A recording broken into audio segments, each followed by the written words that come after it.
Right, Ted, we good? I think we're good, Ted. Come up there, mate.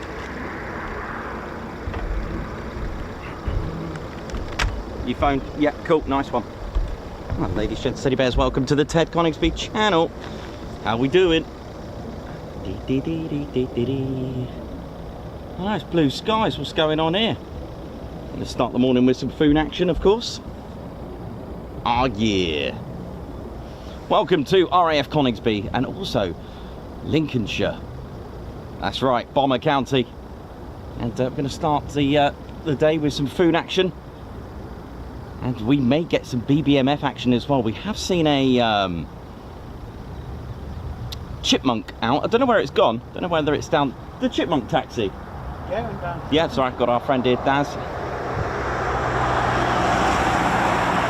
Welcome to, it's a cold day, but it's warm at the same time, if that makes sense. Beautiful day. Of course, Ted Coningsby channel have already contacted the base. We don't just turn up and rack up. Always making sure we do things the right way. Ted Coningsby, always doing things right. Contact the base, show our face. You know how it is. Welcome to the Ted Coningsby channel. We're back here at Ted HQ. Bomber County, ladies, gents and teddy bears. Bomber County. And got its name for having all these bomber command stations. And the BBMF already up right now with their training aircraft, the Chipmunk. I thought it was taxiing.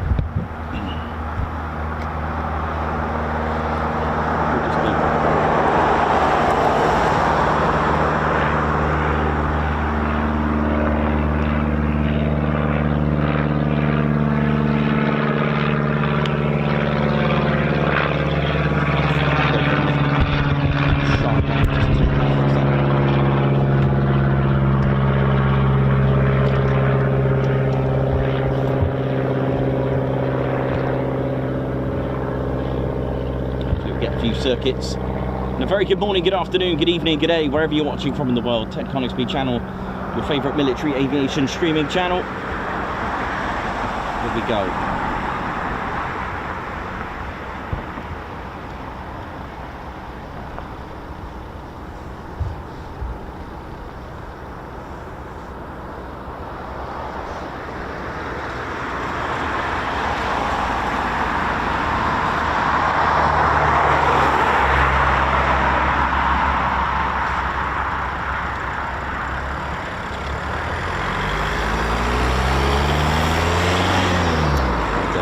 Foons down the other end awaiting for departure. I think there's 3 of them, maybe 4, we'll see.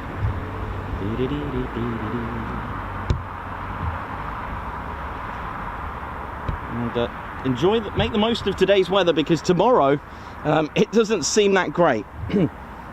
But we'll do our best to get you some coverage tomorrow at one of your other favourite bases and places, RAF Lake and Eve as well. But today, concentrating fully on RAF Coningsby. You may have read, I will pin it in the comments, we will be doing a minute silence today to remember Hilton 22 call sign.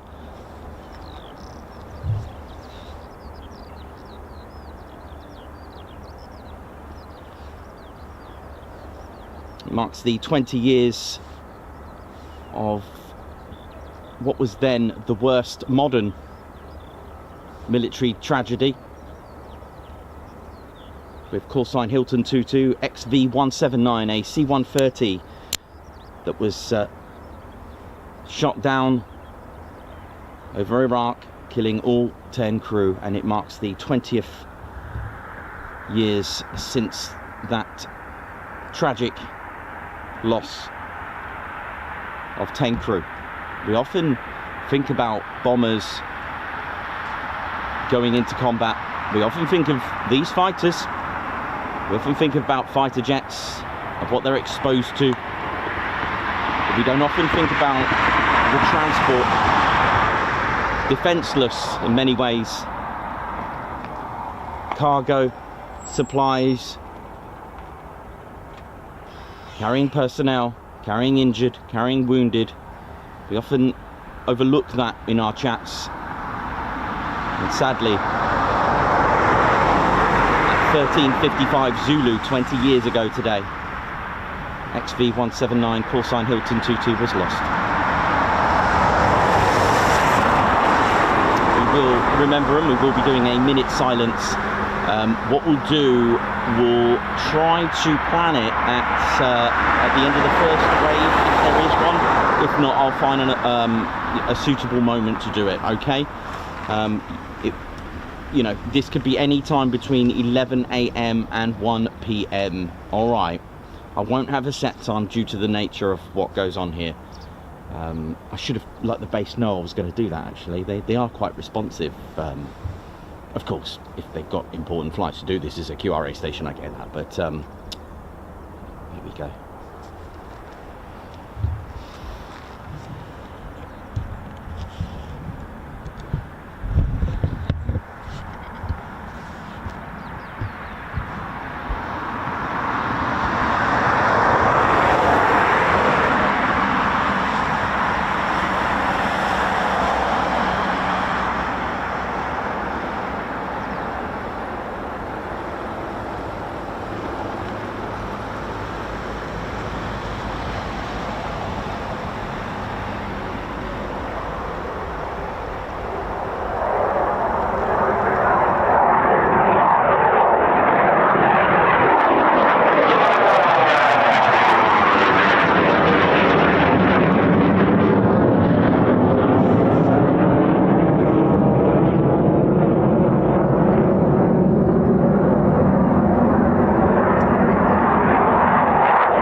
Because we want more, you know how it is.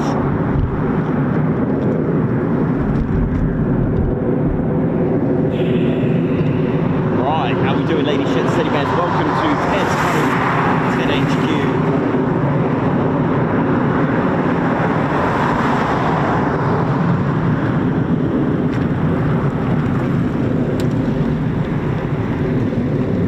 Morning, all right.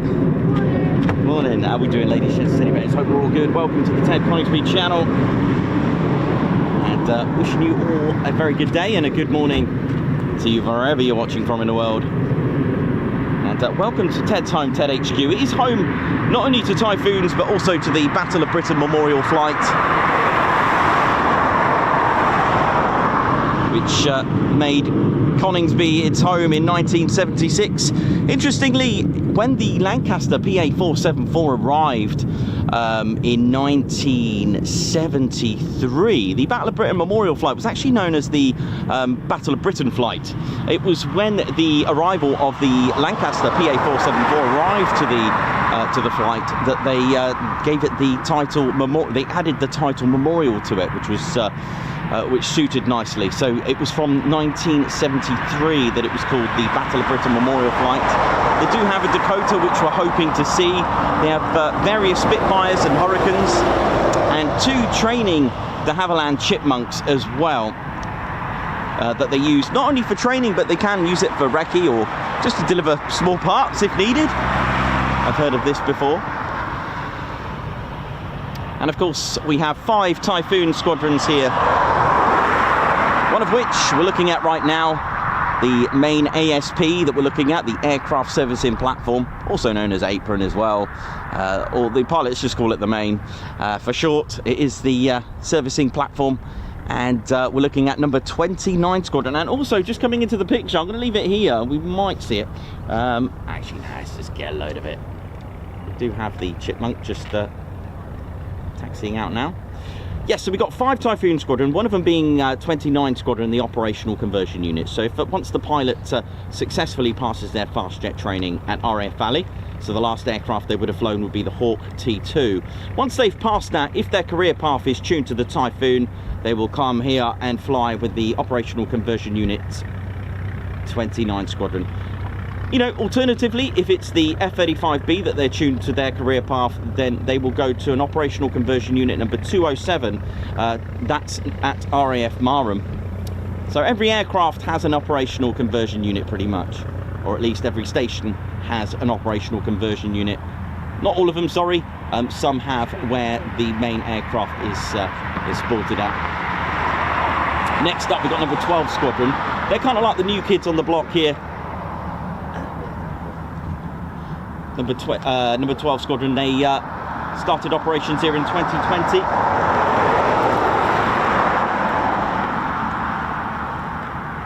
And they're a joint Qatari, Emirai Air Force and Royal Air Force squadron. They stood up in 2018 and started operating here in 2020. We've also got 41 squadron, the test and evaluation squadron. They test the latest and greatest software and equipment on the Typhoons, evaluate it and report back. Their HQ is actually at RAF Waddington. And then of course we've got 2 combat ready fighter squadrons. Number 3 fighter squadron, third shall be the first, and number 11 fighter squadron, the world's dedicated oldest, or shall I say the world's oldest dedicated fighter squadron, number 11 squadron. And as we mentioned, the Battle of Britain Memorial Flight as well. Of course, if you just joined us, don't forget to touch and go that like button. And come and subscribe to your one and only Ted Coningsby channel.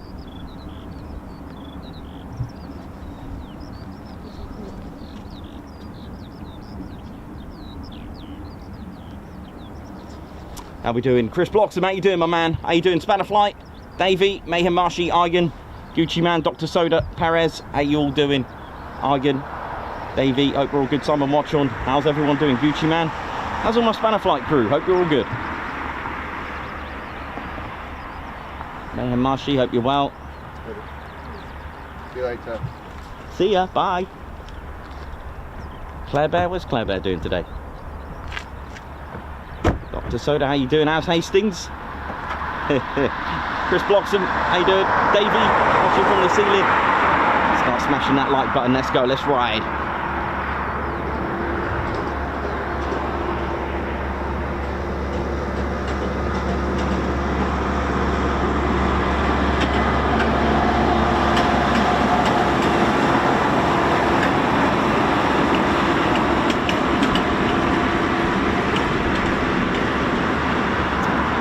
The history of the base really starts its life out, as we mentioned, opened in November 1940, but it wasn't until 1941 of the month of February when 106 Squadron Zulu November are their squadron code arrived here with the Handley Page Hampdens, and that was in 1941. And of course they went into the battlefield a month later in March.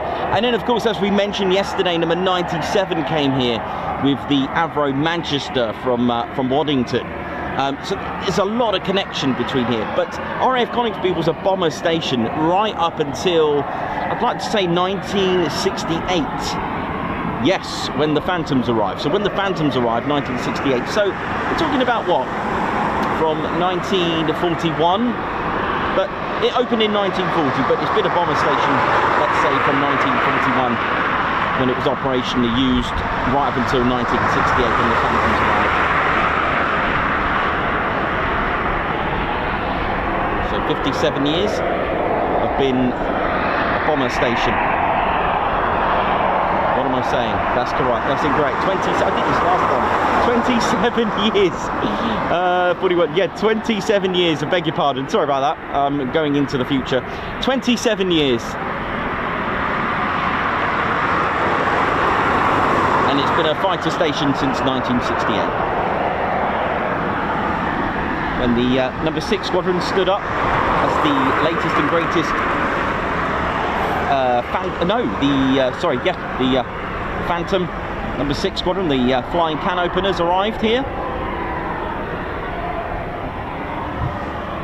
They got their name, the nickname, number 6 Squadron, the flying can openers. Yes, on their squadron badge they have an eagle sort of having a feast on a snake, but if you have a look at their actual markings on their aircraft, the eagle's there, but it looks like it's having a nibble or taking with it a can opener.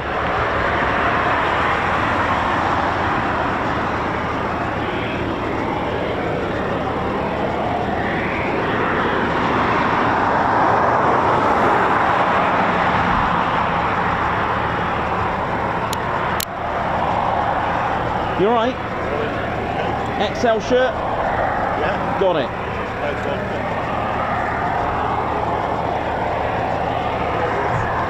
Oh yeah.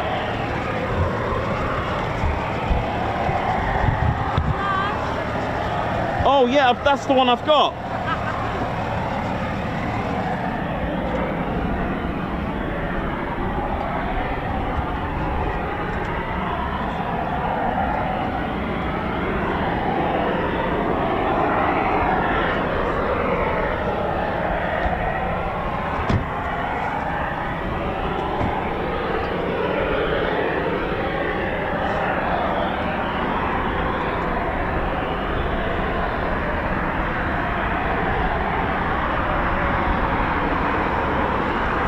Here we go, let's ride with the Ted Coningsby channel.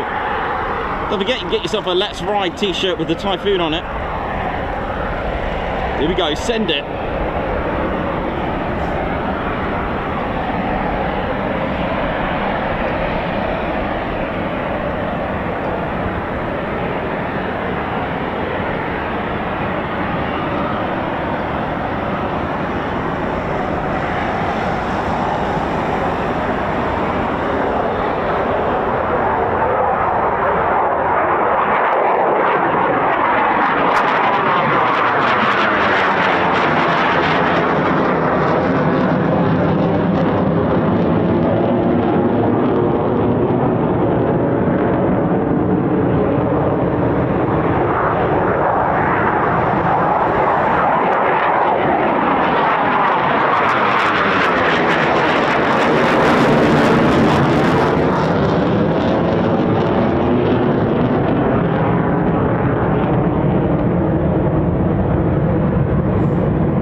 Chipmunk, and we've got more startups, so that's a good start to the morning here at Coningsby for us plane spotters. Oh yeah. The more noise, the more joys. You know how it is. Yep. Got the Chipmunk. And yeah, I forgot to mention the very first aircraft to actually operate here was the Handley Page Hampden.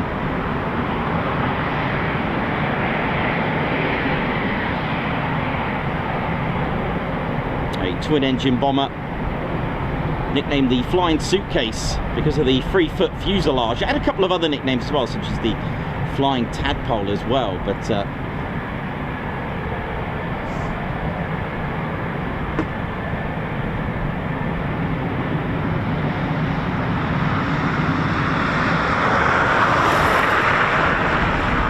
never know, we might even get the Spitfire out today. That would be nice, wouldn't it? Hey?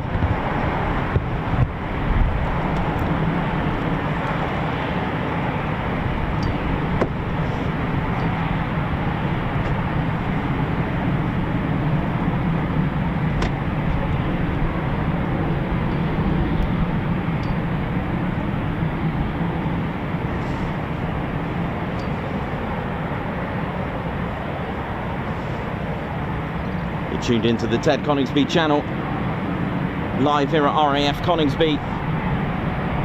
Got a nice little Chipmunk at the end there, which is part of the Battle of Britain Memorial flight. We do have, as you can hear, the EJ200 engines of the Typhoon, producing 20,000 pounds of thrust each.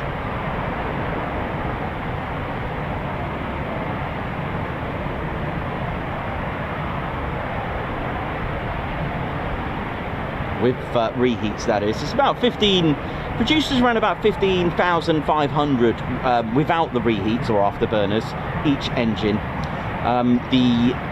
Once the reheats are lit, once the afterburners are lit, it produces 30% more power, so giving you around 20,000 pounds of thrust each. And because of the Typhoon weighs very little, it's made up of 82% carbon composite, keeping its metal signature low, so keeping a very low radar profile, which gives it a little bit of a stealth attribute there. It does have a couple of stealth attributes actually, although not a 5th generation, or at least it's not classed as a 5th generation design at all, but it does have some attributes that will amount to stealthness, which is quite cool.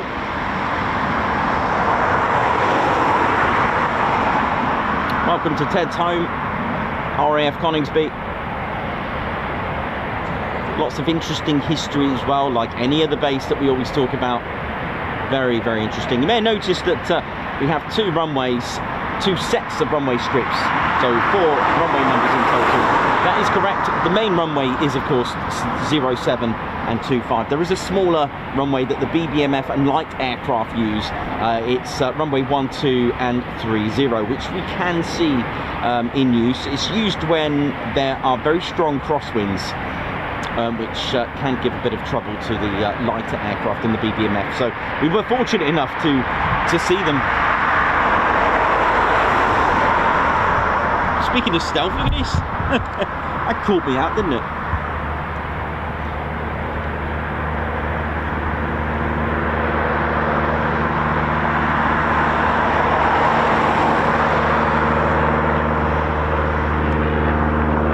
So regular Typhoon pilots, if they've got the honour of training for the Battle of Britain Memorial flight, they'll be training in this to get used to flying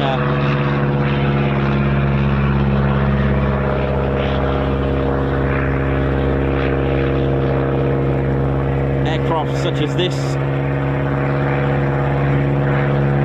After successfully passing, the next stage is to actually have the T6 Harvard, the yellow one that we've seen a couple of times here at Coningsby. And then it's on to the Spitfire.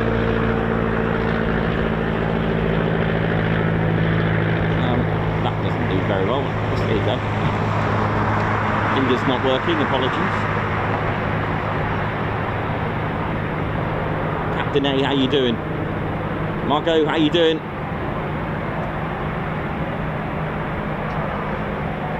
White Wizard, what up?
must be an honour to fly for the Battle of Britain Memorial flight. It really is. You know, to take that honour to fly on these historic aircraft. You know, a museum without walls, and every flight taken is a memorial and a remembrance to those brave souls that made that ultimate sacrifice, and of course those that made it as well, those that survived the horrors of what they've seen and encountered, coming back from a sortie, seeing their roommate, their bed empty, ATC seeing less aircraft than what went out.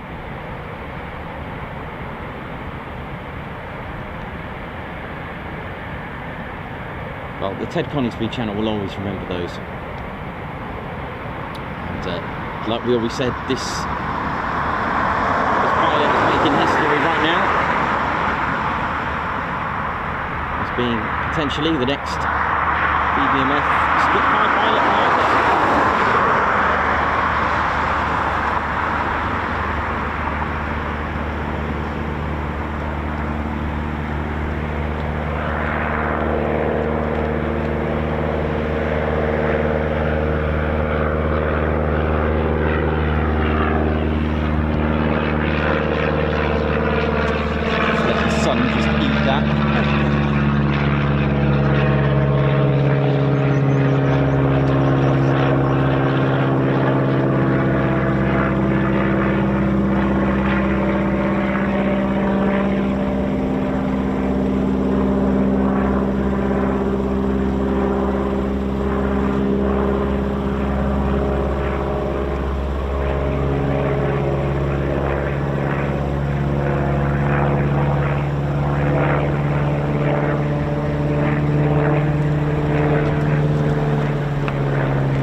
I do love the orange markings there.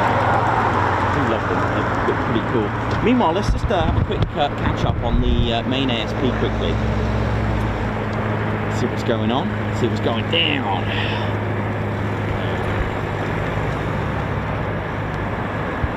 Typhoon just getting ready to go out very shortly, hopefully.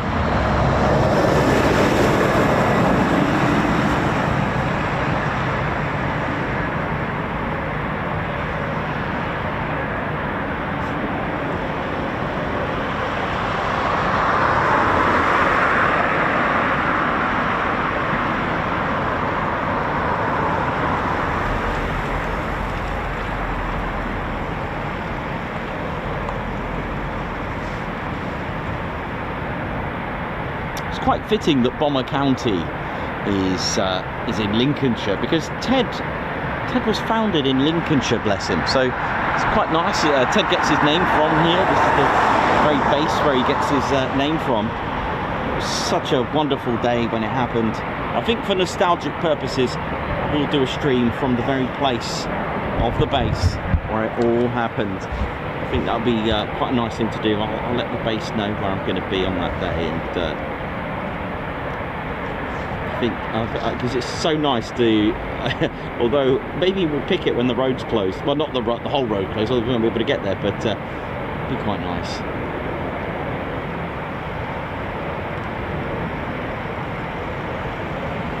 Havilland Chipmunk, usually using call sign Chippy.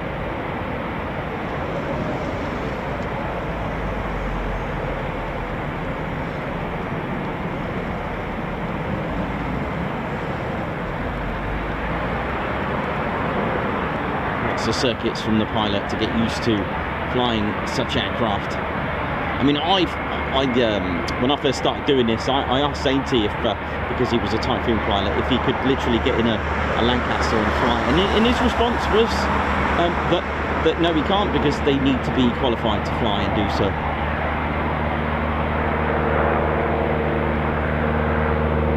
A novice at that time, I had no idea. I thought, once you can fly a Typhoon, you can fly anything, but of course you need to be qualified.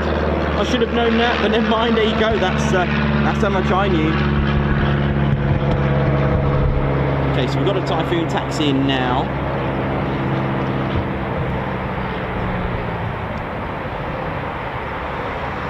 Two Typhoons taxiing.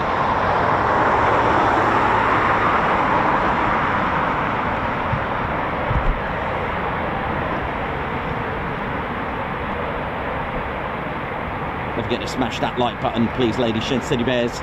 It does help the channel. It really does. It helps the stream. It really pushes our viewers. If you can do that, YouTube could recommend our stream. You never know. If everyone is tuned in, smashing that like button, then YouTube might think, yeah, this is going on. And you never know. We might get recommended. We've had a few comments from viewers that seen us on their up next and recommended from YouTube. So it does work, has an impact. Especially our videos as well. Really does help, and come and join us and subscribe. We are on our way. 90k isn't looking too far anymore. It seems to have got steeper and steeper though. The 100k is there, I can see it, but it's still up in the clouds at the minute. You never know. I mean, I didn't think we'll be starting the year on 80k at all. When I first started the channel a few years ago, I thought 10k was a really real hard target to reach for, but wow, 80k. Well, I think we did that, Ted. My little channel that just kept flying high. Looks like we got another 4 Typhoons, I think, or 3. Let's have a look. 1, 2, 3, 3. Or was that 4? Hang on. 1, 2, 3, and 4. No, there's a 4th one. There's actually a 4th one taxiing right now, and there are actually even more spooling that you can hear. So a nice busy day for you today. Nice clear blue skies. It's another 4. They've been going out in sets of 4, which is quite nice. Yes, and it's not raining, although tomorrow, different story for us.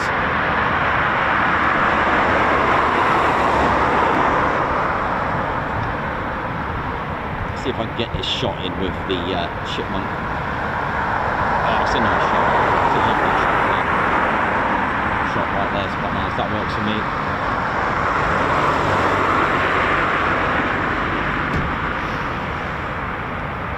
Big shout out to everyone at RAF Coningsby, all personnel, RAF police, those are in the guard room, ATC, how you doing? Maintenance, logistics, pilots, maintenance, ground crew, techies, avionics crew, ferries, computer geeks, QRA, those on queue, and that's both. We always tend to forget that being on QRA isn't just the pilots. There is a designated maintenance crew that actually goes out with them as well to be on queue. So that's an I never thought about it like that before. So when we think about QRA, I know the pilot has that, has got all sorts going on through their mind, but shout out to the ground crew as well to make sure that those aircraft are ready to go, just like that. This is one of 2 QRAs, QRA station, that stands for Quick Reaction Alert. We've got one here, this is QRA 2 South, this is RAF Coningsby, and we've got QRA number 1 North in Scotland, RAF Lossiemouth, and between them it stands for Quick Reaction Alert. Now, who actually makes and monitors those calls to threat are RAF Bulmer, RAF High Wycombe, and Schwanwick as well. They're the eyes in the skies. All right, so they're the ones that look out on radar where they make that call. I mean, what a call that is. When one is scrambled, the other station is on standby.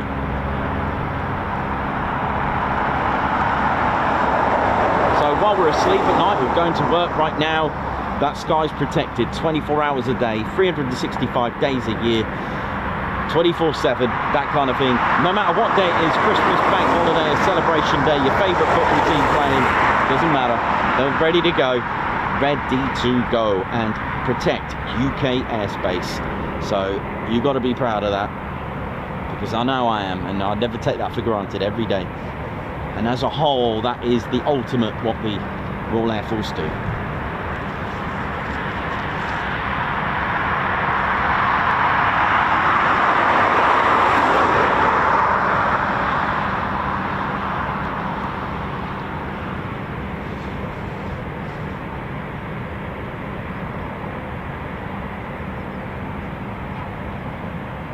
So we've got another 4 to depart.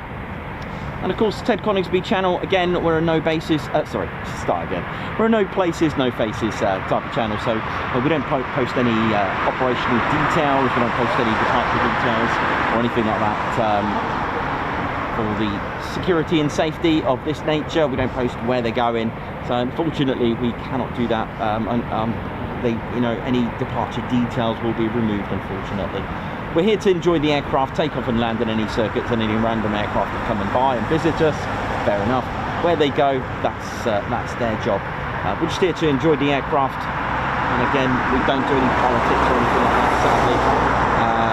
The way it's impacting, it can have an impact. I know it does fall hand in hand, I get that, but you don't take politics to a base. You just bring your camera and you smile and enjoy. Very first aircraft, as we mentioned, the Handley Page Hamden. I've got that. I've actually got a couple of new aircraft to show you. I've got a Mosquito and a 109, a Messerschmitt 109. Oh yeah. I know I've got a Mosquito. How cool is that? Big shout out to all the security forces here at Coningsby as well, keeping regiment as well. Don't forget them. Those protecting the assets around the base, RAF police as well.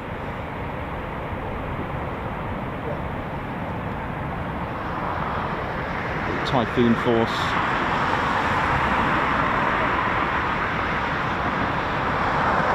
The chefs. What's the chefs doing? What's cooking?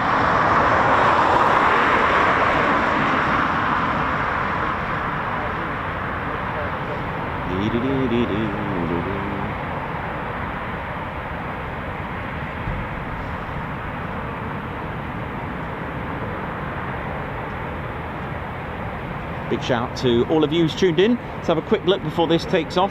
Jenny B, Noxie, Margot Baxter, Davey, Jenny B, Andrew C, Wibbs, Mayhem Marshy, Mark Dudley, how you doing?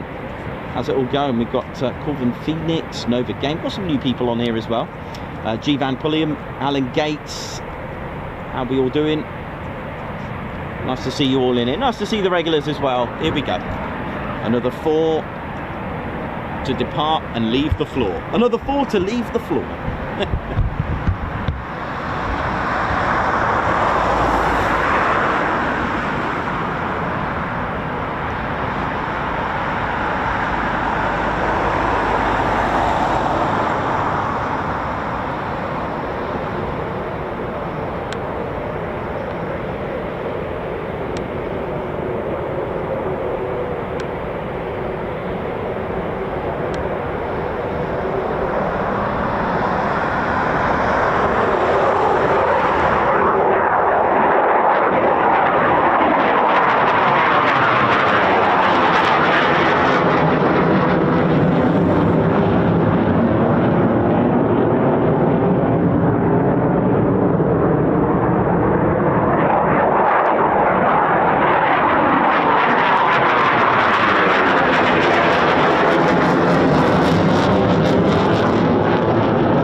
you so much, mate. Thank you very much. It's very kind of you.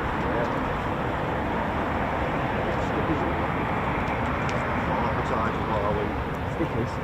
Don't have any. Only the card actually, but they're online. Oh, Yeah. Darren's got them on his car.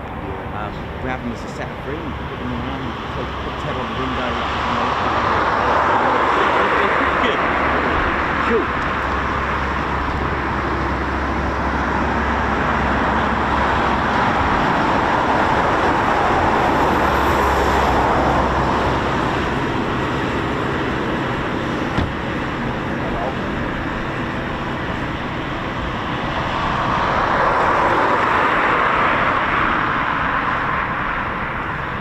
Another two, plus there's another Typhoon just spooling, I think, as well, so that's all good.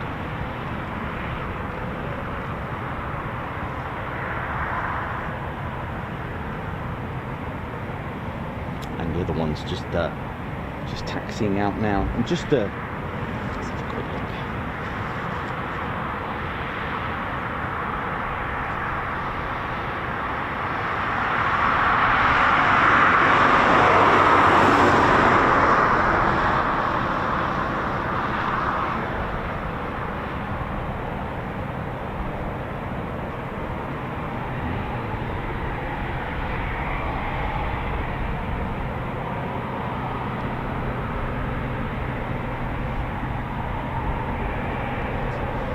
Amazing.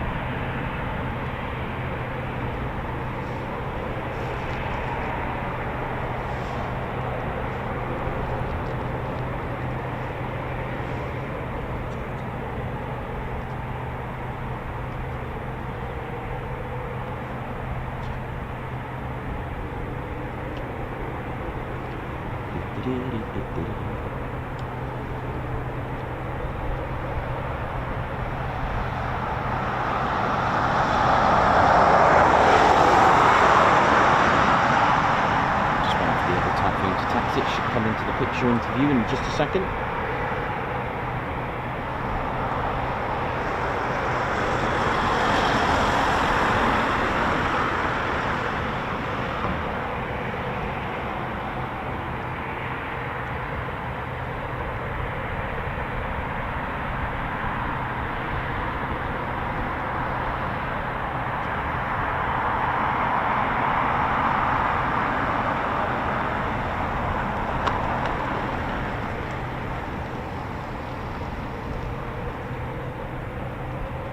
And just going back in time, Lady showing some teddy bears to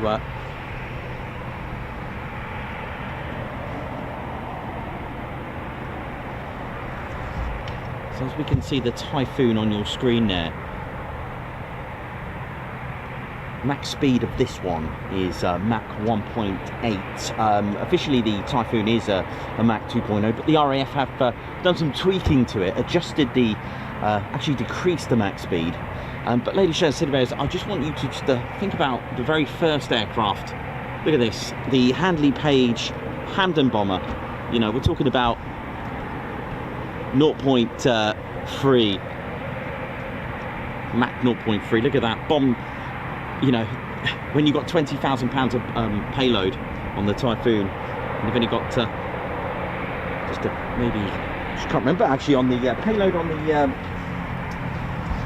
on the Handley Page Hampden, what was it, £4,000, and then you've got the Typhoon at 20. It's quite remarkable really, isn't it? But there we go. So 1941 February, 106 and then today we've got Typhoons.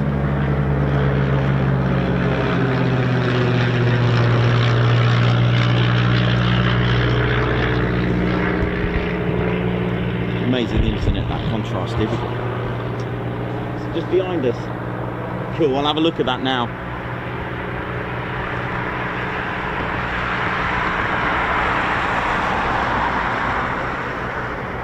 You know, about 242 miles per hour.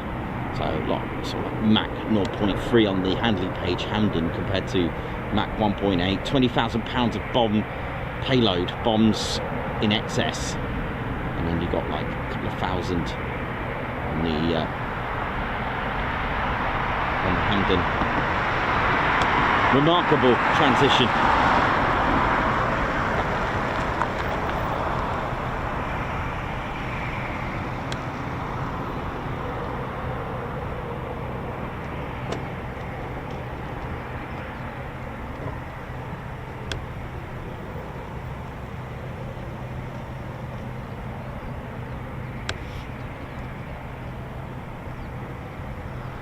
I wonder if it's we're just on hold.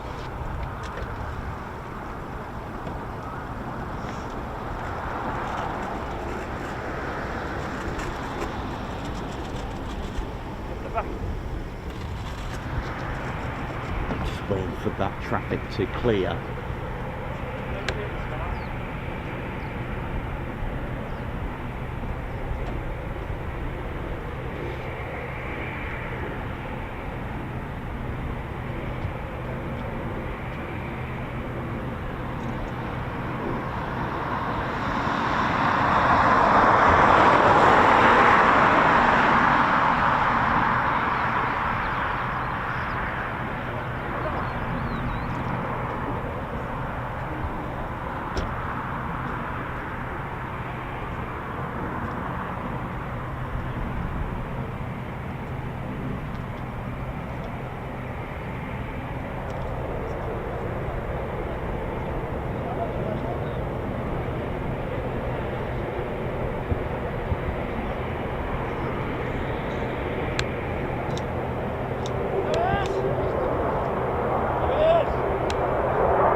Down the end there.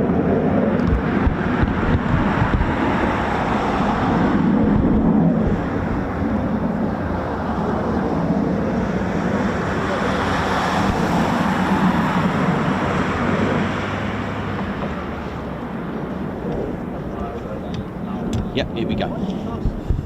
Just the one, or is it two? It looks like two. Here we go.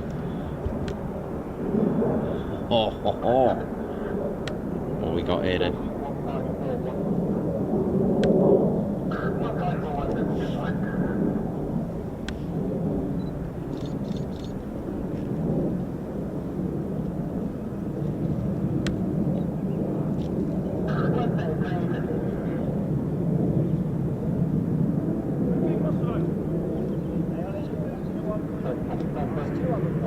Okay, so we've got two Typhoons. Here we go. Ted Coningsby channel live here at RAF Coningsby. Here we go. It's time to ride.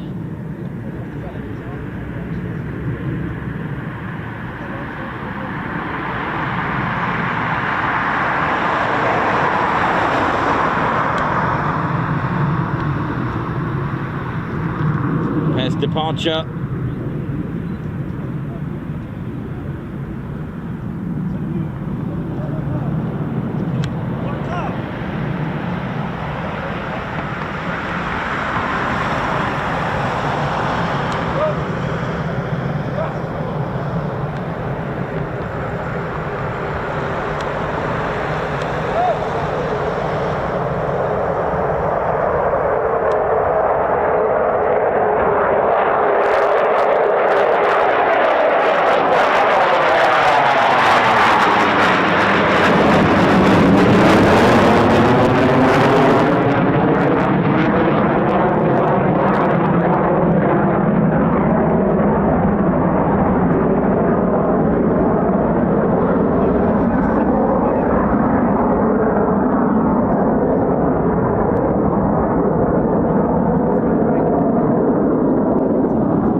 mentioned yesterday, with formation flying itself has been around since aviation itself, from World War I.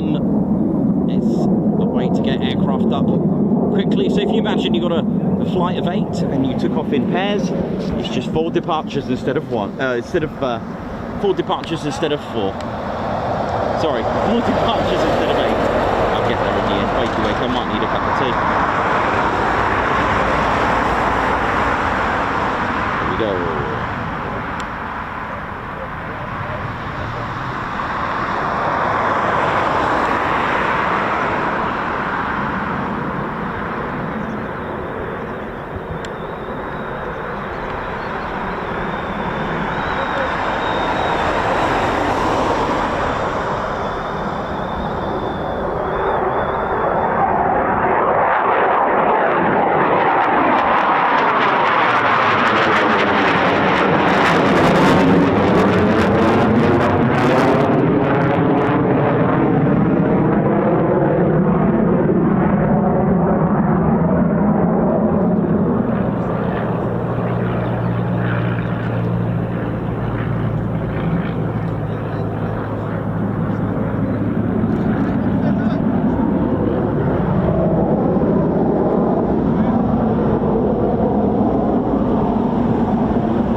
We've got a lovely amount of departures today, a good portion to go with our cereal and coffee and toast, whichever it is that you have, whatever it is that you have in the mornings. How are we doing? Welcome, my name's Nick Ossing, your cameraman and commentator, and of course we have with us our squadron leader Ted Coningsby.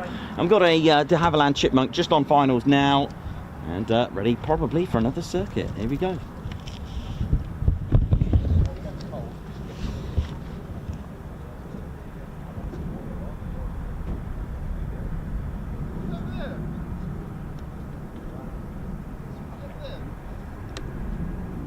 The aircraft just landing. Chipmunk. Chipmunk. Here we go. See on the ground over there. There we go. Oh, nicely done. Nice controls there. Here we go.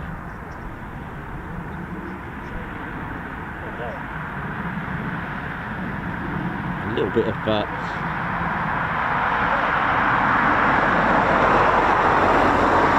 a bit of crosswind.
just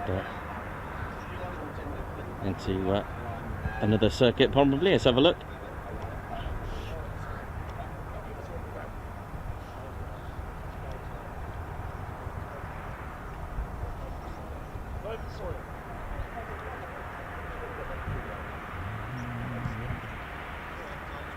Nicely done. Look at this. Nice control. What's this here? I nearly had another. I was going to have another bird attack on my head again.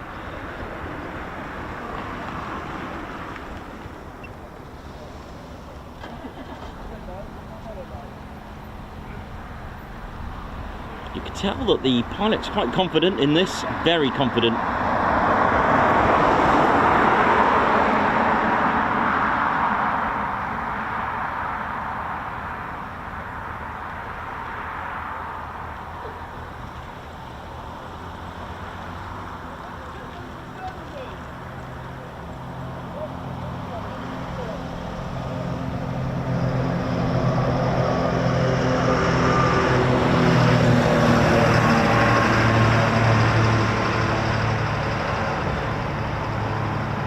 Nicely done.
Yep, that is a blue sky up there. Beautiful. Let's just see what else is happening. I think that will be it for our first wave, all those that we've just seen today, which is a great portion of Typhoon departures. And of course, keeping us busy is the, I think there's still 2 Chipmunks out. I can't remember if the other one came back, but there are 2 Chipmunks, I believe, that are out.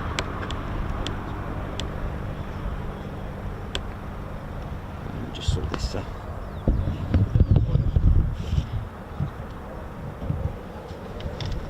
me have a quick look on my ADSB, see what's. Oh, as we've interestingly and conveniently a startup, I think, just then.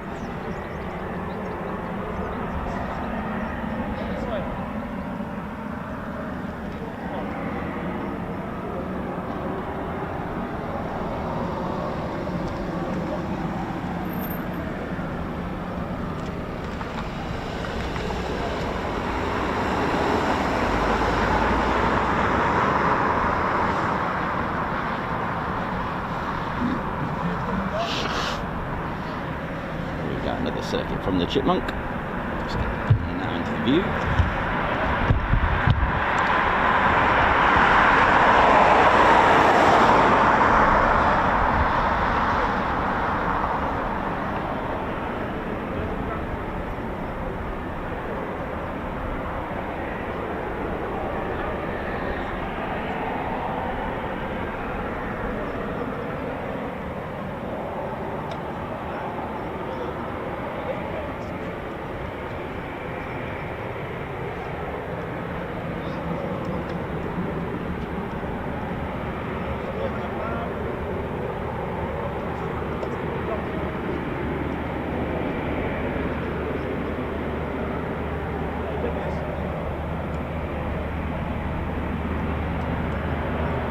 starter. Here we go.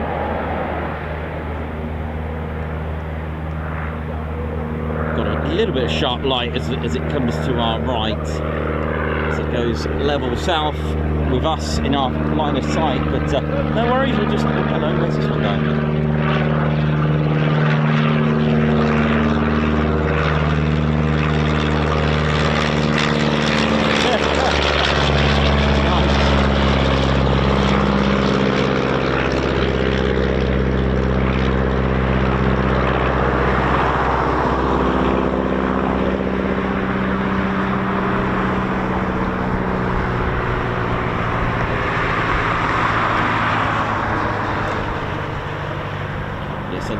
Pilot training to become a BBMF pilot. Like I said, we'll go on to the Spitfire first. Sorry, hang on, I can't remember now. The Hurricane, I think it is. I got this wrong. Am I thinking Hurricane first? Because it's a lot harder to fly, and then the Spitfire? I've got to look back at one of my videos actually, just to remember. I've actually forgot, you know. It's been a while, to be honest. But don't worry, I'll get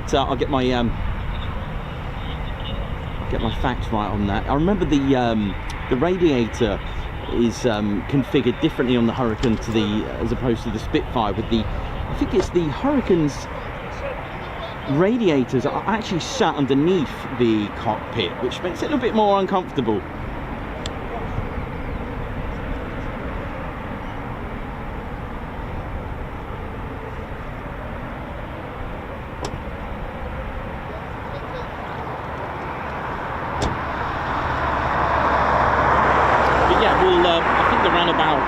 April time, I think we'll see that lovely yellow training paint scheme, that Ferrari yellow, on the T6 Harvard that will come here. And I think that's the final stage, almost like your examination, your practical test.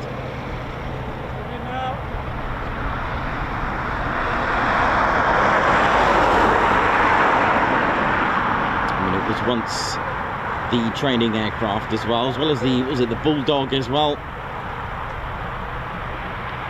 the Tucano.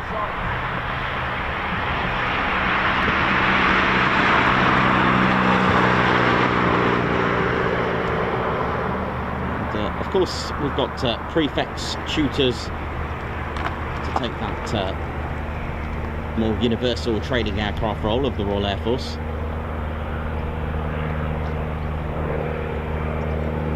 You as cadets have experienced that. Let's not forget gliders as well. I remember, if you remember, 2022 Typhoon Display pilot, Flight Lieutenant Adam O'Hare, Paddy. It was very experienced Royal Air Force glider squadrons. And then when you think about it like that, you associate glider to a Typhoon Display pilot. Amazing, that.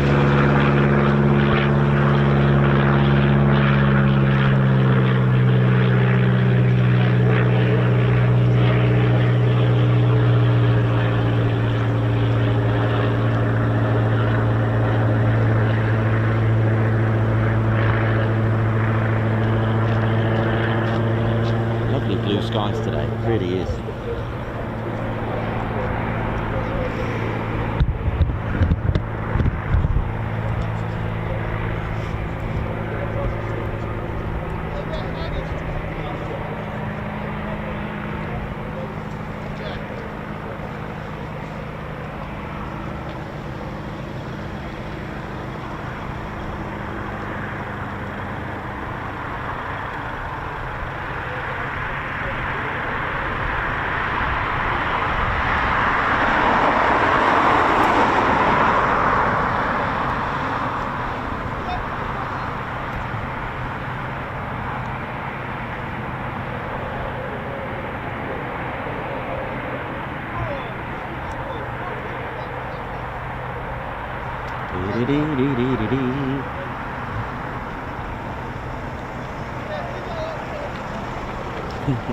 Now you can hear the lively bunch, bless them, and do you know what? It makes me happy when I hear that. People getting excited, because that is the whole point. That is the whole beauty of military aviation. It does make me smile when I hear people just getting really excited about it. You know, and you've got to just look back at your first time. I mean, I could believe what I was seeing, to be honest, and you know, it is that excitement, that buzz.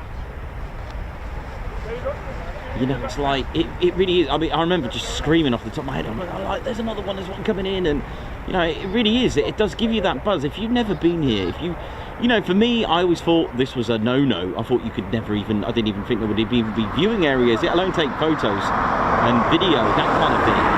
And how times have changed, and I just thought, oh, you can't go around a base, and, like, you know, they'll be telling you to go. But I never knew it was a thing. I mean, I've heard of train spotters in my time when I was a youth. And I didn't know about the community as plane spotters, and I just had no idea. And of course, there are traditional plane spotters, and what I call by that is those that write all the serial numbers down with, I'll tell you what, I have to admit, very fancy telescopes. Oh, yeah. Very, very nice. People not military even. Some of those, but there's our Chipmunk, and we've got a Typhoon taxiing right now as well for departure. And yeah, it's amazing, isn't it? I mean, you've got photographers, and like I said, you've got the traditional plane spotters that have like a notepad and write down all the serial numbers as well, videographers, photographers. It's a thing, and like I said, I remember my first time, I couldn't stop screaming. It was, I was like, this is amazing, you know. And then I went to Lakenheath, and I just could not believe what I was seeing. Could not believe what I was seeing, really.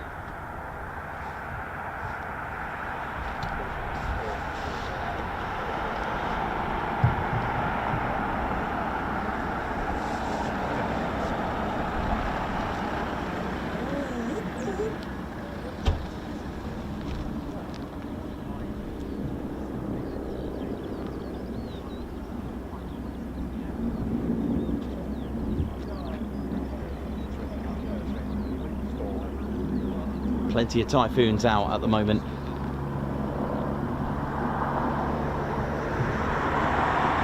None have come back, so plenty to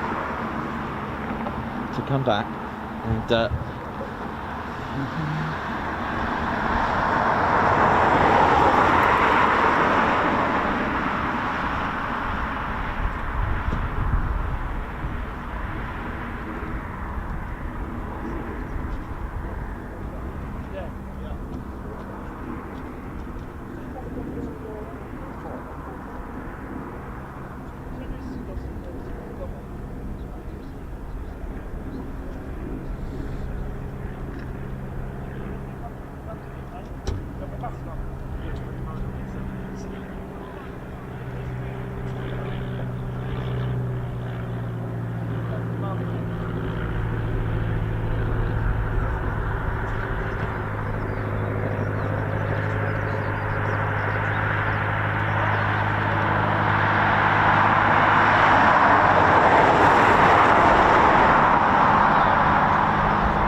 Right, here we go, another departure.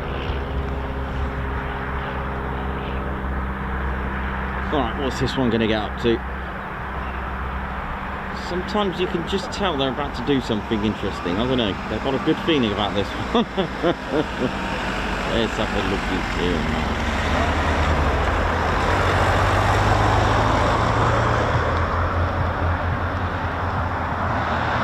Lights on, here we go, lads.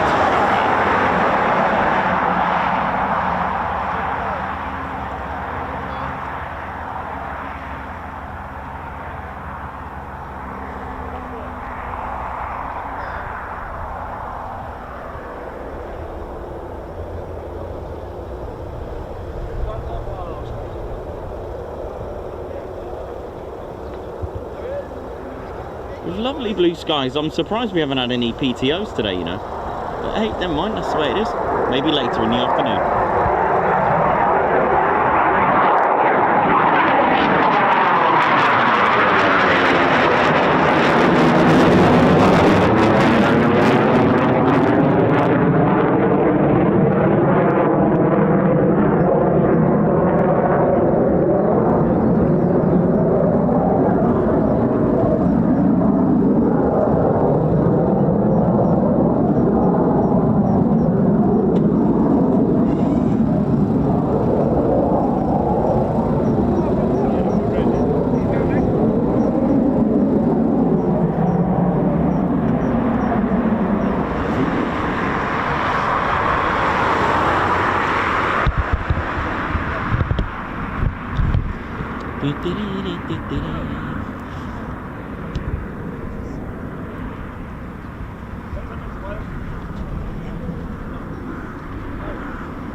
Welcome to the Ted Coningsby channel. We are live here at RAF Coningsby. Welcome to the show, and I hope you're all well and all good, enjoying the show. There's been plenty of movements, plenty of departures. A nice pairs departure that we've had today as well, which was lovely. And we've got lots of been treated to lots of circuits from this beautiful de Havilland Chipmunk of the BBMF, initiating the training. Here we go again.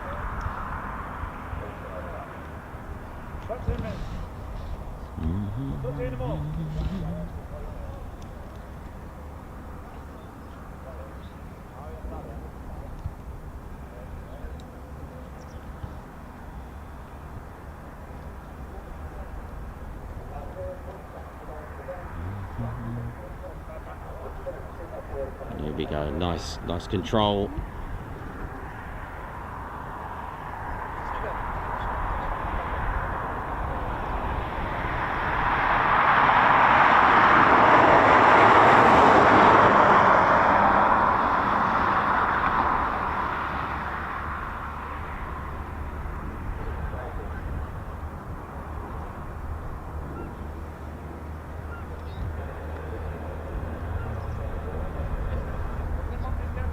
Now with the flights of 4 that we've had today, I'm hoping we can catch some full ship formations, not an issue, and into the break, which would be quite nice to see. So we've got a few chances of that happening today, but I've got to keep my eyes in the skies, make sure that I get them.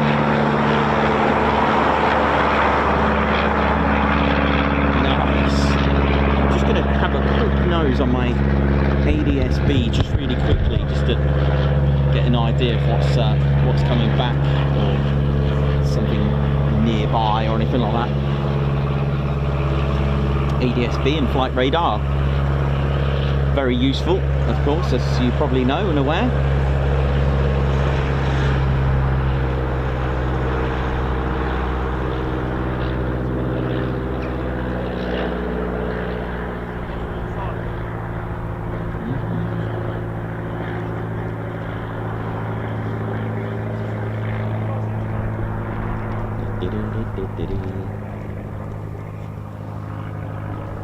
Welcome to the Ted Coningsby channel. And RAF Coningsby has seen many aircraft through its time. Like we mentioned, it started off with the Handley Page Hamden, which we'll talk to you about in a bit more detail later on. and then the Avro Manchester, followed by the closure of the base, which led to the arrival of the Avro Lancaster. And first to come back to the new runways was 617 Squadron with their Lancasters, followed by 619 that swapped with 617 from Woodhall Spa. And then after the Lancaster, we started to see Mosquito Squadrons arrive here, followed by a very careful and a very good selection of aircraft to replace the beautiful Mosquito, which was the very first jet aircraft here at Coningsby, which was the English Electric Lightning. English Electric Canberra, sorry about that. It's because there's a Lightning here. So just to confirm that, the very first jet aircraft, the English Electric Canberra, arrived here, which still made Coningsby a bomber station. And after that, we also got to see the Avro Vulcan just for a couple of years between 62 and 64.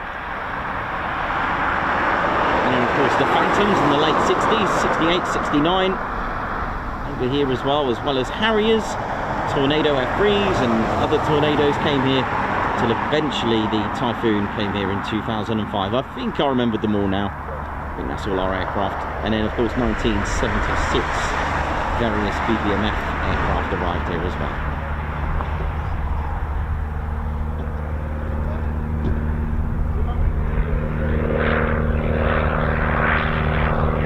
Although it's not quite a line, there is an English Electric Lightning here.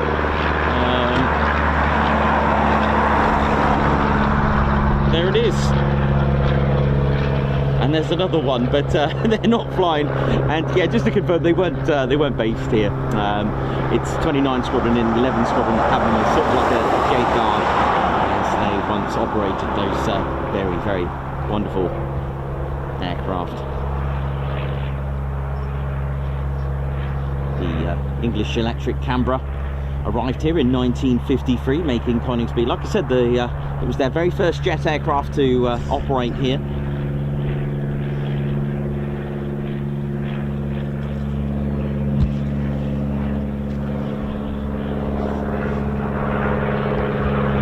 If you're having a little holiday break here, don't forget you can visit the Battle of Britain Memorial Flight. They have a museum which is free, of course a lovely gift shop, and you can get yourself a hangar tour when available as well. I don't know what the price is at the moment for them. You've also got East Kirkby as well. Don't forget the Lincolnshire Aviation Heritage Centre, where not only can you admire the work and the hard work of Andrew Pantons and his volunteers, of all that hard work trying to get Just Jane back up to make NX611 Just Jane the third airworthy Lancaster in the world. Also got a Mosquito there. And just to go back to Just Jane, you can actually get yourself a taxi ride in there for a fee, and you can treat yourself or treat someone else. It's a great birthday present, by the way. I for one was treated from a raffle winning ticket from Margot. Thank you very much. Gave me that wonderful experience to have a taxi ride in Just Jane. It was quite emotional, to say the least, listening to the stories from their volunteers. Absolutely incredible. B-25 Mitchell there, and other remains and artifacts in there. So it used to be RAF East Kirkby there as well, so check that out. Also, don't forget RAF Metheringham Heritage Centre, and you've also got the International Bomber Command Centre as well.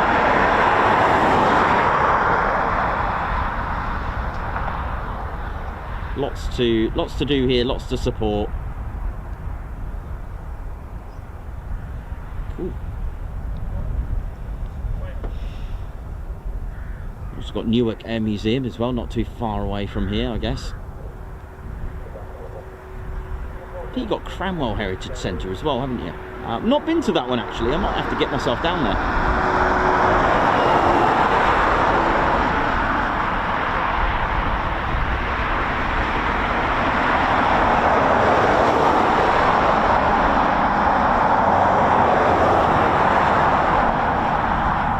The BBMF does have has its own Battle of Britain Memorial Flight Museum. They do have their own car park, designated car park, just across the road from it. And just to give you a heads up, you can't take any bags if you are going in the hangar.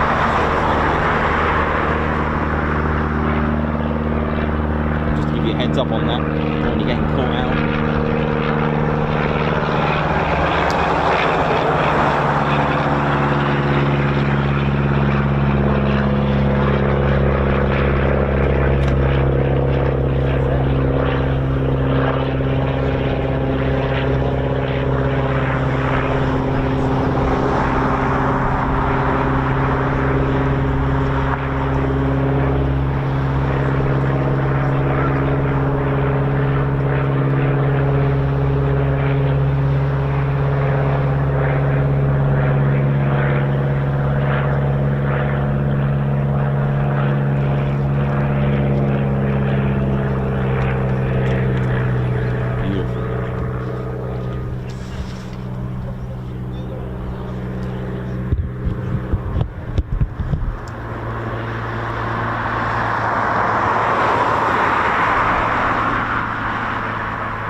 To the Ted Coningsby channel. We're live here at RAF Coningsby, Ted's home, Ted HQ. And the Chipmunk certainly getting us, keeping us busy today with lots of circuits.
Hey, how you doing? All right? All right, mate.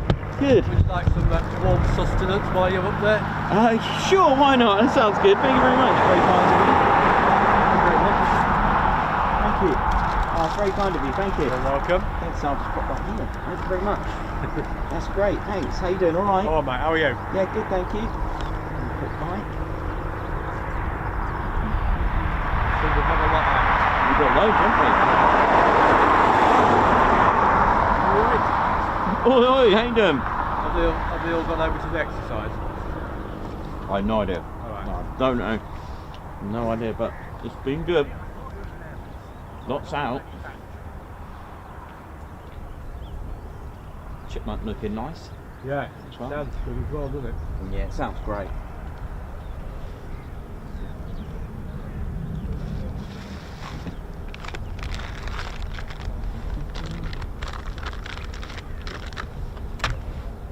No, thank you very much. That's You're nice, welcome, thank you. mate. I don't remember you being up there today. It is a little bit chilly, but I've had worse. At least it's dry today. Yeah, this is true. Yeah. Thank you very much, sir. Thank you. There's a lot of Tom Cruises around today. You can hear them in the background there now.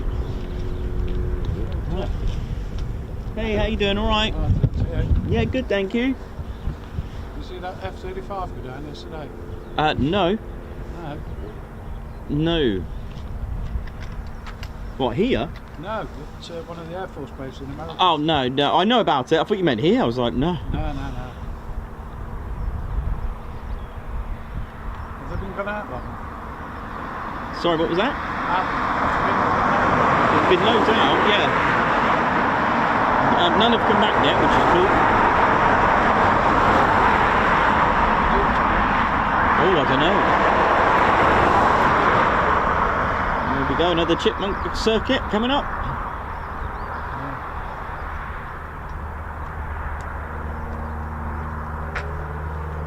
It must be great to fly on a day like this in one of these. A bit slight gusts of wind though. Slight crosswind going on here.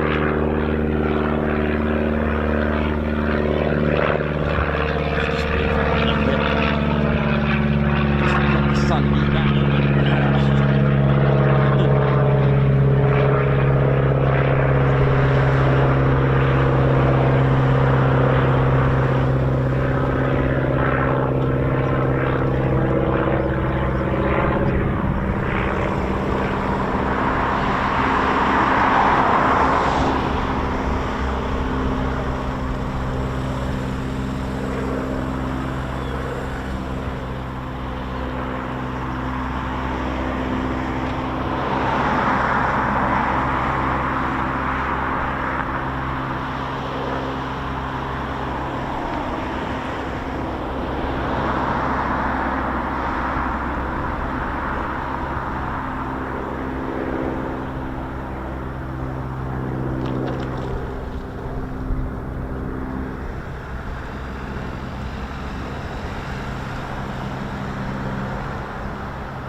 Full.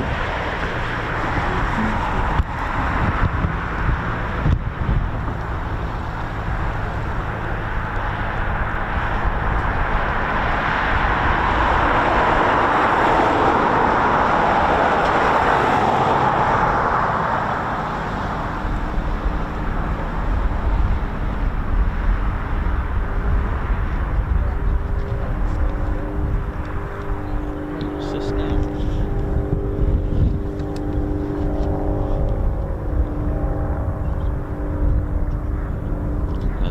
Shooter. Got them quite locally here as well. Could get them at Cranwell or RAF Wittering. They have them. They have quite a lot there actually. The elementary flying training.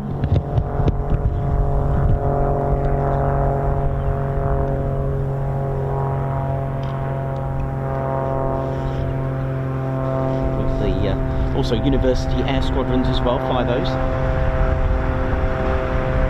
6 and 115 as well at Wittering. I think 6. Pretty sure it's 6. I hope I'm right there.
16 Squadron, thank you.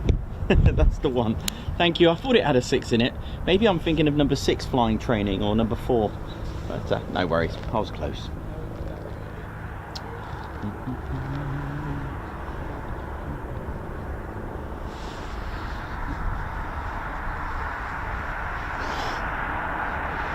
Right, Chipmunk, you'll have to excuse me on this one circuit. I'm going to go and grab a quick cup of tea, ladies and gentlemen. It's really important to keep warm in this weather. I'll be right back.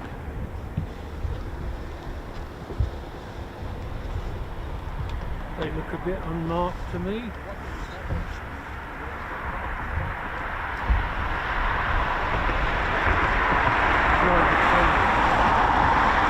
tell them a mile off. Well, don't tell them that. Well, you know what I mean? Yeah, no. You alright, buddy? How you doing? Alright. Alright, what have you got the air to air on there? I can't find them. I haven't got any scanner, mate. I don't use it. You didn't ring it? No, I don't use it. Oh, not for here. Don't use it. Don't use it for anyone. Just on, just red dead air. That's all I use it for. Hello, good. Because it's quite nice. Yeah. Good, yeah. It's nice. Yeah. You know what they're doing, innit? Yeah, no. You understand what they're doing then.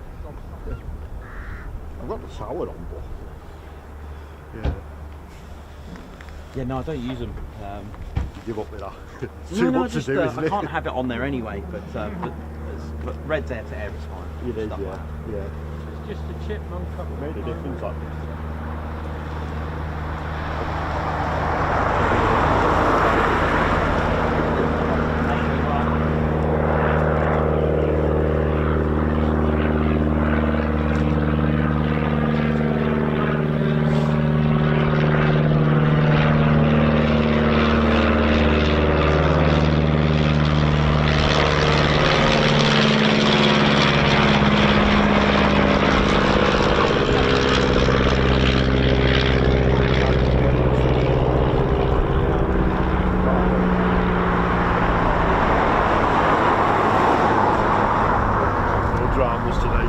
No, I decided to just use that.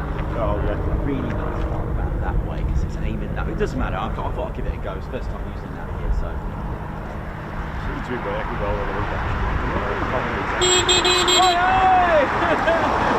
Don't often get.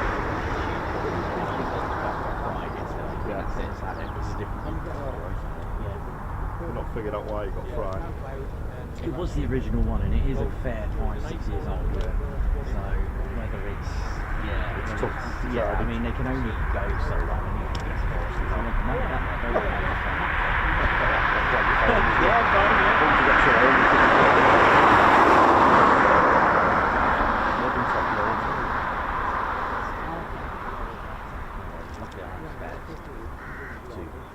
Luckily I brought it because once I was at Mildenhall and it started to pack up then and didn't bring a spec. Teach me. All good. Right, I'm going to catch this. No problem. I'll catch. I'll leave it. It's in the shot anyway. I've left it about there. Yeah. It's important to keep on this one. No fines, but you might not back till February. You're not coming again.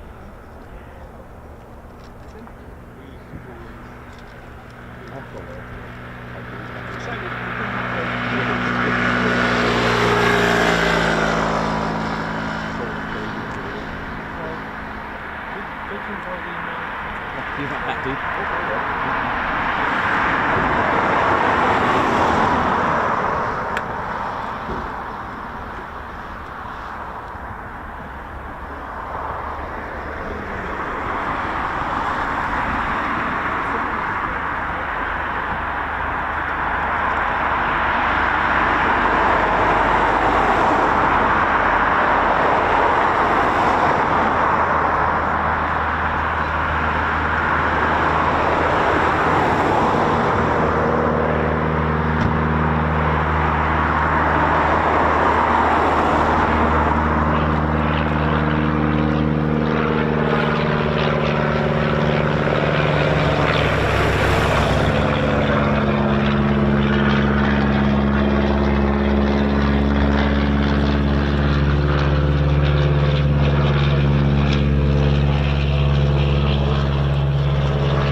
aviation. Steady bears, hope we're all good. Right, I'm back. It's a nice cup of tea. Always got to have a cup of tea. Part of the most important equipment. Also, just a just want to say a big thank you to I don't know if you've seen it on YouTube by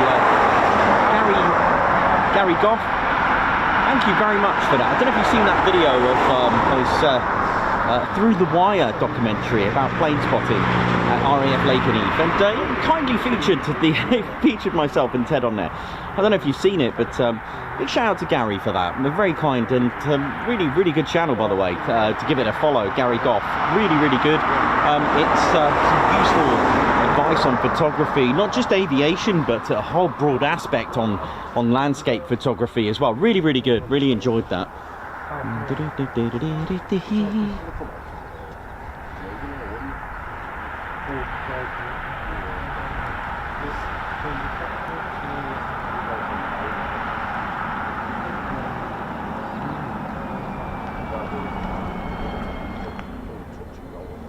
Yeah, I saw him.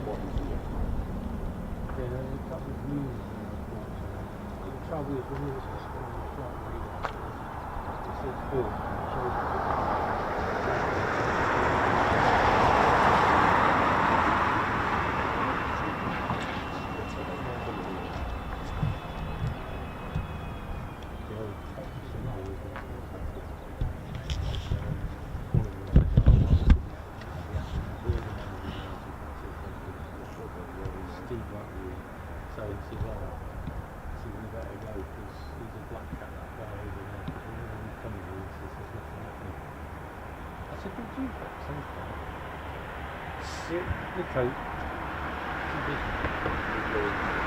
That's the Chipmunk circuits.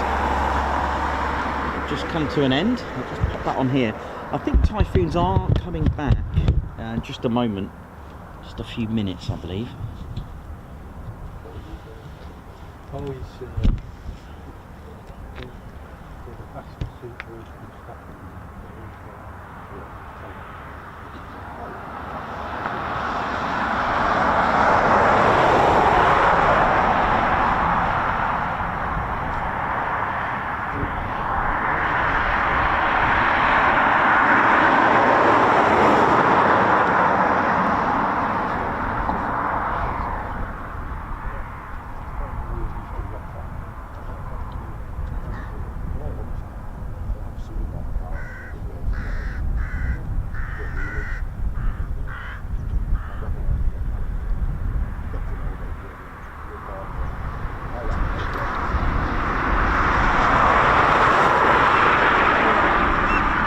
So the BBMF have 2 of these.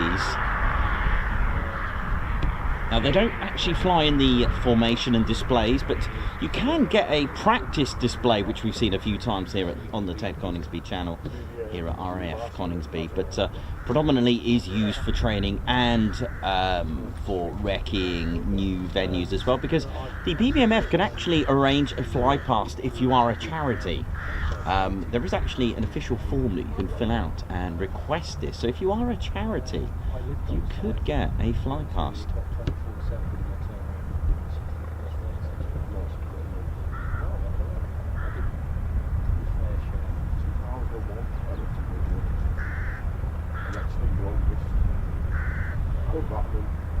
Of course, that would have to be during their operational season, by the way. Which I think ends in October, doesn't it? It starts again in, what, March, is it? Officially? Maybe May, maybe March, May.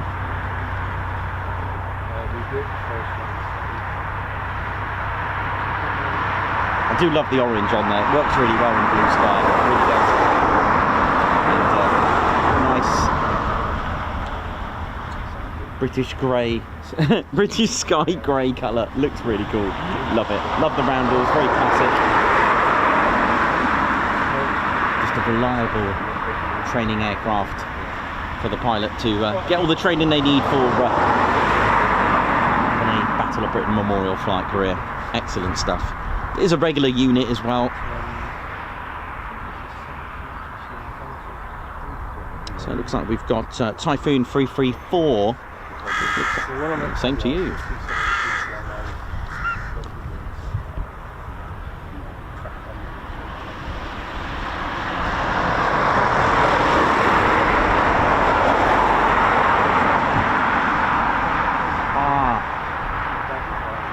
Hello? Hello? You okay? I'm okay. You okay, mate? Looks like Al Pacino. No offence, Al Pacino, just saying. From an actor point of view.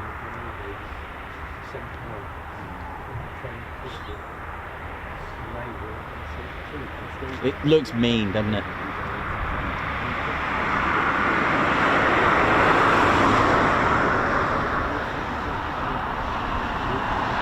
Well, we do have a Typhoon as well.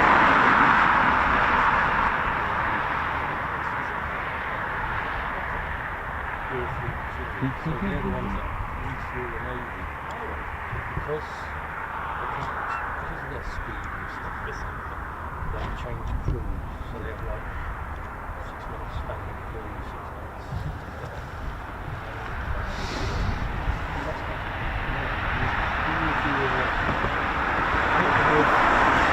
Typhoon on approach now, and remember, if they're using the ILS or if they're on the glide path, don't forget I did all the maths using algebra, the Pythagoras theorem, and to give you a quick guide, they're about 300 feet high per 1 nautical mile, so 10,000 feet. You look at 10 nautical miles out, the aircraft will be about 3,000 feet.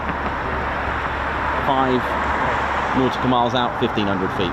I think I worked it out to be exact, 318 feet per nautical mile, but that's just a rough guide. So pilots have like a general rule of 300 feet per nautical mile, so that they know exactly what the correct altitude should be. But like I said, I worked it out to about 318 feet.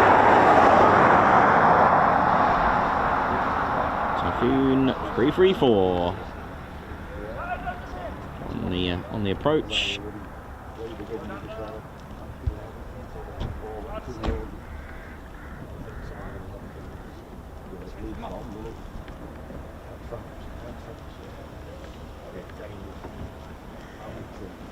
Well, with what's happening in the States, you see that sort of.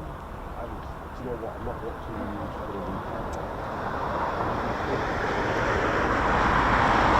Low approach, here we go. It's boom time.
Go again, another circuit, beautiful.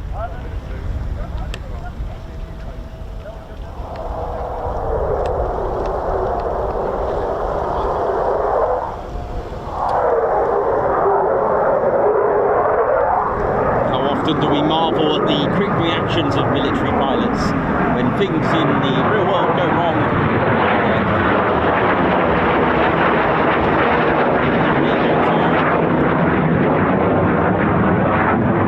So quickly once they get past that shock 2-second stage,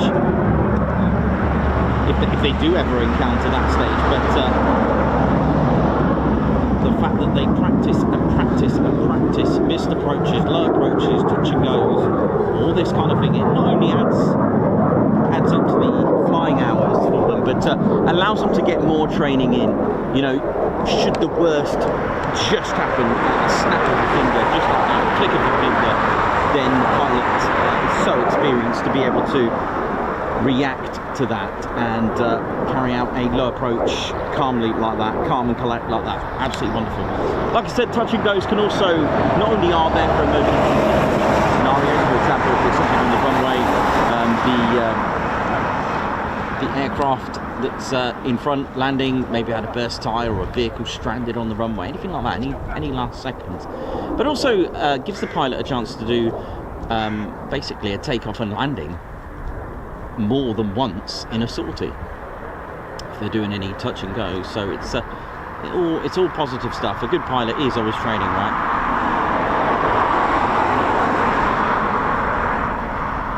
Imagine if they never ever did a touch and go. What would happen if they would need to initiate that? It's just one of those things, isn't it?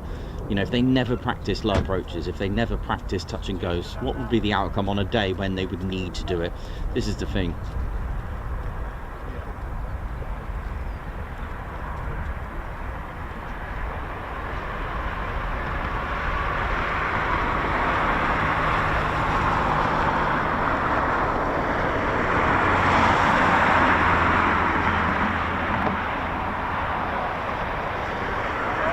Hope you're all buzzing. Ted Coningsby channel live here at RAF Coningsby. Hope you're well. And we will be finishing our week tomorrow. Not sure what sort of show I'm going to give you tomorrow with all that rain that's looking likely, but we'll see. We'll be there anyway. Another circuit there, beautiful control. Sometimes the runway caravan will light a flare to say go around for whichever reason as well. Another scenario for that. We've seen this at Lossiemouth. And here, I think, where I just missed the flare gun.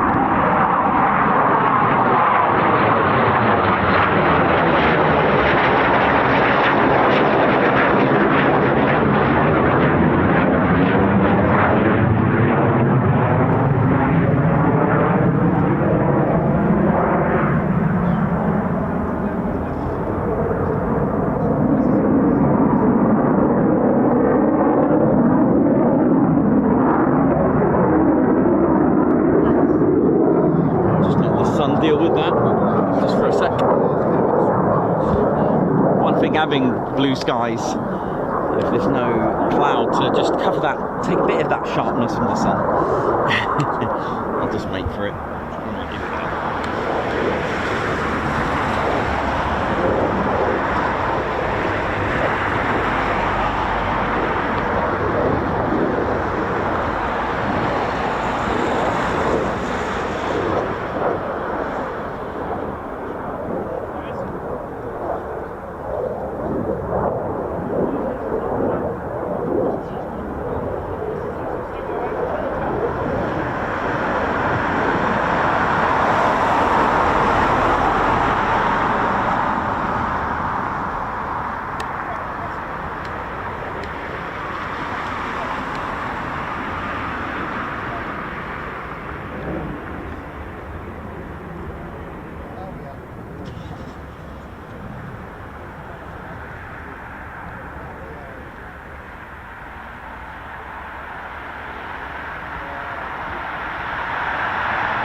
Typhoon's engine sits quite far back into that fuselage. In fact, the last 20%.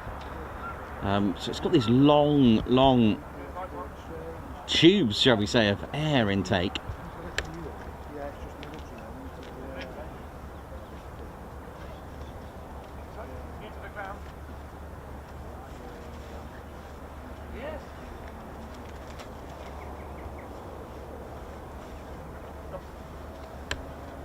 Look at this.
This section, this area is called downwind.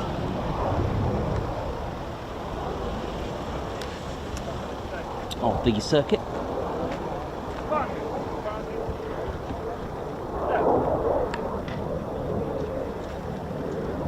And in just a few moments, the next part of the circuit will be the final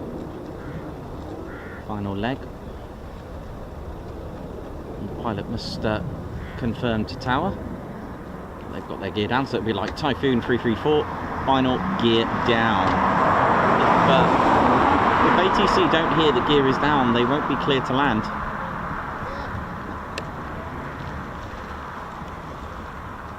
I've heard that once, and that was at RAF Marham. And it was a flight of 4 F-35As of the Italian Air Force, and they just didn't confirm that all F-35s had their gear down, even though they did, but the ATC will not clear them to land if, you know, they all have to confirm gear is down.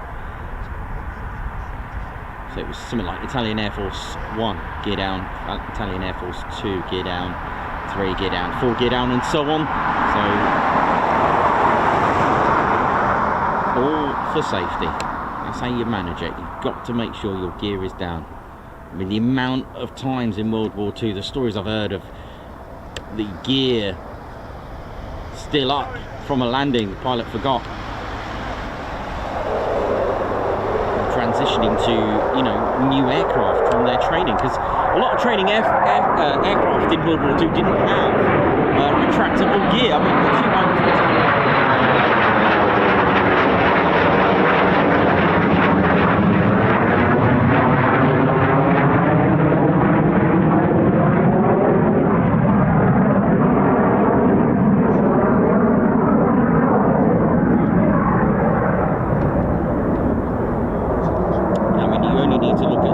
Chipmunk non-retractable gear.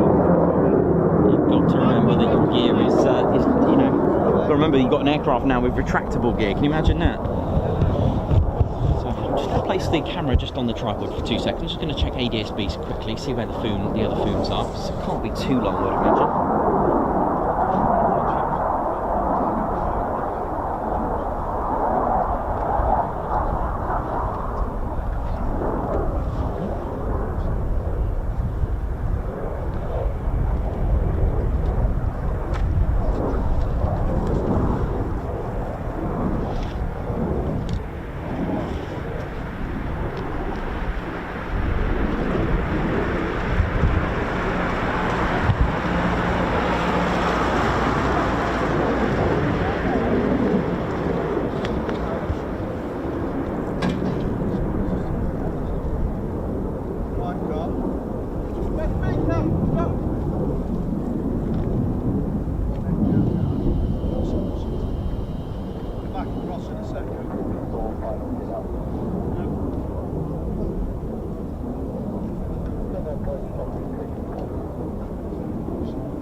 That's control.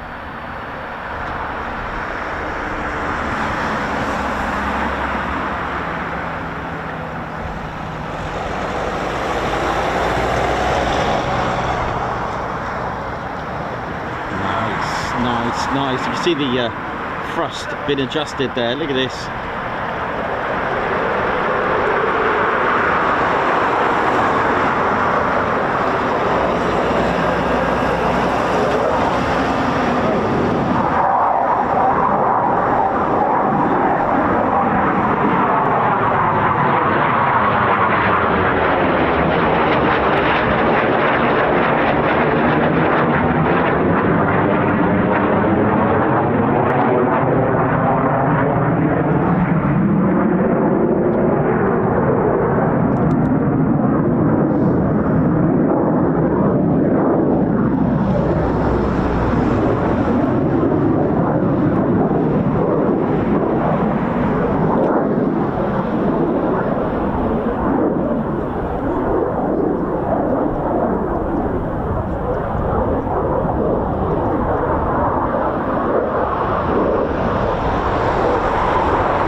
Here we go again.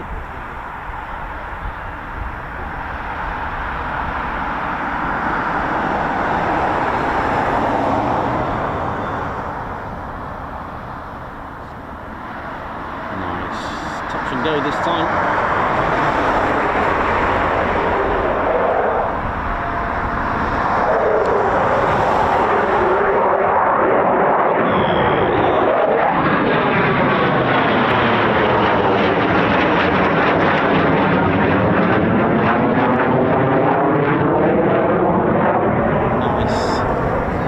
Made in Italy, the right wing made in Spain, the main fuselage Germany.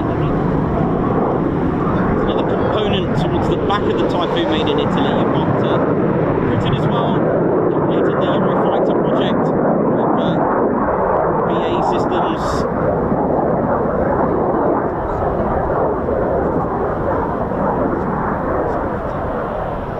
ECR, all the components. There are software from BAE, got Leonardo as well. We've got some excellent aircraft which entered service with the Royal Air Force, first with 17 Squadron. Now they, although they were equipped with it in Warton Aerodrome, number 17 Squadron, it wasn't until the 19th of May 2005 that they arrived here. So 17 Squadron were the first to operate the Typhoon here at Coningsby, number 17, and for those fortunate that do actually have photos of the 17 Squadron marking Typhoons, it's quite an interesting one because that's the model that I have here as well.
we say, aerodynamically, it's aerodynamically unstable, the Typhoon.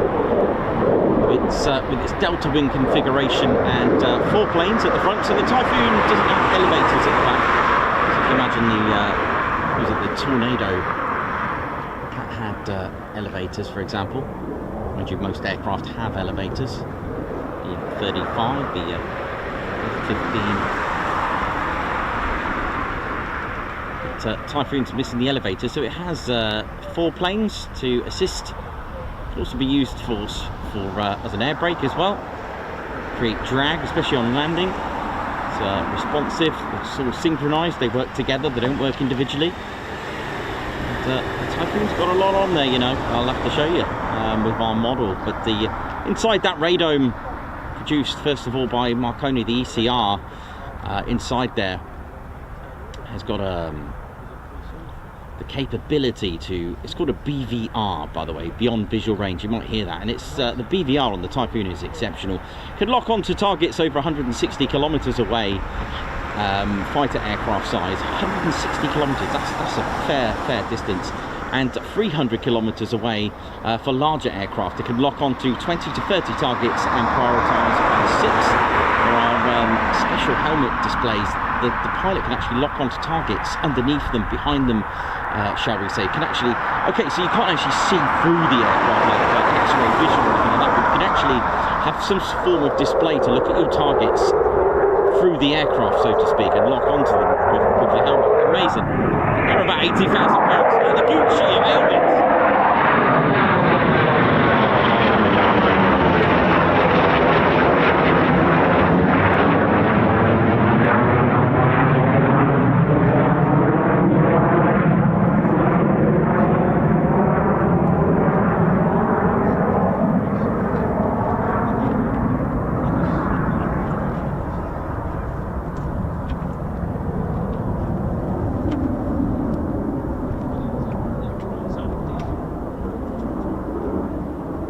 So when they, on delta wings as well especially, and a lot of fighter aircraft, obviously when they build like a design prototype and put it in that special aerodynamic paces to see its aerodynamic capabilities, they noticed that there was a lot of drag where the wings were sort of, shall we say, connected to the fuselage. So you'll notice on the Typhoon and a lot of aircraft that it actually bulges out where the wings connect. So next time you see a Typhoon from, let's say, an above shot, you'll notice that the fuselage actually bulges out. Now originally they had that in initial designs, they would have probably had that quite flat, but obviously notice a little bit of lower drag there.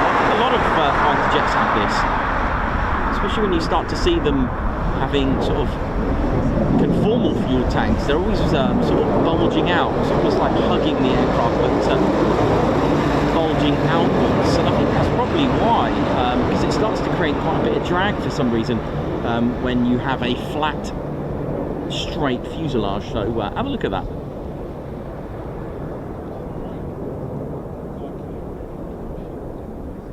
This has now gone out of the circuit. Well, lots of circuits today from Typhoon 334. I think it's Typhoon 334. Anyway, whichever, all is good.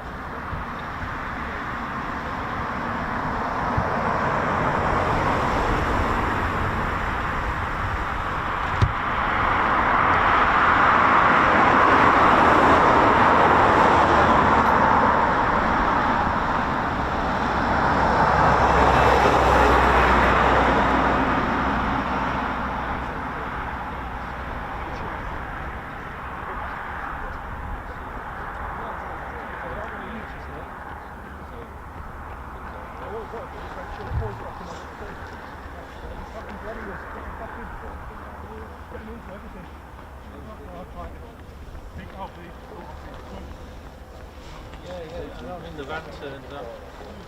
Yeah, there's a bit of room for a second.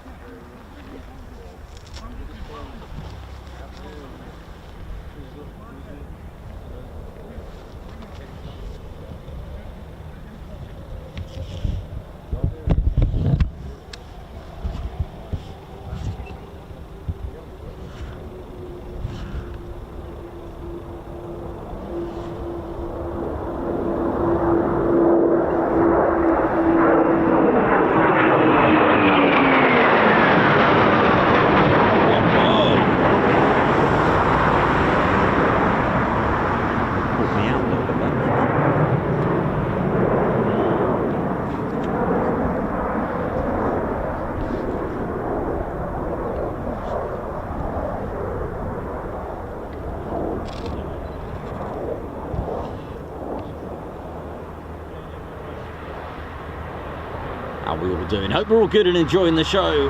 Welcome to Ted's home. So treat yourself to Ted HQ t-shirts as well, which we've got. And if you're a member as well, don't forget to use your discount on our online store. Visit tedconingsby.co.uk. And of course, we haven't really mentioned it too much recently. We've been so busy with, fortunately, with very busy streams, but don't forget to support the channel, and it's all thanks to all our members there. They're highlighted in green, look, bless them. Members, how you doing? Members, get your emojis out, come on. If you're tuned in right now and a member, happily with your name being in green, smash out those emojis right now. The reason why I say this, ladies, gents, teddy bears, the support that you guys have, that you all have given me has been amazing. You ladies, you gents, you teddy bears out there have been supporting the channel through our membership. And the thing is, it's all done with YouTube and you get something back as well. But the point is, you help keep me going. You help put the funding straight into the channel. It goes straight into the channel so I can get you spare laptops when they get fried, camera repairs, all that kind of stuff.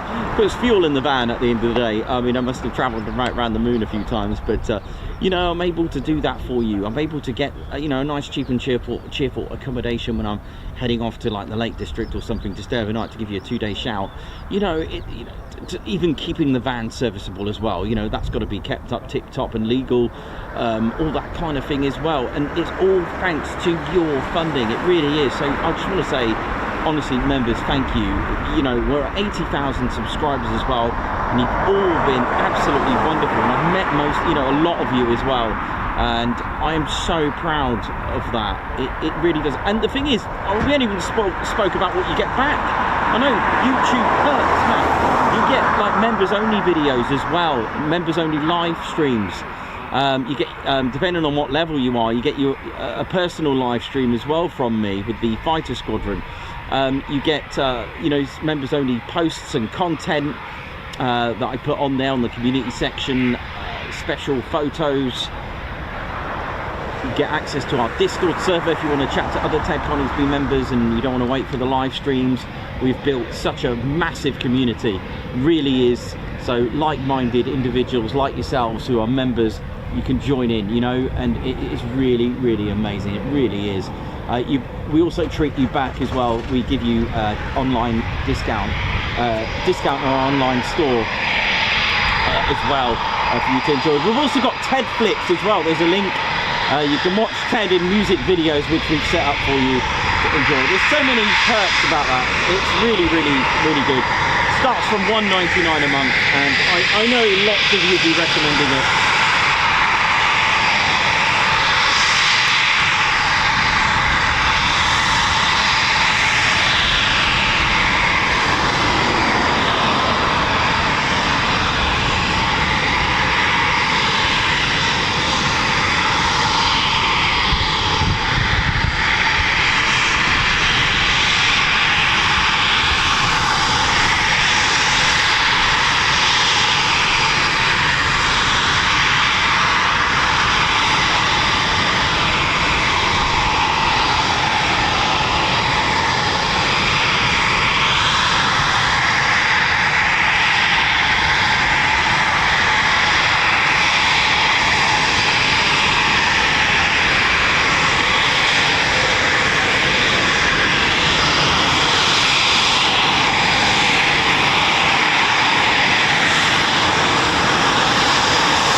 those R29 squadron markings that you can see on this aircraft.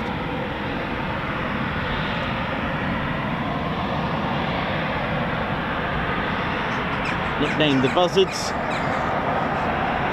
Flown some legendary aircraft such as the Canberra, the English Electric Lightning, Hawker Demon as well. In fact, interestingly, on the Hawker Demon,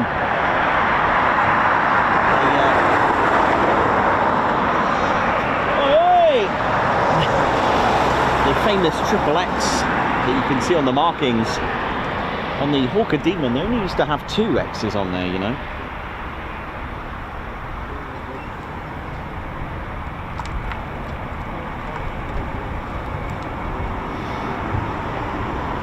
Yeah, they only used to have 2 X's on the Hawker Demon in the late 30s. It's really interesting. So the story behind this Triple X is, there's a lot of colourful stories out there as well, such as the miscommunication story. There was even stories about having 4 X's. Could not find that on the Siskin. I've had a look at photos and content. I could only find the 29 Squadron Hawker Demon with 2 X's. So it had an X, a roundel, and an X. So I really don't know. And then when the next aircraft after that, when they went on to the Meteor, it was they went back to 3 X's. So I'm really not sure what happened there. So could not find that. I mean, there are theories that they did have 4 X's perhaps on the Siskin. Couldn't find them though, unfortunately. Not denying it, just saying that because I like to see the photos. It really intrigues me, you know. Even finding out that the Hawker Demon, they only had 2 X's on there. I mean, how cool is that? And then why the 2 X's? Doesn't even add up. So I guess that kind of says that that really proves a point then, that they're not Roman numerals at all. If you look at it in that context, because, well, certainly 3 X's is not 29, and certainly 2 X's is not 29. So that's interesting to put it in that hindsight. But then if you look at other markings on the fuselage, there's all sorts of shapes. Like if you look at what was it, number 6? It's like this sky blue bar with like a zigzag. If you look at 2 AC Squadron, it's just got I can't remember what way around it is. I think it's black triangles, I think, upside down black triangles or something like that, or white little triangles off the top of my head. Been a while since I've been to Lossiemouth, but you know, they're made up of a lot of random shapes and designs. So that really does suggest to me that it's probably not Roman numerals. So there we go. It's just my theory on that one. And then you got the Buzzard, you got the Eagle, which this doesn't make sense for me, unless it's to say it's to, you know, you got the Eagle preying on a Buzzard, right? Is it the other way around? Because it looks like the Eagle is winning, but then that's kind of represents aerial combat, right? And their Latin impega et acer, which means eager, energetic and keen. So no idea. So I've actually seen what I think is the original painting at Shuttleworth House inside there when I did a wedding. It looks, well, if not, it's very similar to that. It's got the full work, it's got the full landscape with it. It's not just 2 birds with a white background. So who knows, but there we go.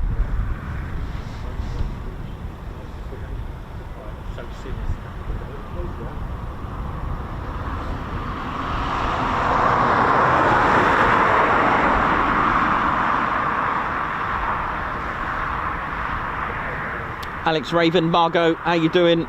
Edward Coates, Tim Bruce, G Van Pulliam, Davey, Simon Watcher on RSVP. How's it all going?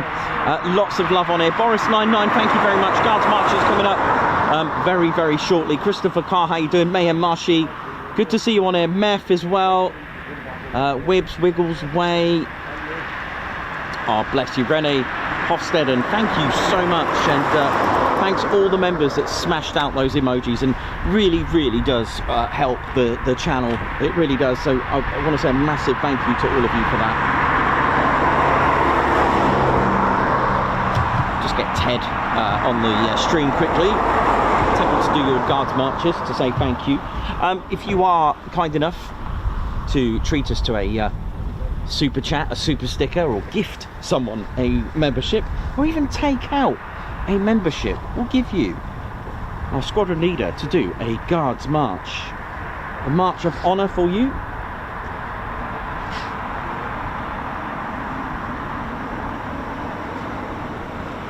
Ted, take it away, mate.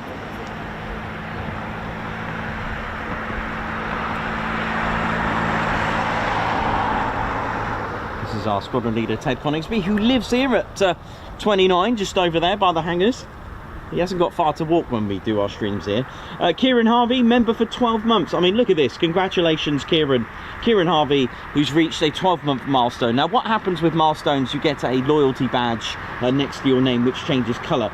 So, Kieran has turned blue. Keep up the great work, Ted and Nikos. Oi, oi, and an oi, oi to you. Thank you very much. Stephen Mann, member for 5 months. Thanks, Ted and Nikos, for all you do. Amazing channel, best ever. Thank you very much. Guards March to you. Wee Stevie Boy with a super sticker, Guards March. New Rail Basher, high five, Guards March. Thank you for gifting a Ted Coningsby membership. Margot Baxter, thank you very much for remembrance, Guards March. Jenny B gifted a Ted Coningsby membership, high five, Guards March. Thank you very much. Margot Baxter, thank you very much for the super sticker, Guards March. Weaver celebrating 15 months membership, Guards March. Thanks everyone for a fantastic 15 months. Boris99, Guards March, thank you for your super chat, thank you. Renee Hofsteden, coffee and tea, thank you very much, Guards March. The burger van will return, I think, next month. Tim Bruce, welcome, high five, Guards March, welcome to the Ted Coningsby Squadron. And look at this, the Lundy Gruffalo now celebrating 24 months with the Ted Coningsby Squadron. Thank you so much. And now your badge has turned green. Guards March, thank you very much. That's amazing. Oh, look at my shiny green badge. Thank you. And Dirk S, member for 7 months, the go-to place for military aviation streams. Thanks a lot, Dirk. Good timing, because you got yourself a landing as well now.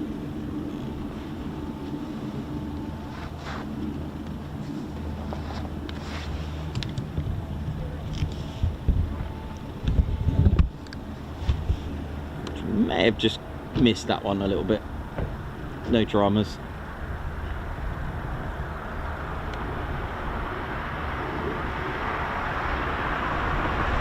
Aerodynamic braking at its finest. Look at this.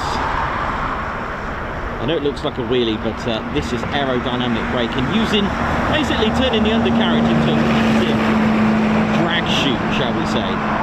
Creates a lot of drag. A bit like the same sensation as you know, in a moving vehicle, you're driving on a hot day and you stick your hand out and you feel that drag. So it's kind of like helps slow the aircraft down naturally, taking off you know, takes stress and, you know, strain off the braking systems and the front nose gear, I guess. Nice family version Typhoon.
Believe it or not, this is only our second aircraft that has come back. Amazing.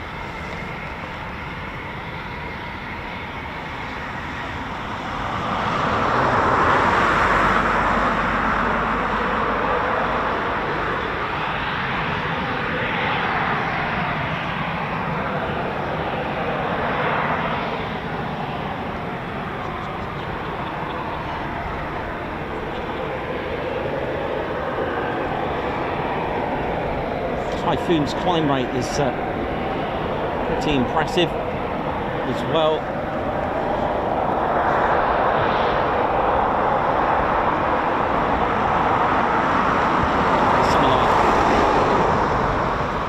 Something like 150 seconds it will get to 35,000 feet, something thereabouts, or give or take Mach 1.5 as well speeds, if I remember correctly. 150 seconds to get to those. So that's a Mach 1.5 and 35,000 feet in just 150 seconds.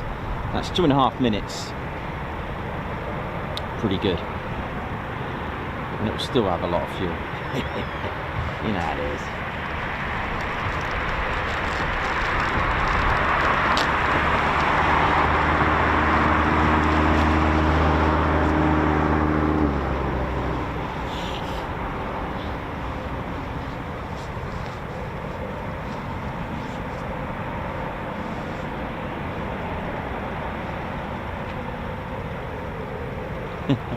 Thanks, Barry. Yeah, Ted Stones, aren't they? Oh, I love that. Right, let's have a look, see what else we've got there now. So we've got a couple more flights just coming back.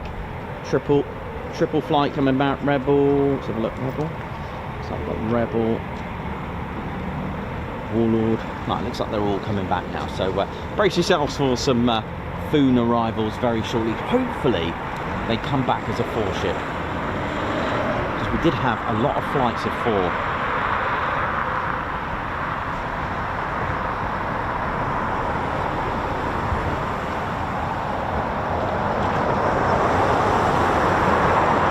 Back now, so they're just turning in now.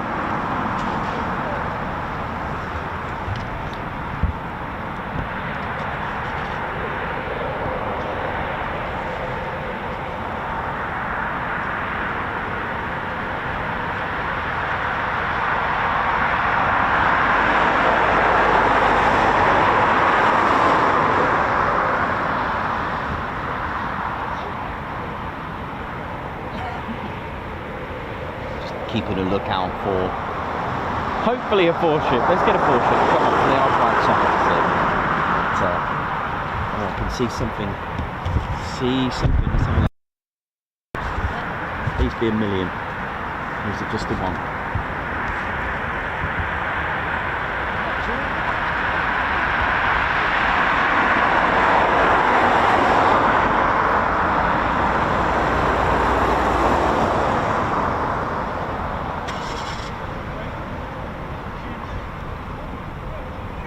Nope. False alarm.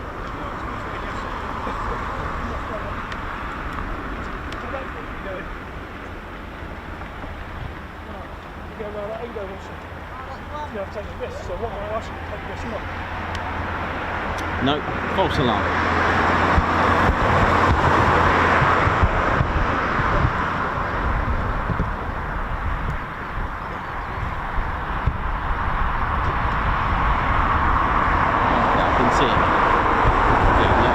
Singleton, unfortunately, was visual.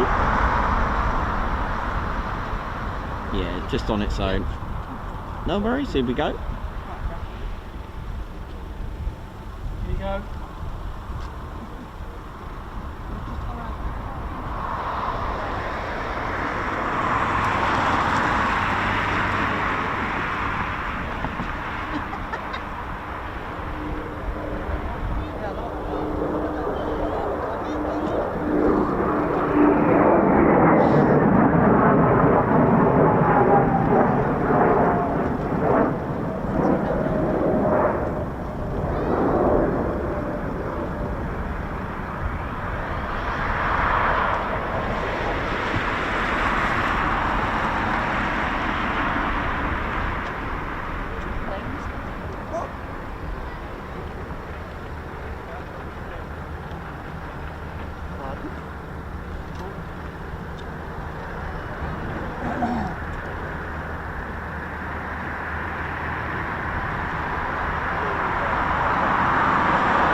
on the lips of the air intakes there, fully open now.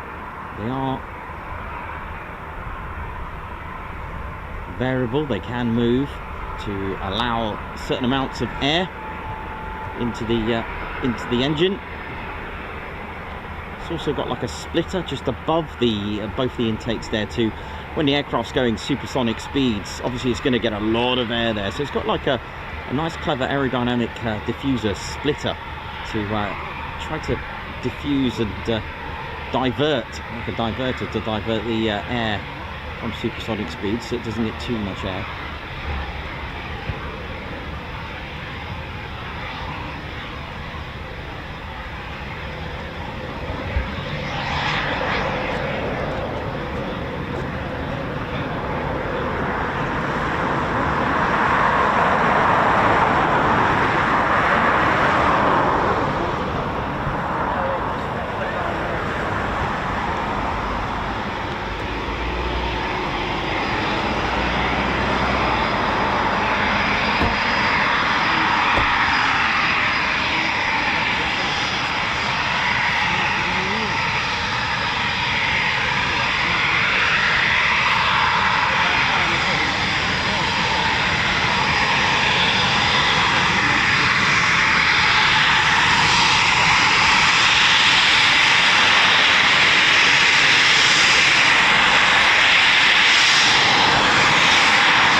Show you the squadron badge there. Beautiful, beautiful, beautiful. Just a salute from the pilots, of course. It's such a good feeling. Still, the air brake one was good though, wasn't it? That was a little bit special.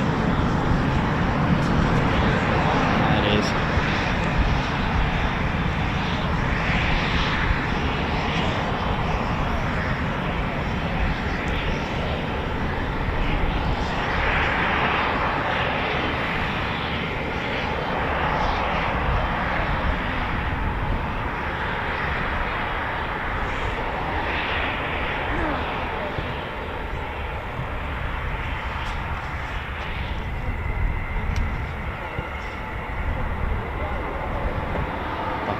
First pod that you can see there on the right of the wing, that's like it's a decoy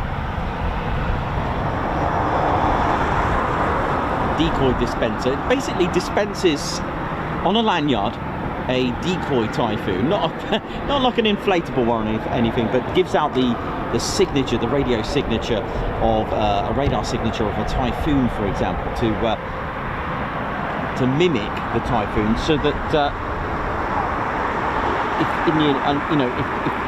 under attack, the attacking aircraft can lock onto or even a missile can lock on to the actual decoy, not the aircraft itself. Very useful piece of kit, that.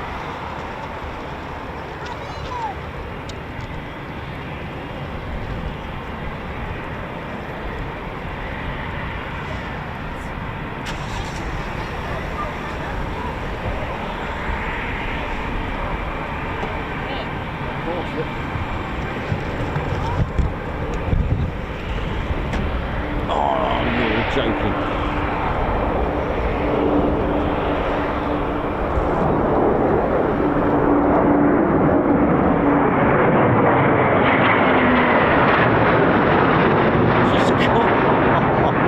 Oh no. Do you know, I had a look on my ADSB and I could see it. I was like, no. Oh well, it happens. There'll be another one.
backwards position. There you go. You use a speed brake, or sorry, an air brake.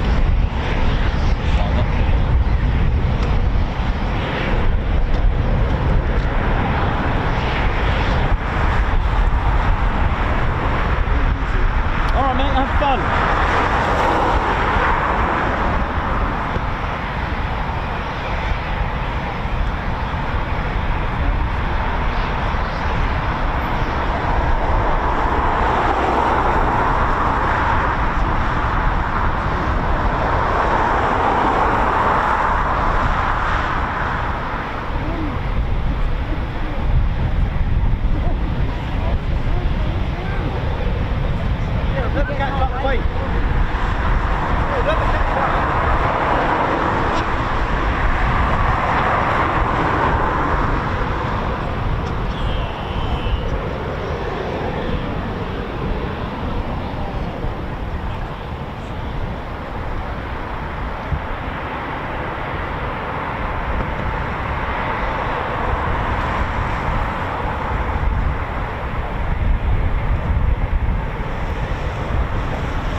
I might just grab a quick cup of tea while I can.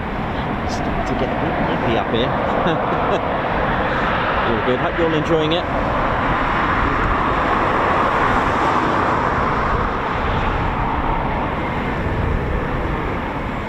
That's a happy Typhoon. Look at that.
Okay, no worries.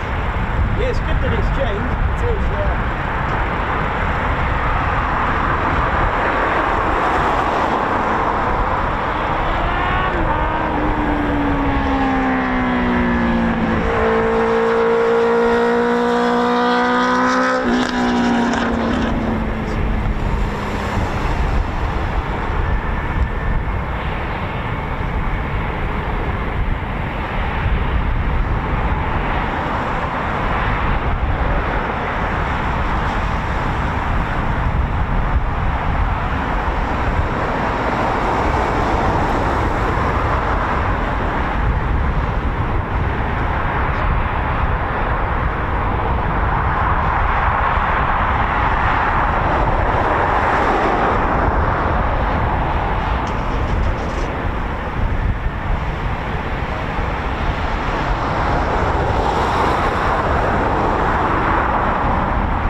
Nice sounds of the engines just shutting down. That nice whistling sound. Oh yeah.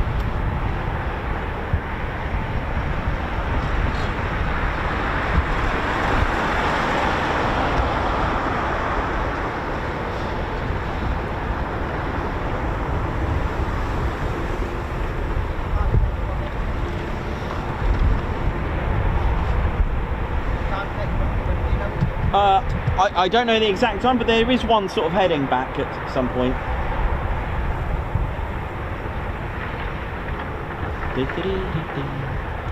Right. Just pop that there a little bit.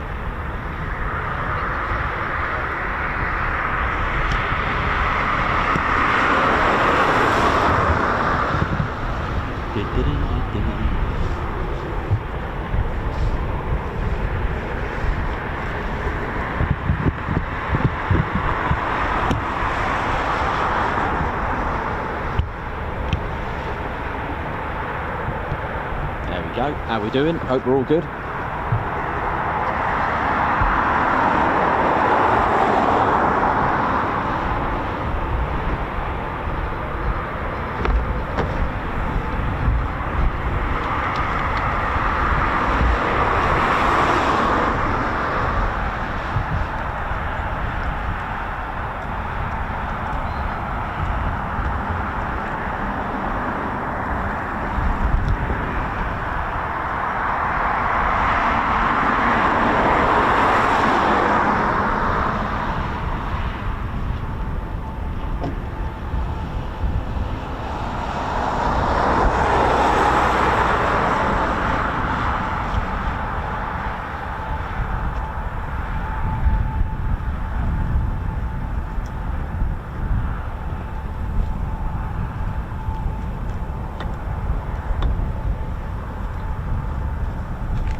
Doing, ladies, gents, steady bands, hope we're all good.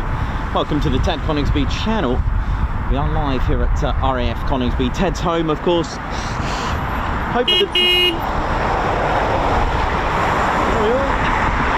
Home of the Typhoons, and of course the Battle of Britain Memorial Flight as well. How we doing? Hope we're good.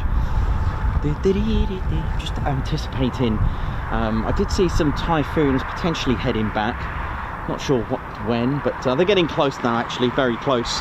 They just skirted Mablethorpe. You've got ADSB, you can probably see that. I think there's another flight, Chaos flight as well, heading back. Not sure what other ones are coming back, but looks like we've got our last few just coming back now, which is quite cool.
see the Typhoon there. Have a little. Just going to show you a little bit about. So there's the. There's our Typhoon model there. So here is what we meant here. Get a lot of fighter jets, especially the double tilt configuration ones, where they've actually modified the fuselage to bulge out because they found there was a lot of drag on if they were to be straight.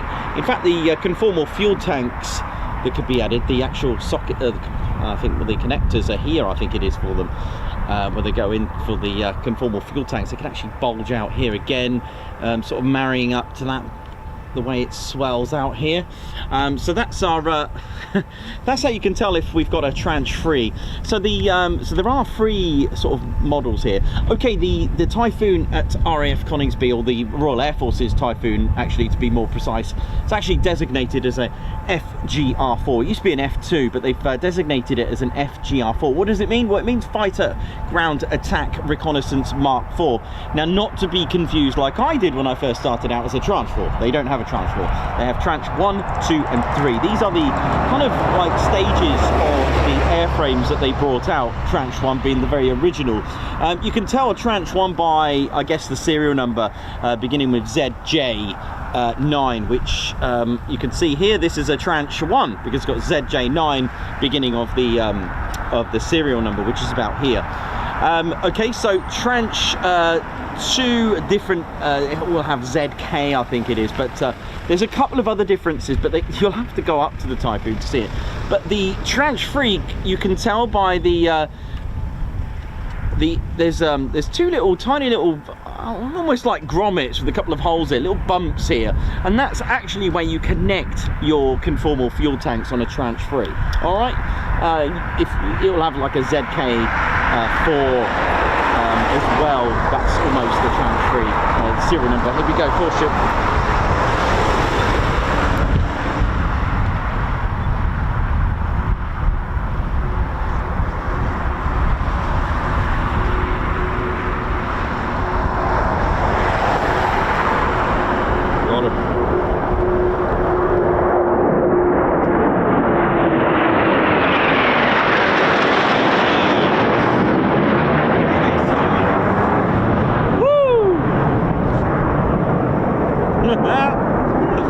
Every time I talk history or aircraft, an aircraft appears. I should go to the Mac loop more often then, shouldn't I?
Nicely done. Nice foreship there.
Now then, we had a pairs departure today. Will it be a pairs landing? Let's have a look.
Look at this.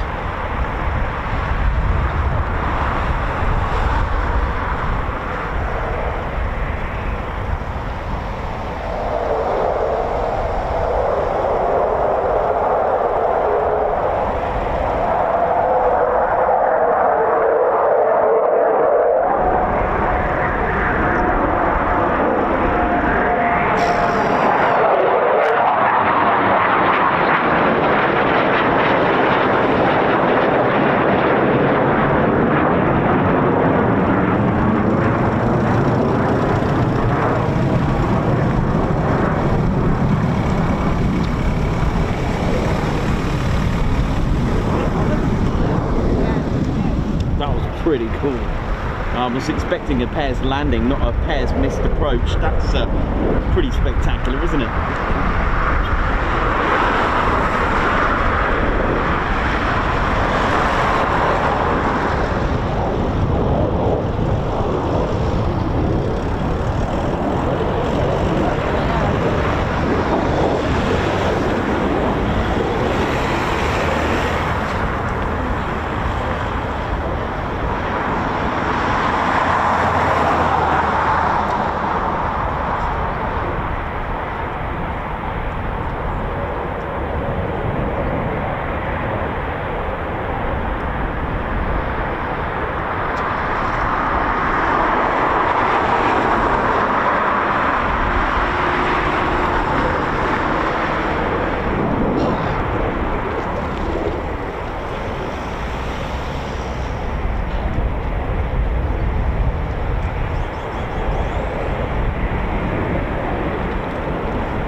Absolutely magic.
Punchy bit of gusto.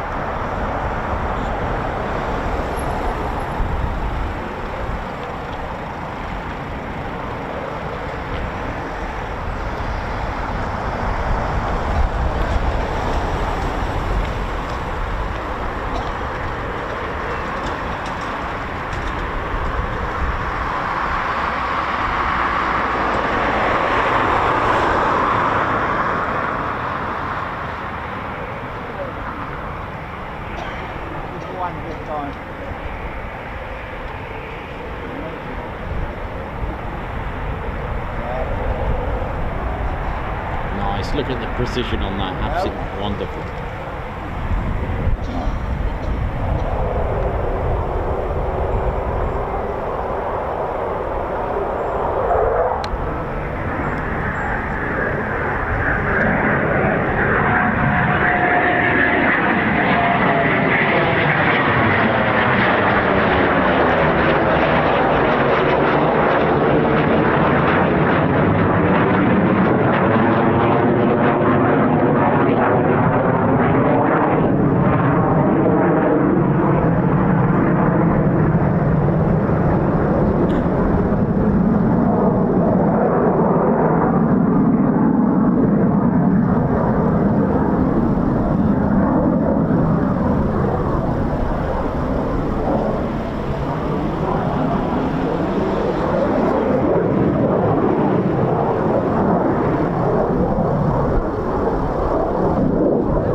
How we doing, ladies and gents? Teddy Bear's Ted Coningsby channel, live here at TED HQ, RAF Coningsby, home of policing, QRA, and training. You know it is. I think that needs to be on there as well. That's, yeah, what do you reckon? RAF Coningsby, QRA, training, policing, you know it is. So, I reckon if I can put that forward.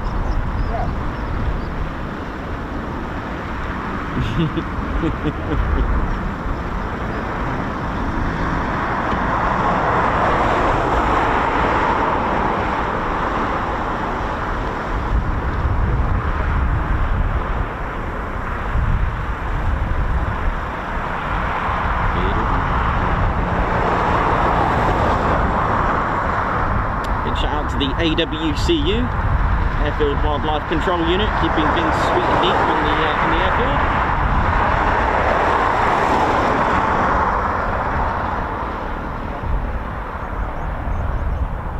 You can see them with their checkered fluorescent vehicle. Okay, we've been treated to lots of circuits today. Hang on a minute, what's that? Sounds very propeller-like. Hang on a minute. Sorry, Typhoon. Can you hear that?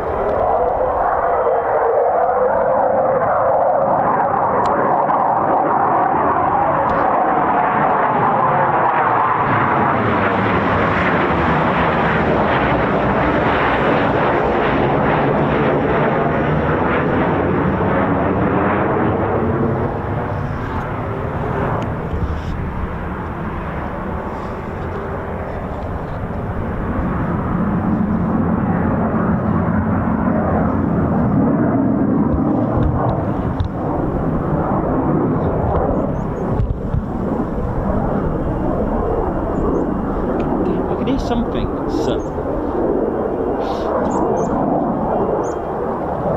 that, by the way, that horn was from the Typhoon. Here we go, got a two-ship as well.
the Chipmunks coming out again. I can just see it in the corner of my eye.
Thanks a lot everyone for smashing that like button as well for us. Thank you very much for your support today. It's been absolutely wonderful. What a great day we've had, and it's can only get better.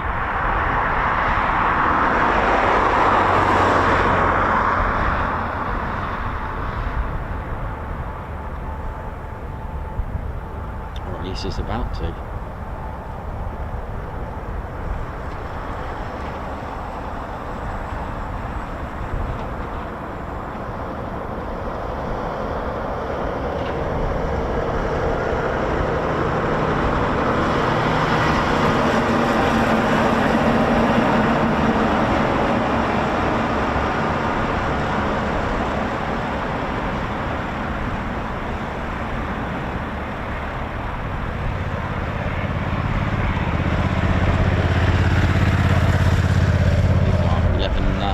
Squadron markings, yellow diamond, another shape that we've mentioned as well today. Lots of shapes. Like I said, it's I'm starting to, you know, with my own theory, if I'm allowed, and I believe that the X's are just, they're not Roman numerals and just shapes. But hey, I could be wrong, but that's what I'm coming to conclude, due to the fact that looking at the history that you've got two X's in 1938 on the Hawker Demon with 29 Squadron.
Do have a Chipmunk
The Typhoon's horn. It's actually the canopy horn that sets that off. When it opens, it makes the horn go off. Pretty cool, isn't it? I actually asked that question. People thought I was crazy because, you know, why would an aircraft have a horn? But the Typhoon does.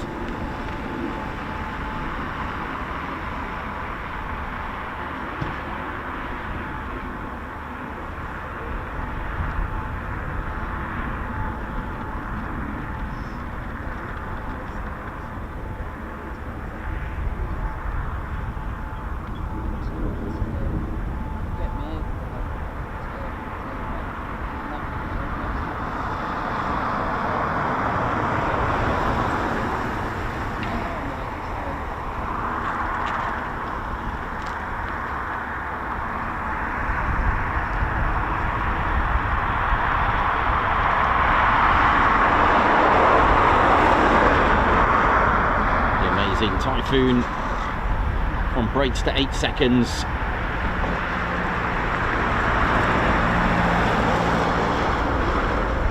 Straight into a 60-degree pull vertical climb.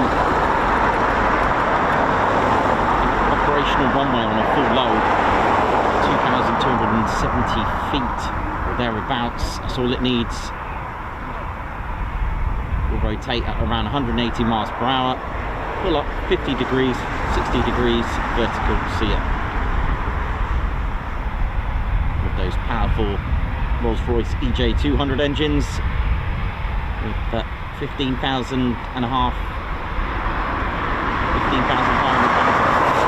you know, without the afterburners, and then with reheats, 20,000 pounds of thrust each. It's about 30% more power whacking on those reheats. Reheats, afterburners, same good.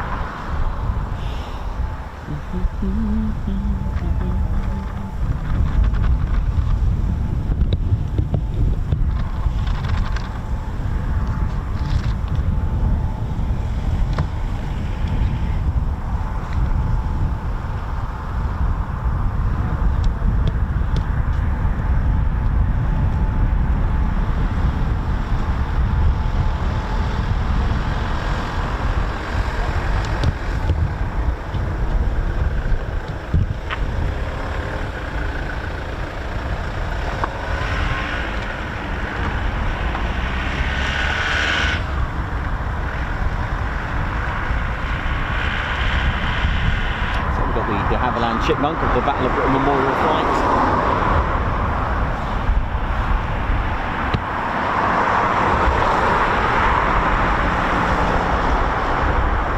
Looking sweet, looking neat there.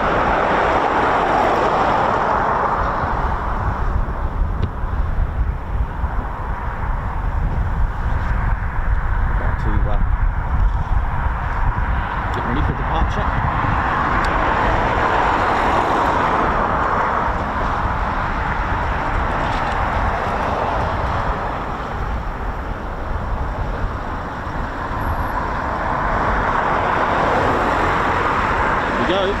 Send it.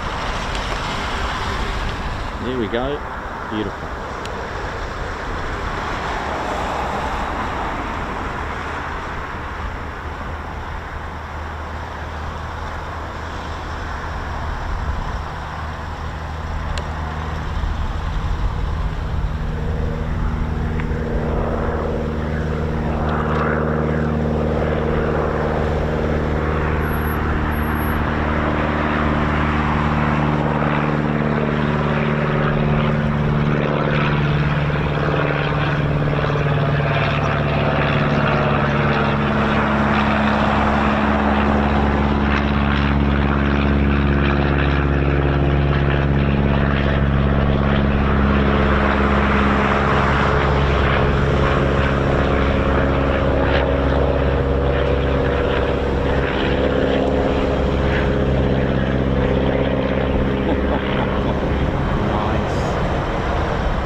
Done.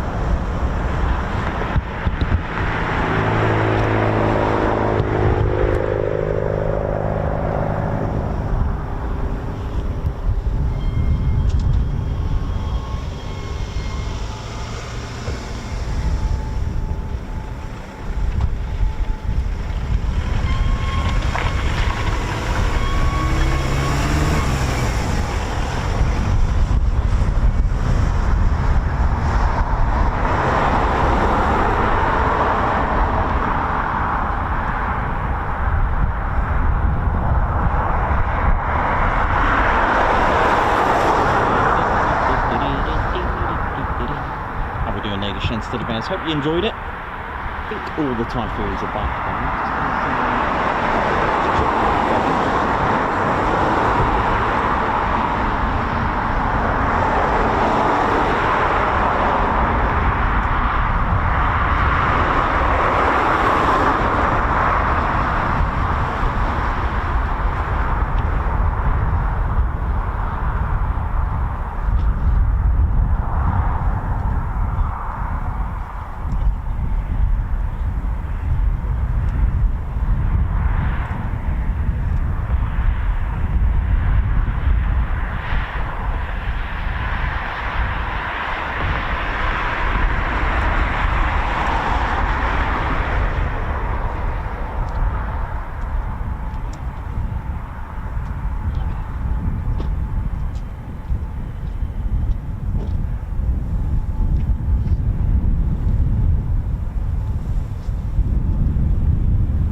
mystery at the moment. So all is good.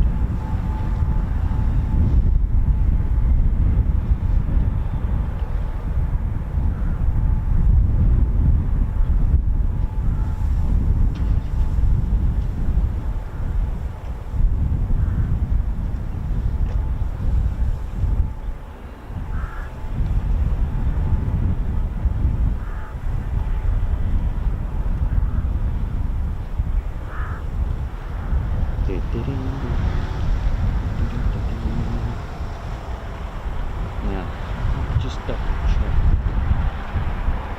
12:55.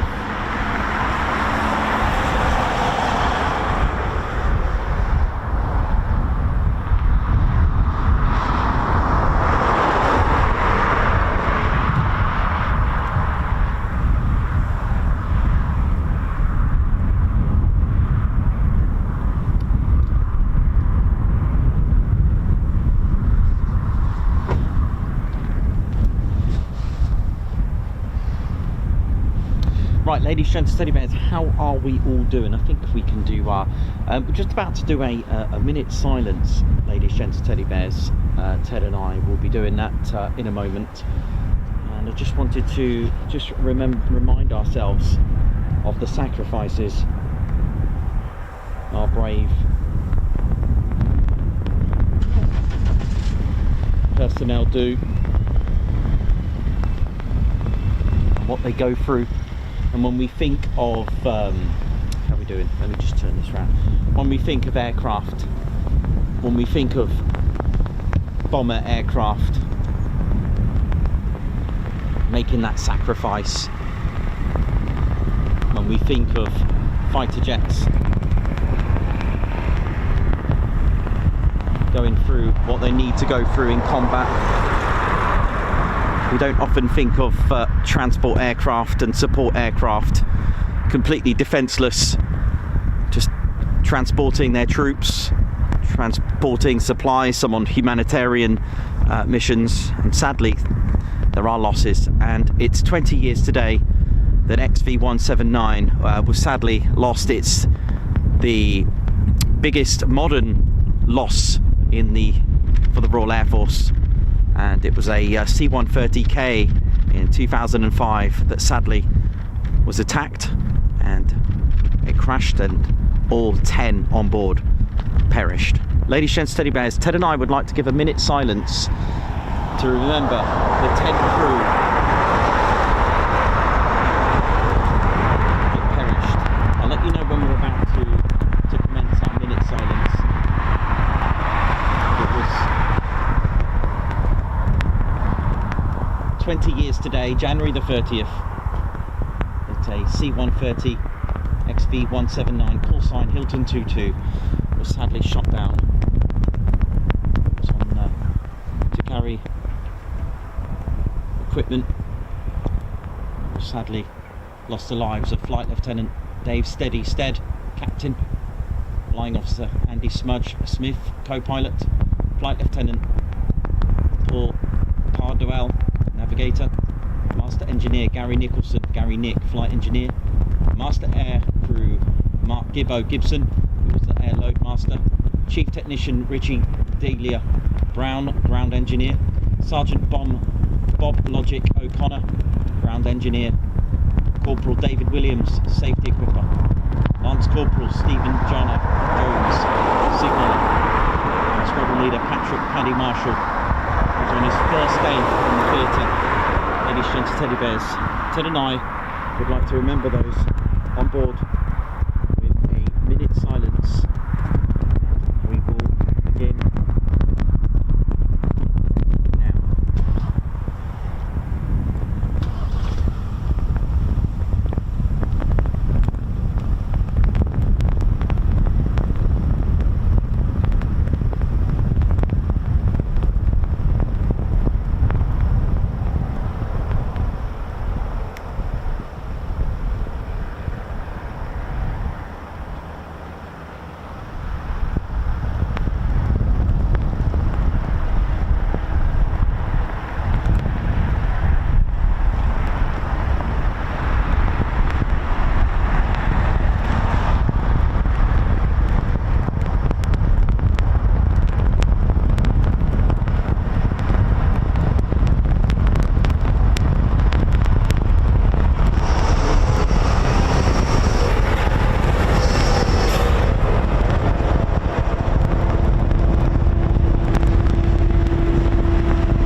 how we doing, ladies, gents, teddy bears? Hope we're all good. And so we've got just a Chipmunk up at the moment. So I'll just catch up with all of you, see how you're all doing. Thank you for that.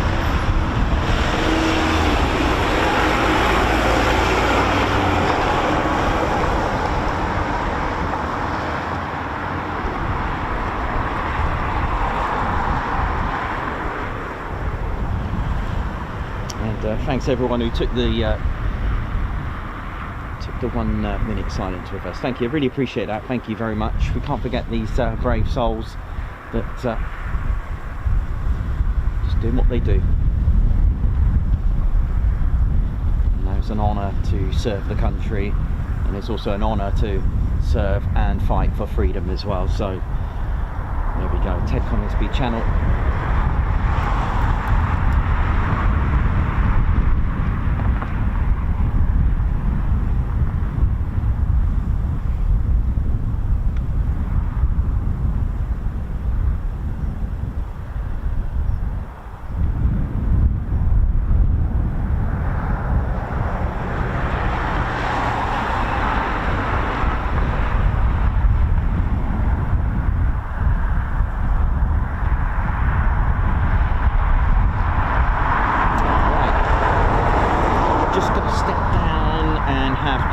And just get warmed up. It's actually really winter. So, wow. Let me just put it on. Let's just leave it on that one. It should be alright there, wouldn't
knowledge, it's now, isn't it? Because You alright, mate? you know, kill, hasn't it? Been brilliant, isn't it? Yeah, really good.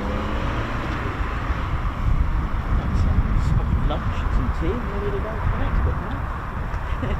What did you like? Doing in Apache? Oh yeah, let me have a look for you.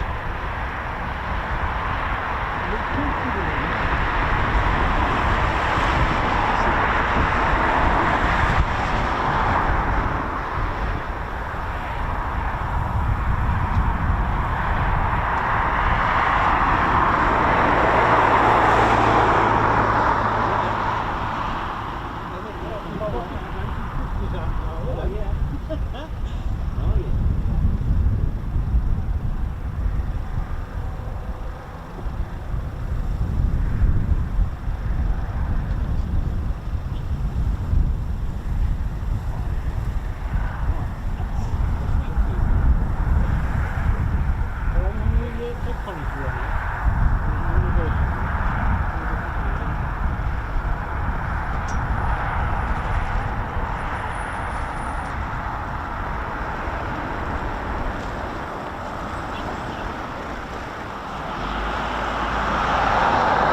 Right then.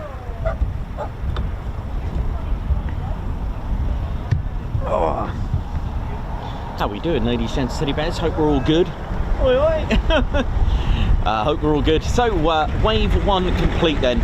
So we're just waiting for the second wave of aircraft. We'll see what we're going to get today.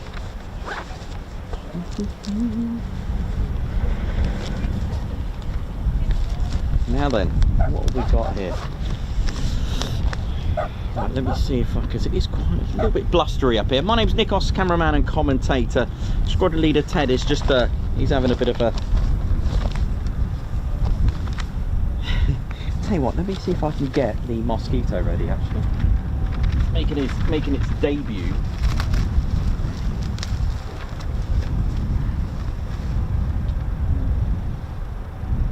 Now, this aircraft's still got the price tag on it. Nice. What's this one? A 109. 109G. Yeah, sadly these are not to scale. So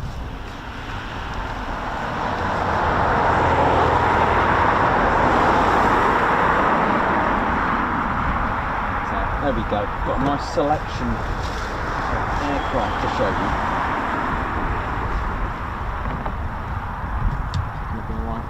Right, we'll have to just hope. How are we doing, ladies, gents, teddy bears? Welcome to RAF Coningsby, Bomber County. Right, so kind of homing in on yesterday, really, because we were speaking about Coningsby, weren't we? Let's have a look. How does that sound? Am I too close? I'm all right here? Should be all right here. Yeah, I'm all right here. I'm all right. You all right? I'm all right. How are we doing? Let me just sort this out a little bit. There we go. Is that better? Right. There we go. So yeah, welcome for those. I haven't done this in ages, you know.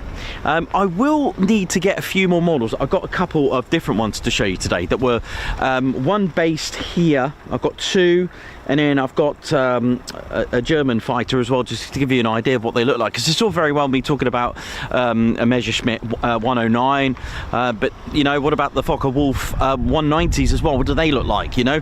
So as the channel progresses, I'm able to give you more and more information. So welcome to RAF Coningsby. Just give me one moment. The wind is blowing everything. The wind's just blowing everything away. There we go, try that. So yeah, so this is basically dubbed as Bomber County. It was known in this part of South, shall we say, Lincolnshire as being Bomber County. I think the northern part of Lincolnshire could have even been a different bomber group, actually. But here we are, though. The number of bomber command stations around the country, you know, around the county, gave it that nickname, basically, Bomber County. But when we think of bombers, though, we always, I mean, what's the first bomber that you can think of World War II? Many of us will have different answers, but I know a lot here, especially when I started out, I just thought of the Lancaster bomber. That was it. I didn't really know a lot about any other bombers, but if we speak about Bomber Command itself and what they had, I mean, we've even got the US Army Air Forces, where you got the B-17s, B-24s, B-25 Mitchell, you got the A-20 Havoc. I think that was a bomber, Boston bomber, yeah, light bomber. But then you can go on to even more detail. You know, you've got the Lancaster, as we mentioned, but then when we go RAF, we've got the Battle, the Blenheim, the Hampden, the Wellesley, the Wellington, the Whitley, the Manchester, the Stirling, and of course, don't forget the Boeing Fortress, which it was a B-17. And interestingly, number 90 Squadron were the first to actually operate the B-17 operationally in the theatre, and that was 90 Squadron here of the Royal Air Force as well. You've also got later squadrons using it as well, such as 214 Squadron. But if we continue that legacy of Bomber Command aircraft, they had the short Stirling, they had the Halifax, the Mosquito, the Avro Lincoln, and then you've got in the 1950s start to have the Boeing Washington, which was a B-29. You got the Canberra, and then we're talking about into the V-Force, the Valiant, the Vulcan, and the Victor. The Bomber Command actually deactivated in 1968. Now, when we talk about more home side of things, as in Coningsby, plans to build it was around 1937 as it was proposed, so a couple of years before the start of the Second World War. But land was purchased by the Air Ministry, and with around 8 Bomber Command groups that formed HQs. Now, Coningsby was controlled by number 5 group. Now, really interestingly, number 5 group actually started life HQ at RAF Mildenhall, and that was on the 1st of September 1937, but they later moved to Grantham at St Vincent's Hall in Lincolnshire. Why not? And Coningsby was constructed finally with grass runways and built a year after World War II on the 4th of November 1940. Now, in February 1941, 106 Squadron were the first to operate here. Their squadron markings were Zulu November, and they were the first residents at Coningsby with the Handley Page Hampdens, which was nicknamed the Flying Suitcase, as the aircraft was so cramped. In fact, the fuselage was just 3 foot wide. Now, what I'll do, I'll show you our lovely Hampden bomber, which is just here. Look at this. It is the first aircraft to operate it. Look at this. Had a bit of a problem though, a bit of an issue, because of the where the pilot sat. It was quite cramped, and if the pilot was to get, you know, injured or worse, it was very hard to get the pilot out and actually take over the controls. So, but that, never mind, this was the last of the few twin-engine bombers, because in the end, as we will find out in a moment, more power was needed. And don't forget, they sent that Lancaster on its first raid into Germany with the Augsburg mission, the Augsburg raid that we spoke about in 1942. So that was quite an interesting story to develop and learn about yesterday, in April of 1942. Very, very interesting. But that was the first aircraft to operate. Now, 106 Squadron went straight into the battlefield the following month. So we're talking about March 1941. They started off with raids over Cologne. Now, don't forget, the first sort of raids, daylight or night, were really over occupied Europe. Okay, they weren't into Germany, which is why the Augsburg mission, although not really a success as opposed to hit rate, it was more of a success to say, hey, we did it. May not have got the targets properly, but we did it in daylight. So this really sent a message home to World War II Germany at that time. Now, April 1941 saw another squadron arrive here, 97 Squadron, and they were flying the, really, I feel sorry for this aircraft, but the always gets a battering, the Avro Manchesters. They joined, they had the Oscar Foxtrot OF. They were flying the Avro Manchester. Now, both 97 and 106 Squadron are engaged in many raids over occupied Europe, but the Manchesters having that real bad reputation. In fact, I have heard that 106 Squadron were actually just not even wanting to fly the Manchester. They ended up flying back the Hamden. Now, the first raids had no losses until, sadly, one was lost, X3002, in a raid. Now, in 1942, 106 Squadron was to have a new wing commander. Now, this would have given him a right boost. Aged just 23, Wing Commander Guy Gibson took command right here of the Squadron 106, increasing the morale of the squadron. Now, all they needed now was an upgrade. Now, there were already talks about having and developing in the Avro Lancaster, which was back over there, that direction. It was started off as a Avro Manchester Mark III, and in March 1942 the BT308 prototype, and then finally eventually in March 1942 at RAF Waddington it was time for 44 Squadron Rhodesia to be equipped with finally what was then the Mark III Manchester, but I think they changed the name just to didn't have that reputation. Finally, the Avro Lancaster. But Gibson here, though, got himself back into flying. He started operations with mine laying in the Baltics, which is also known as gardening. If you ever see bombers with a parachute with a little box, that's called gardening. It is actually mine laying, which really was a right headache for World War II Germany, because obviously you got to sweep those mines away, stop the fleets from coming in. The U-boats find it a bit of a hard time. The ships were finding it a hard time. So mine laying was quite a almost put in a halt on and a bottleneck effect, shall we say, in some ways. But Gibson got himself flying in 3 more sorties in April 1942. In the Manchester as well. Now, during the following 3 weeks, oi oi! Now, Gibson was a great commander and the pilot for the squadron that he was highly recognised for his 18 night sorties, which 6 of those were consecutive. The squadron was improved and performance was noted by analysts of 5 Bomber Command and the Air Ministry. It's got a bit of connection as well, Wing Commander Guy Gibson, because he actually flew with 29 fighter squadron, and that's our 29 here, but they were a fighter squadron back then. 30th of May though, hang on, let's go back to March. Let's just rewind just a teeny bit. April then, 1942. Don't forget, the very first raid into occupied Germany happened with 44 Squadron as well. That was quite interesting, because 97 Squadron also took part in that, and they moved all because the runways had to close here at RAF Coningsby, because they were going to have the Avro and be equipped with the Avro Lancaster. Grass runways weren't good enough, so when they closed the grass runways in September in 1942. I need to have a look at the dates. Now that I've been studying a bit more, some of the dates that I've written don't really add up, because 97 Squadron were actually at Woodhall Spa, and they took part in that raid, and I know this because of what I've been reading.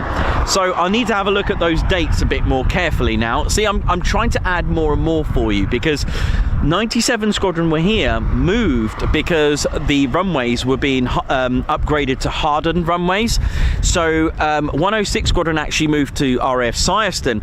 Now what happened was, between that time period, the runways were delayed in construction. So RAF Metheringham was to become the home for 106 Squadron for I think it was about 3 years, and of course it's got a lot of connection with Guy Gibson because he was still flying with 106 Squadron. So you may see on Google Earth and Google Maps that amazing little triangular configuration, and they did that for a couple of reasons as well. Don't forget, aircraft take off into the wind, and also crosswinds can become a bit of a hazard for the aircraft as well. So having triangular configuration meant that you've got 6 directions of travel, and also if you've got crosswinds you can then change runway. Plus, if your runway got damaged for whatever reason with an attack or a raid, then I guess that meant you still got a few more options there with you. There we go. So when Coningsby finally opened its yeah, I think I know what I've done here. So it finally opened in September 1943. So I'm guessing then the runways probably closed around March 1942. I'm going to have a better look at this next time.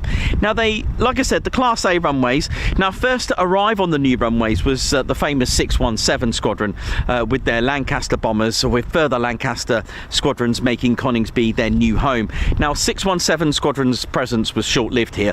They swapped with 619 Squadron, who were at Woodhall Spa, and they swapped, etc. Now, on D-Day, during the night of the 5th into the 6th of June 1944, 18 Lancasters of 97 Squadron took off for their mission over Normandy. When the runways finally opened, 97 Squadron moved back to Coningsby. 97 Squadron were amongst the first casualties of D-Day. So on the Lancaster specific, which I'm about to say, so let's have a little think. So 97 Squadron, they would have had Oscar Foxtrot, a roundel, and then Z Zebra. That's the flight we're going to talk about. It was a Lancaster Z Zebra. That's their sort of like a radio call for their aircraft. The flight letter for it, Z Zebra. Sometimes you get B Baker, which is a famous one that we spoke about. A Apple, that kind of thing. Now this Lancaster was flown by Wing Commander Jimmy Carter, who was awarded a DFC. They were in good spirits to take off from Coningsby because the mission wasn't too deep into enemy territory. Don't forget that Augsburg mission that 97 took part in. The Augsburg raid would have had to not only try to survive getting into occupied France with all the flak guns, but also actually going into Germany. So they were like, this is fine, because we're not going too deep. We're just going in, over Normandy, which is fine. They just literally thought, go straight over the coast onto a bit of land. This should be good. In fact, Carter joked and said, thank God I'm not in OTU now. Now this flight sadly would cost Carter and his men their lives. They set off at 2:56 from Coningsby's runways. Now I've always mentioned about how important weather and the moon plays part in raids. You see, they had to be careful, night or day missions, the raids, because the moon, any daylight or the moonlight, can light you up as well as your target. So the moon can be your friend, and I've always said it can also be your enemy. Unfortunately, in this instance, the moon was a bit of an enemy. Across the channel, a German night fighter pilot, Hauptmann Helmut Eberspacher, and he was part of SKG-10. They were sitting on alert. So just as ready as the RAF were ready to scramble here in the UK, the Luftwaffe were doing the same. It was in their interest to scramble as well. Now SKG-10 was a Luftwaffe fast bomber ground attack unit equipped with the Focke-Wulf FW190 G3s and G8s. Now I don't have an F190, but I want to show you them. I do have a 109 though. Not quite the same, the butcher bird, as the 190 was called, but I do have a Messerschmitt 190, so 109. So when I do talk about that, I'll just thought I'd show you one of these. Pretty cool, huh? But a very different aircraft to the 190. There's a bit of a thing with the Spitfire Hurricane. 109, 190, you know, it's that kind of thing. But Eberspacher, the holder of the Iron Cross first and second class, had been prompted to Staffel Kapitan to lead the third Staffel on the first grouper in May.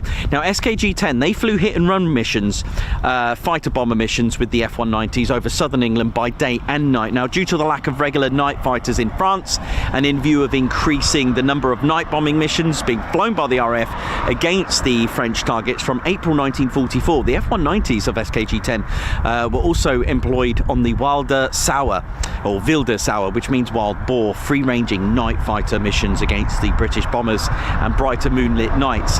It was for this purpose that Eberspacher and some of his pilots were sitting on alert at Evaru. Now, when I went to Mara Heritage Centre, the other thing that I didn't know is that the night fighters also lit, they actually fired flares. Now this is something we think of modern fighter jets to do, but they fired yellow and green flares to try and light up the bombers. It was what they were looking for was a silhouette. The other mistake that they were I'm not sure how long they realised for this, but if you remember our stream with the Spitfire, with the flames coming out of the engines, the problem is flames at night, you're going to stick out. And the problem was with the Halifax as well, it didn't have these exhaust diffusers, dampeners, like flame dampeners. What the night fighters were also looking for was the flames coming out of any bomber. The other interesting thing to remember, that the German victory scoring system was a bit different, or had something different.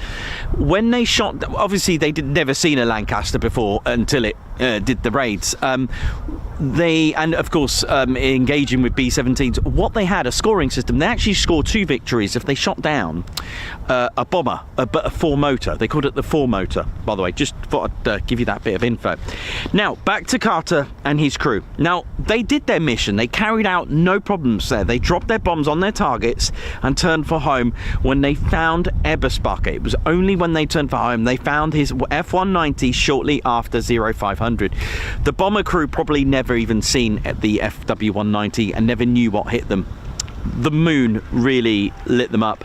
Eberspacher spotted several Lancasters silhouetted against the moonlit clouds below him. He dived down on Carter's Z Zebra and attacked the Lancaster's blind spot from underneath, avoiding engaging the bomber from any other angle out of probably healthy respect for the RAF gunners. At 5:04, a transmission from Carter on the force radio frequency acknowledging a message from the master bomber was suddenly cut short. Cannon shells, machine gun fire from the FW-190 ripped into the underside of the Lancaster. It caused immediate catastrophic damage, probably wounding and killing some on board and setting the bomber on fire.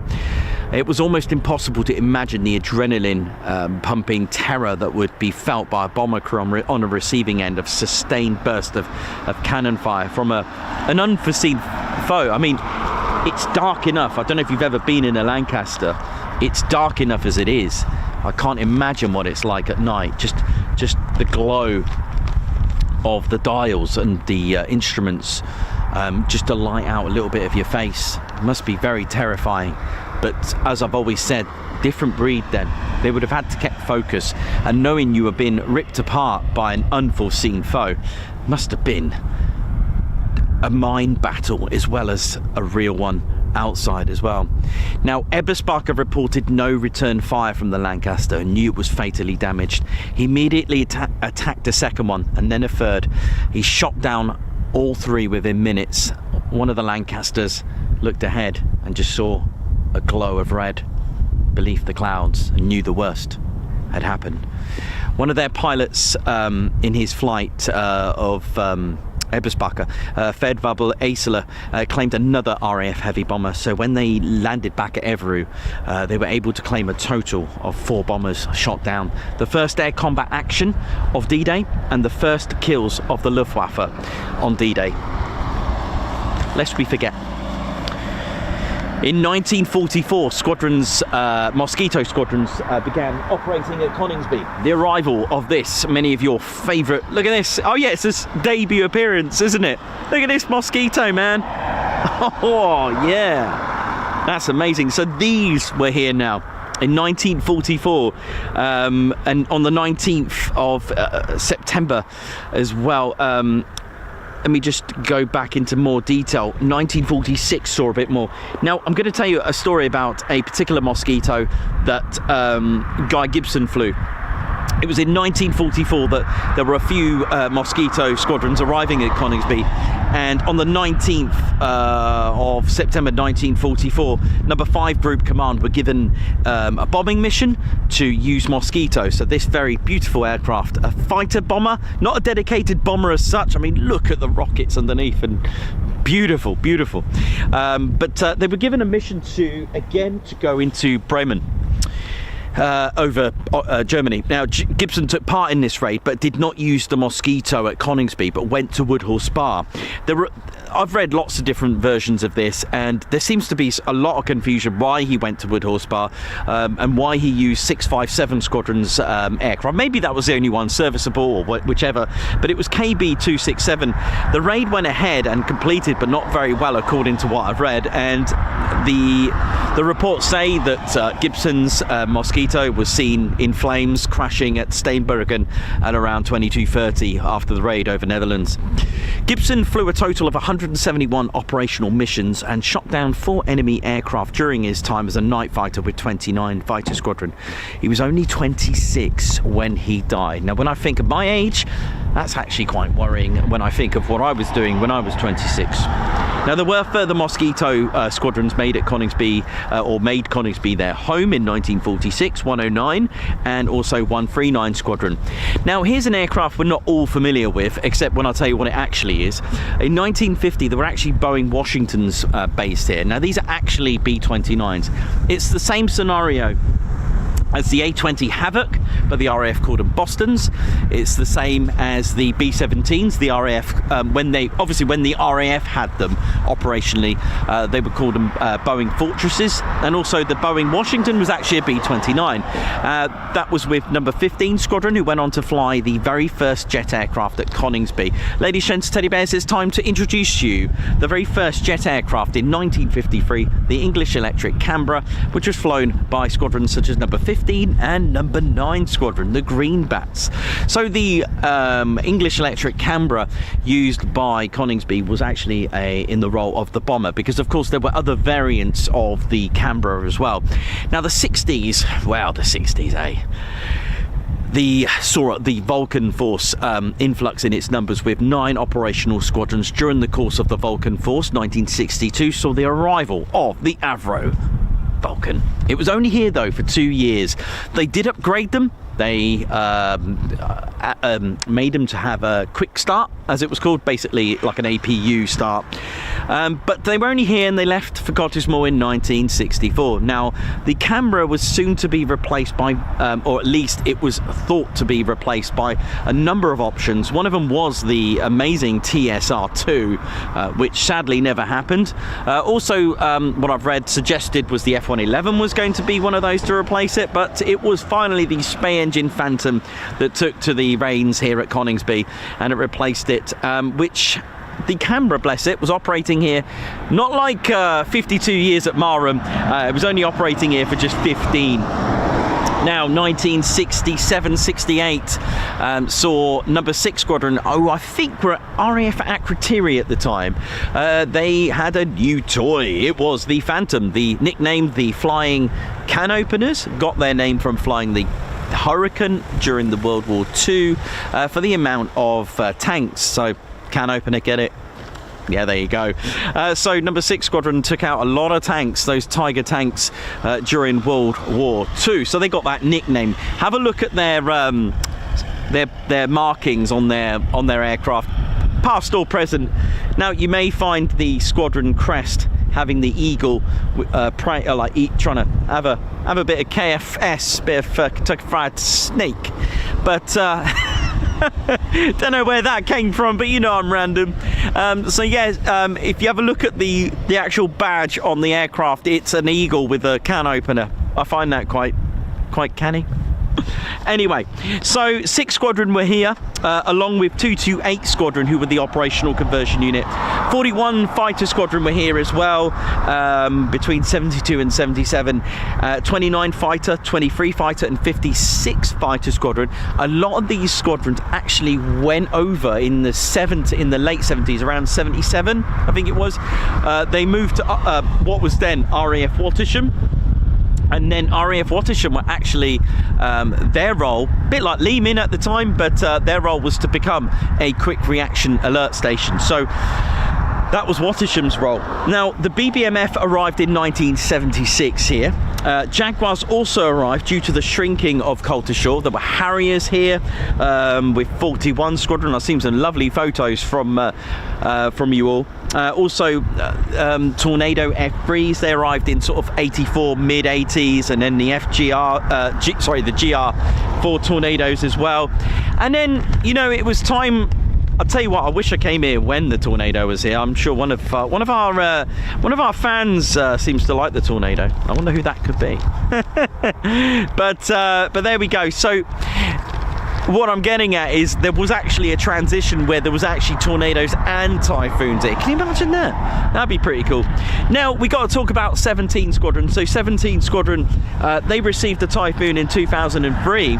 They became the first ever squadron to receive and operate the Typhoon, and that was at Warton Aerodrome. So I think they might have been a reserve, or especially 29 might have had an R next to it until they became operationally. Now the squadron finally reformed at RAF Coningsby, and 29 Squadron, the operational conversion unit, arrived the following year at Coningsby. So it was on the 19th of May 2005 that the very first Typhoon arrived here, which brought it here, number 17 Squadron. You've also got 41 Squadron, the 2 Fighter Squadrons, 3 and 11 came here, and last but not least was number 12 Squadron. So there you go, and that was in 2020 that they actually stood up here and they stood up in 2018 with the interest of Qatar purchasing the Typhoons. Now, if we have a little look at the Typhoon over here, we're back to modern day. So we went from talking about the Hamden bombers, and then we're here, back here, multi-role aircraft, fighter, ground attack. Something just got squished. Fighter ground attack reconnaissance aircraft. There we go. Beautiful.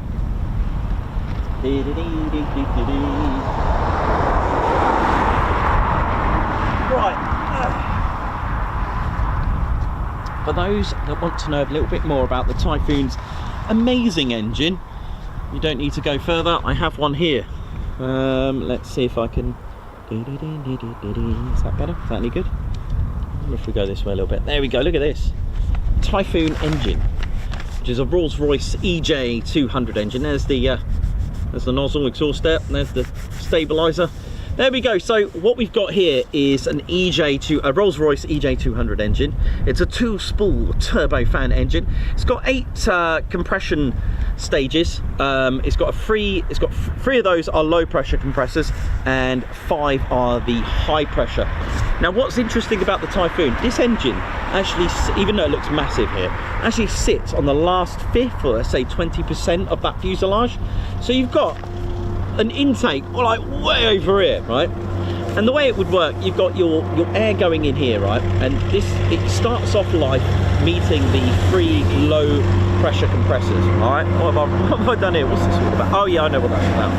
So what it is, it's like compressing the air, squishing it. You know when you put air in your tyres, you look at the bar or whichever you use PSI, you've got to imagine that the air here is squished when it gets to here 26 times of what it started. So if it went in at 1 bar of pressure, you know, it over here it will get to 26 26 when it gets here. So it's been compressed. So if it started off at 1 kilo of air, here each kilo is now 26 kilos. It's like really squeezing the air. So it's been compressed and squished and squished. Now here we go. Here we get the what's called a low bypass, because it's 0.4 to 1. So that's how much air is actually bypassed of the whole thing. When the air that's gone through the low pressure gets to here, this is where it meets the 5 rotor pressure, the high pressure compressor. So they get smaller and smaller and smaller and smaller. A bit like the Charlie and the Chocolate Factory when they went in that room and, was it Veruca? She got squished. Sorry about that. When it gets to here, so don't forget, the heat here must be extremely hot here. Here it meets the fuel injectors that I've conveniently drawn here. This is the hottest section. So don't forget, you got suck, squeeze, bang. So you've got air, fuel, and you've got the sparks here. And here it meets the 1-stage high pressure turbine, and this actually powers this. So everything powers each other, and then you've got a low pressure turbine here, and that's 15,005. This actually is pretty much a standard engine here now, but until it gets to here. So you're talking about 15,500 pounds of thrust. Tom Cruise!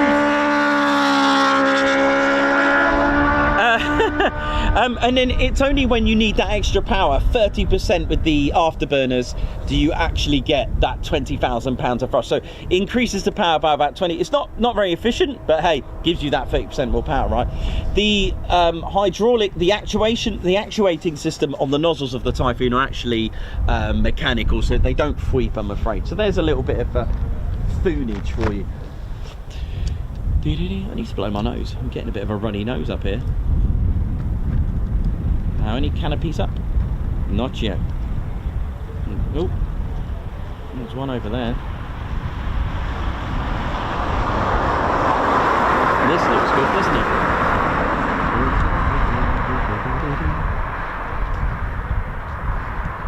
Let's just pop that there.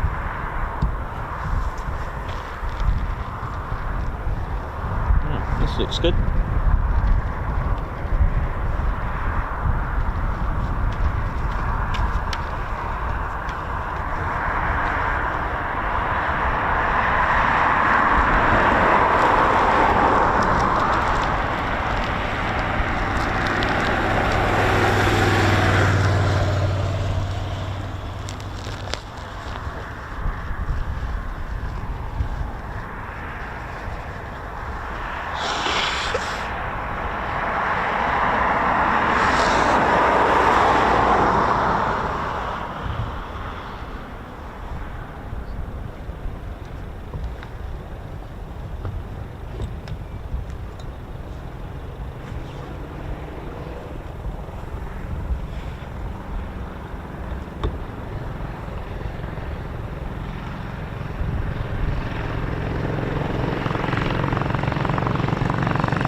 Hey, how's it going? Grand Crew Drew here. Hope you're all good and enjoying the show. What's going on? My name's Grand Crew Drew. Don't forget about us, whether you're watching it on the wobbly jelly or your dog and bone, or even your lamb chop.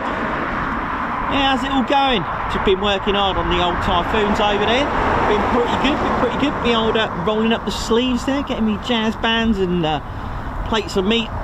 And it's a right workout, this, isn't it? Nice to see the current bun though. Current bun's looking good and gorgeous, do you know what I mean?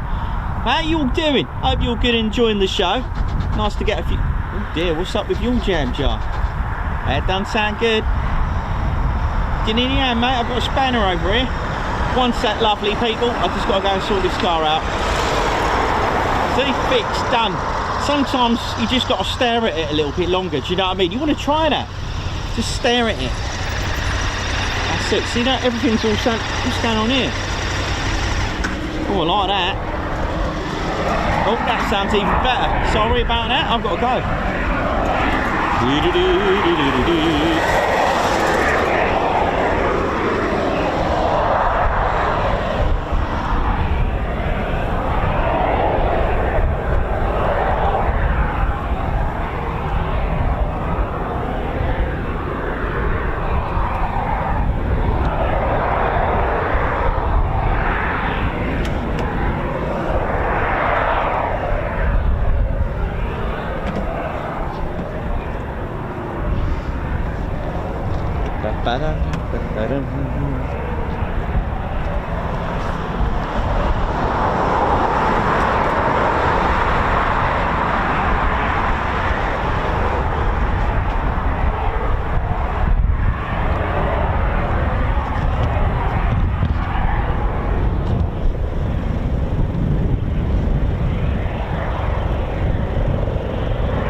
What is this?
Look at this.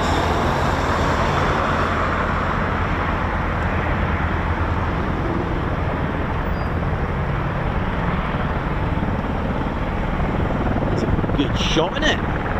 Let's get a bit more of them, hang on.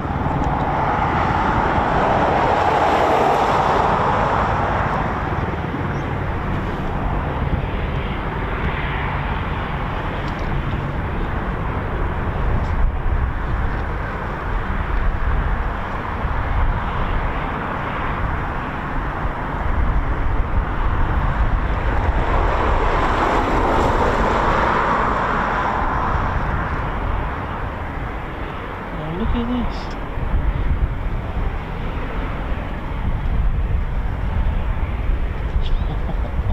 You don't want to mess with this. It is it's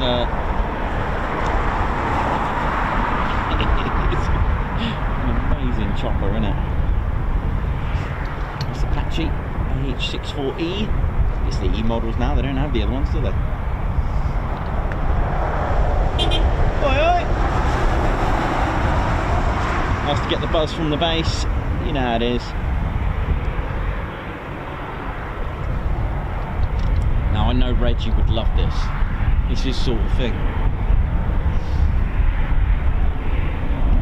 There we go, lovely to see them. Right, back to the Foons.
break, is it?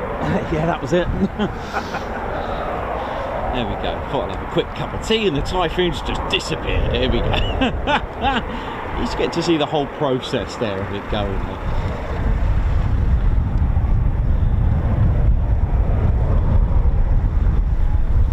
That was pretty cool to see the two Apaches arriving like that. It's cool, man.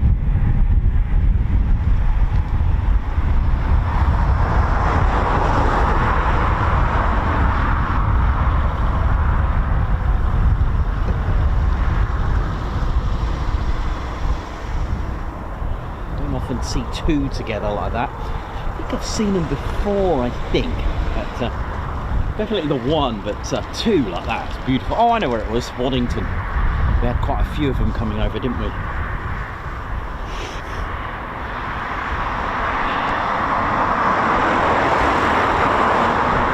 the Ted Coningsby channel. We're live here at RAF Coningsby. Don't forget to hit the like.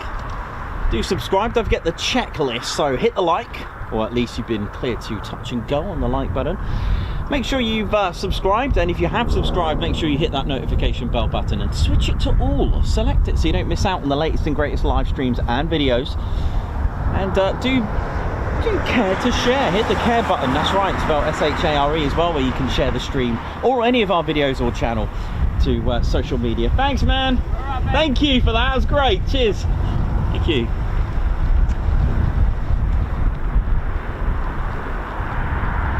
Lovely to see on social media where lots of you have shared our screen, so thank you for that. Very kind of you.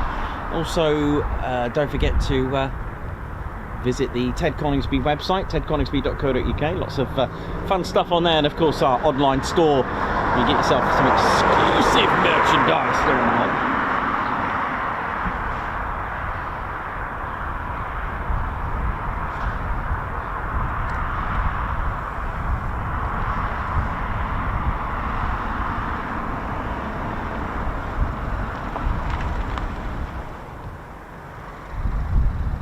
How we doing, ladies and steady bears? Davey, Fritz, Cheeky X, Fritz, how you? All right? Oi, oi.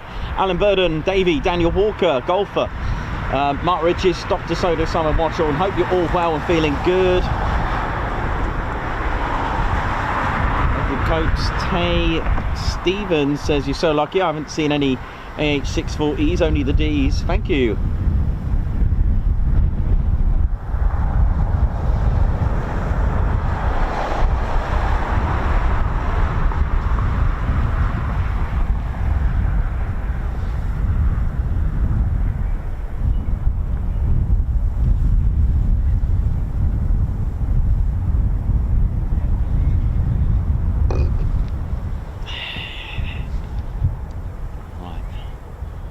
Shout out to the crash teams as well, the fire and rescue teams, and of course medics and crash teams, the ambulance blue light crew. Hope you're all good as well. Thanks for being who you are as well, always on standby, ready to go when needed, should you need it.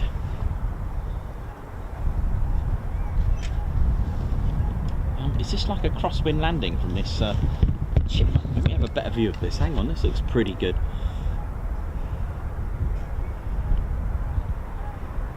Starting to get a little bit choppy out here. Oh, that was a...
punchy up here. Goodness me.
Never heard a Chipmunk set off a car alarm before.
Who's going up first?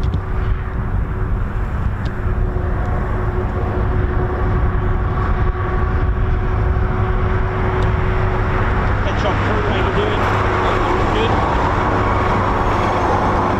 So when the Typhoon's there now, and other bits and pieces there now, as well as chicken there now.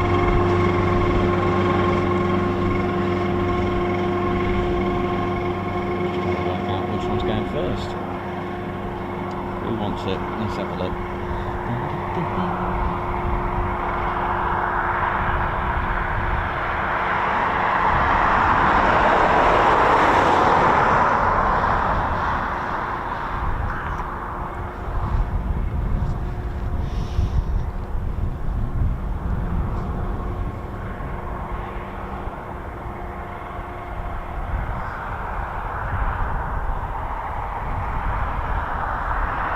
Mark Moody, how you doing? Ski Man, how's it going? Hanzo Life 4, Mark Moody, hey Leyland, how you doing? Welcome to the show. Thanks for tuning in. Hope you're all well and good. So, just got to hope tomorrow's weather is a bit good.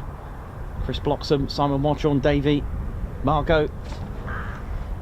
How's all the regulars? Right, here we go. Here we go. Get ready. This one's going to be good, I think. Let's have a look.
good one, that one. Although not a performance takeoff, that was pretty good.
Here we go.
Ted is gone, man. Ted.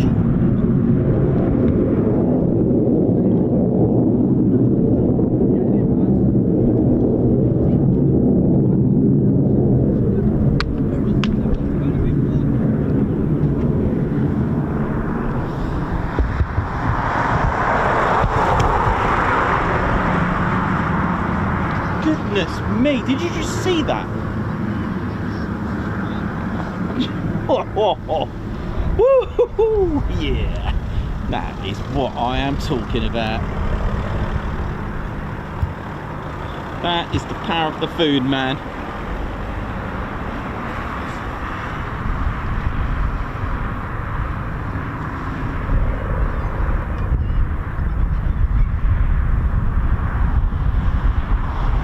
That was some savage. I mean, how high did that? How high is that now?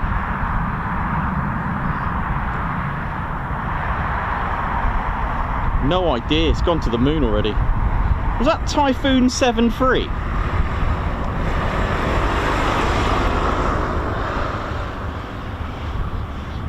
Looked like a free fighter. Oh, Chipmunk is here now. Absolute. The light was great on that undercarriage, wasn't it?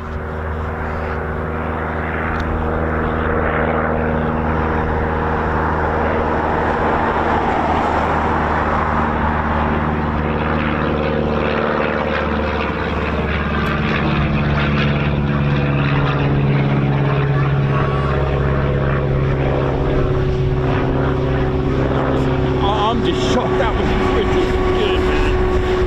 We got another one.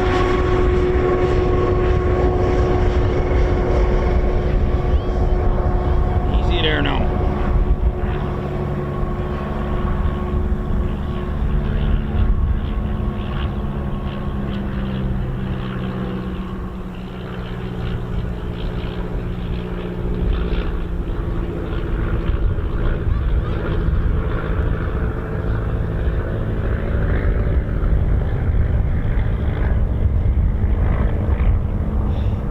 Optical illusion when your eyes think it's just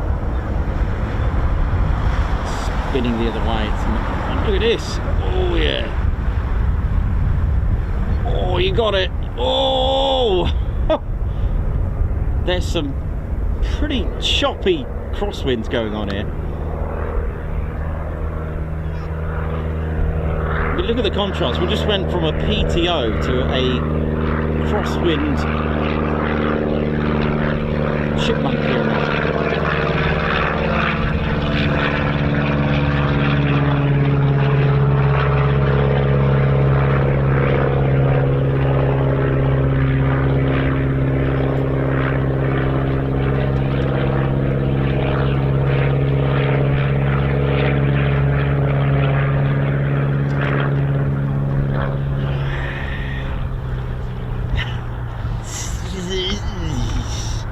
Nah, it is.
Look at this, beautiful.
Tuned into the Ted Coningsby channel. We're live here at RAF Coningsby, and we've just had some fantastic flying today.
Right, just gotta sort my nose out before it runs away, ain't it?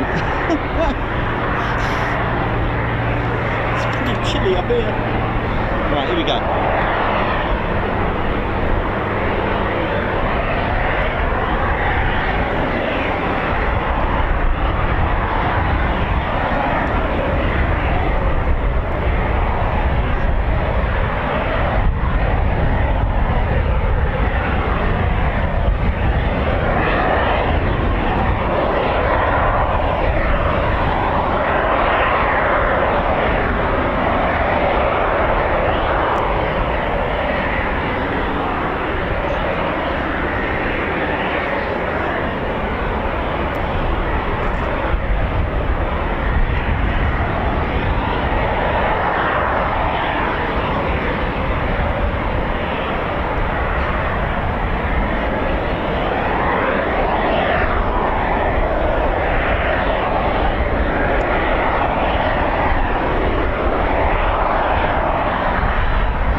Just now, it's really bad. Okay, there you go.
Ooh.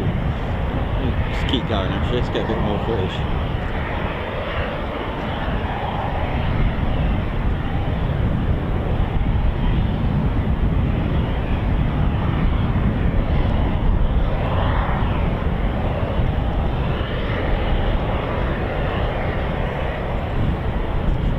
Nice, aren't they? Okay, Typhoons are just taxied down there.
Lovely to see the Apache. What's that you got there, Ted? Ted's got something for us here.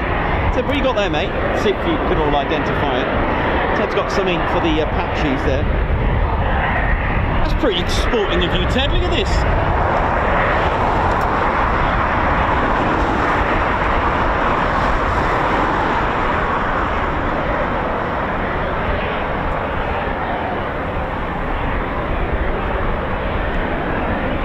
Nice, is that the Apache? Is that Ted's moved the Apache?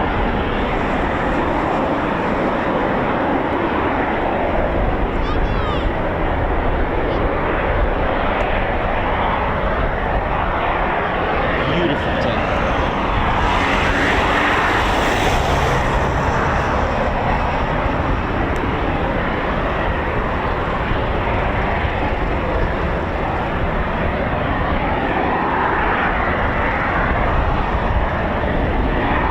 This is your one and only military aviation channel to tune into. The one and only Ted Coningsby channel. We're live here at RAF Coningsby and we've had plenty of fun today here. Lots to see, lots to do. Oh yeah.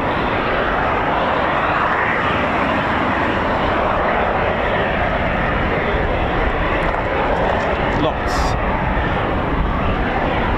Right, here we go. You're on it. Good, isn't it?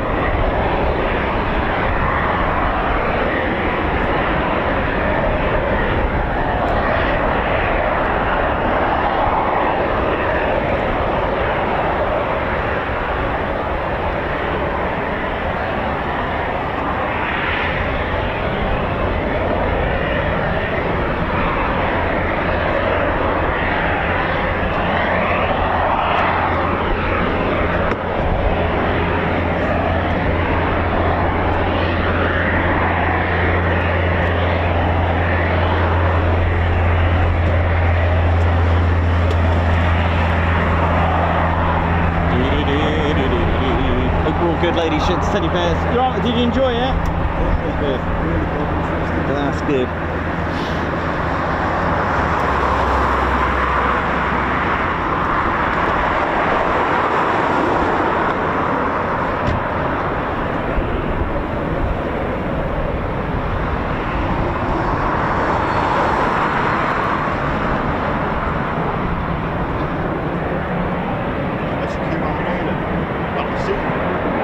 No, it was just performance takeoff.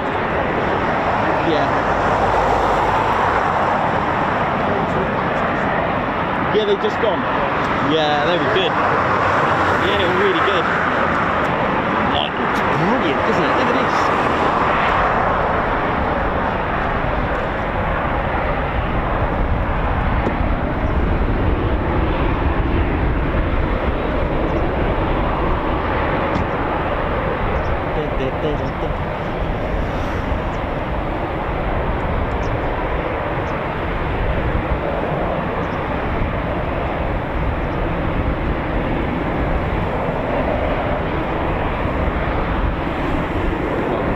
home.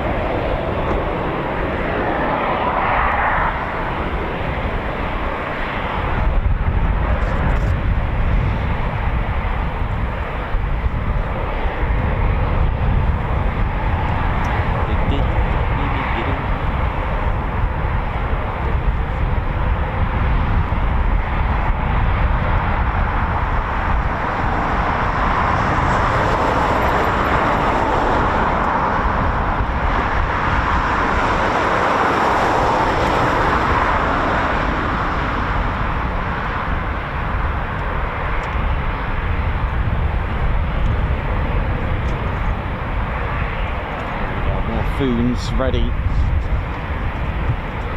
And, lovely surprise with the 2 Apache AH-64 of the 3rd Army Air Corps. It's number 3 Army Air Corps, I think it is. From Wattisham.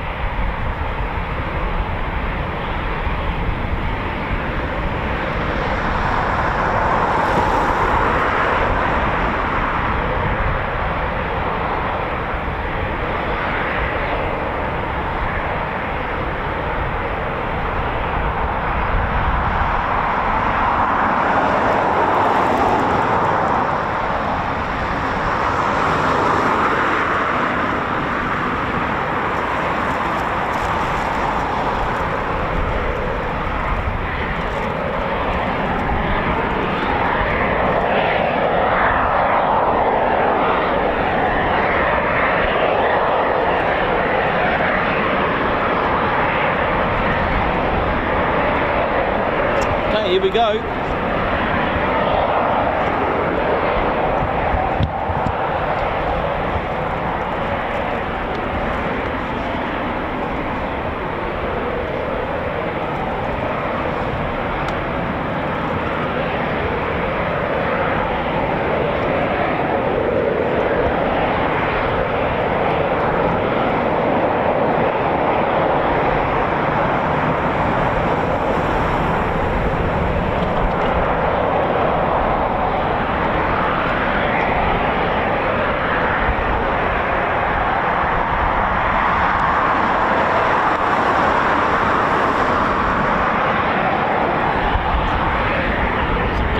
That looks like it's going on the ORP, that one.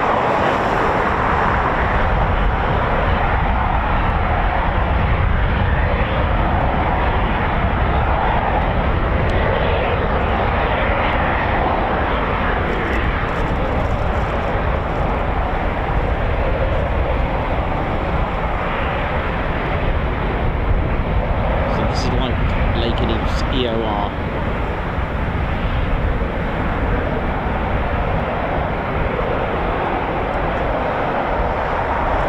Give way to this flight first, perhaps, who knows?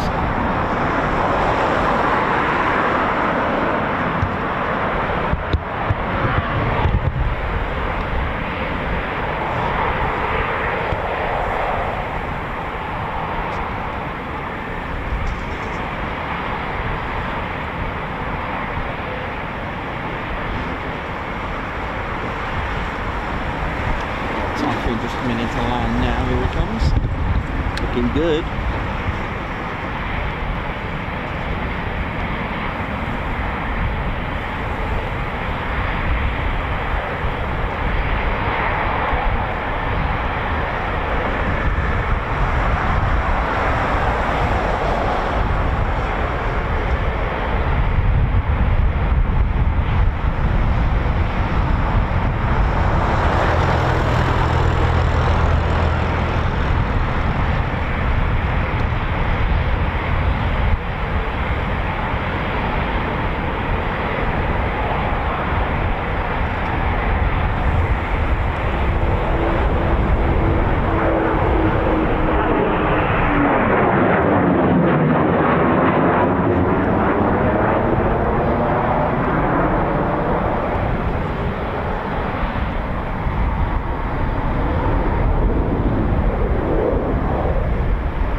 Beautiful.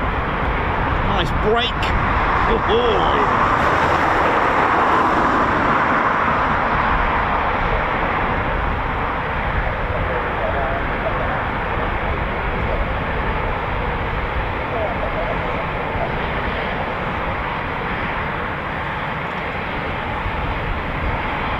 see what's going on here. Looking good.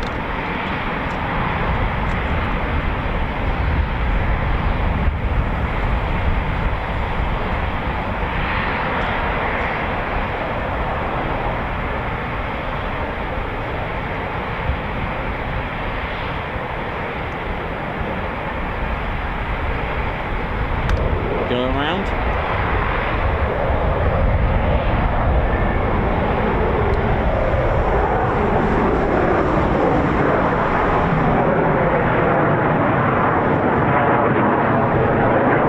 I was wondering about that.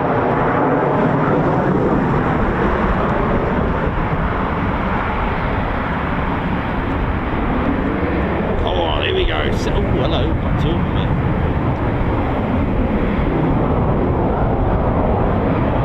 Bright green lorry, look at it. Beautiful. Oh, it's a pairs.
Seven departures imminent, with maybe another one, because I can hear another one. Right, let's welcome back the performance takeoff Typhoon. Right, stand by, mate.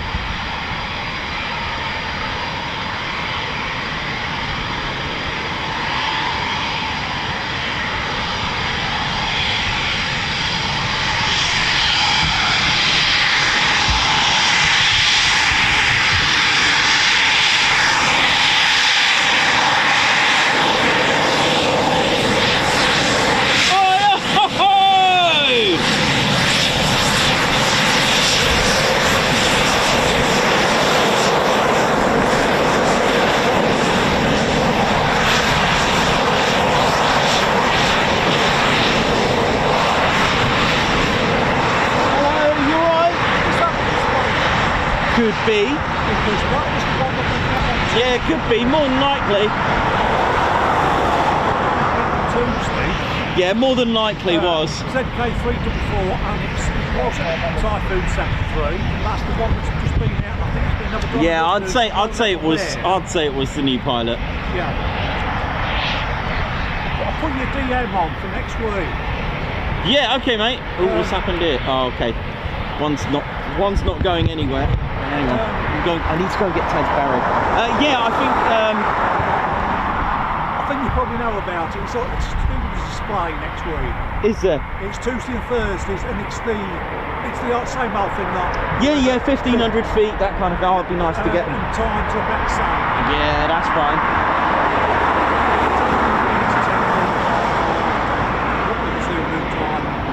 Yeah. And it's probably Tuesday and Thursday, but it's the same caveats. It might be, it might not be. It just depends.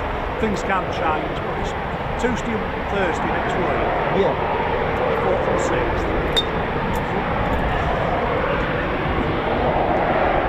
No, I'm losing them now. Put that night flying on because you're not doing them so much now, so I think you'll be able to work out. Yeah, I could do that. That'd be good.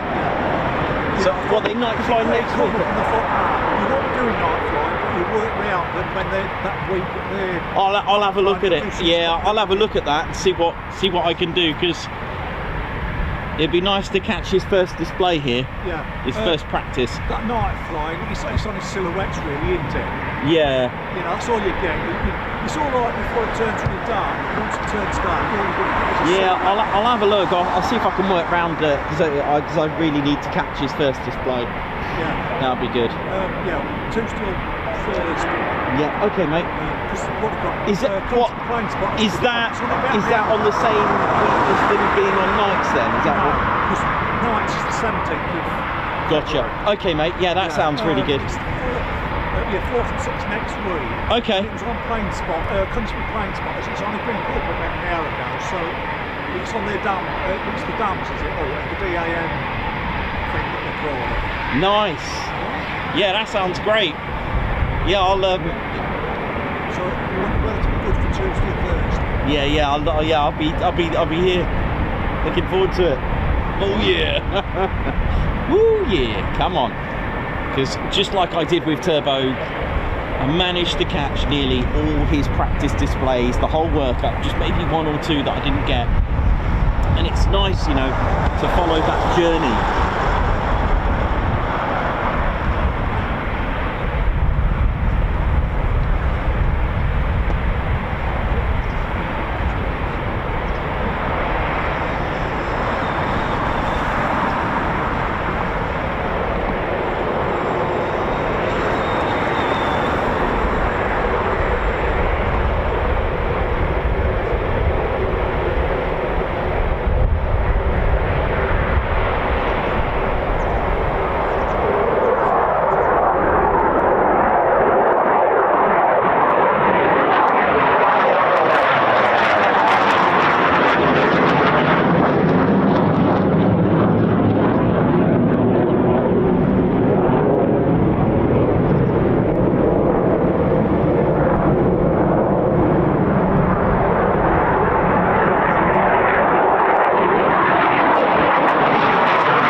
To town. Oh yeah.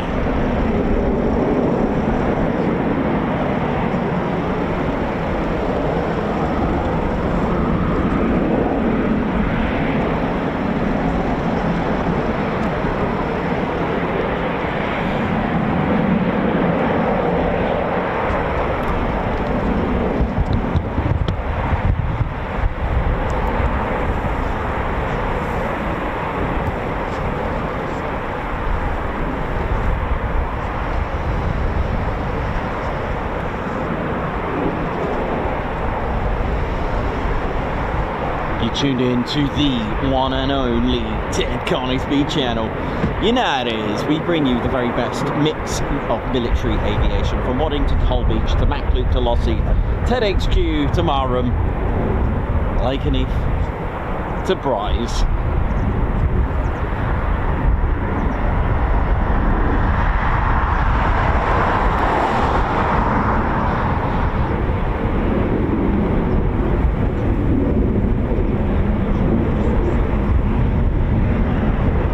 Here we go, more departures coming up.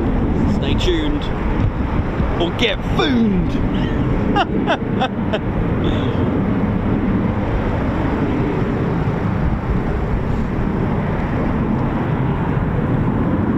love the nozzles, how they go from like that black steel colour to that almost like shiny silver. All right, here we go. Come on in. Right, Coningsby, we need a bit of warming up here. Just need a few reheats here, man. Oh, here we go. Lights on. How many are there in that flight? Just this one. Let's have a look. All right, here we go.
Lucky, he doesn't have far to go when we finish today. He's just got to check in at the main gate and just go back to 29. But I don't know, I'll see if I can convince him to stay at mine tonight, because we've got Lake and Eath tomorrow.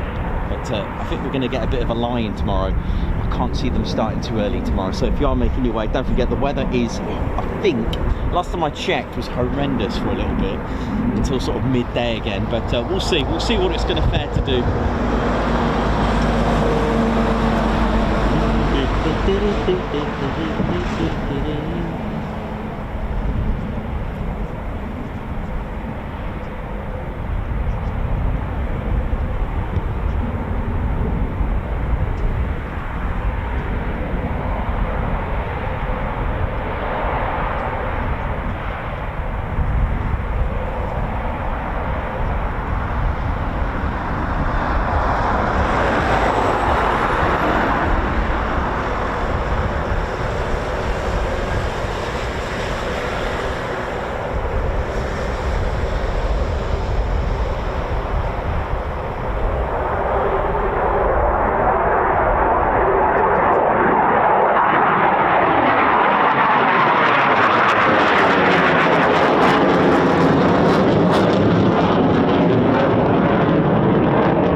one just disappearing there now.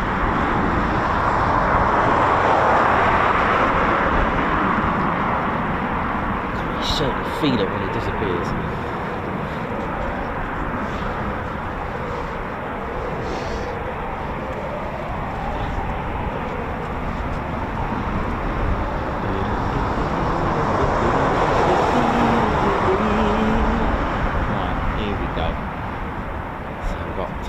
Potentially another 3 departures coming up.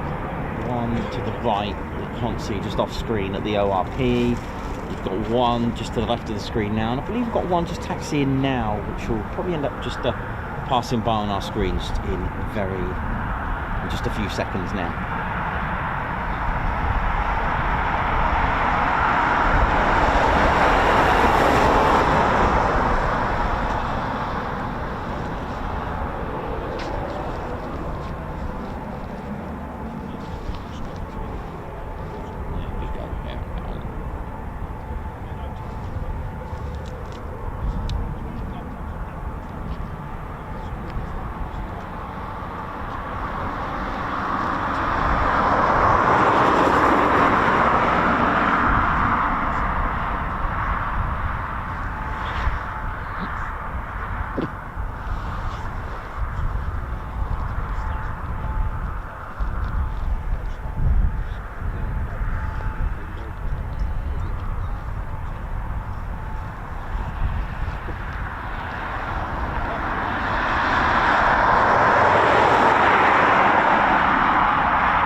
Departures for you.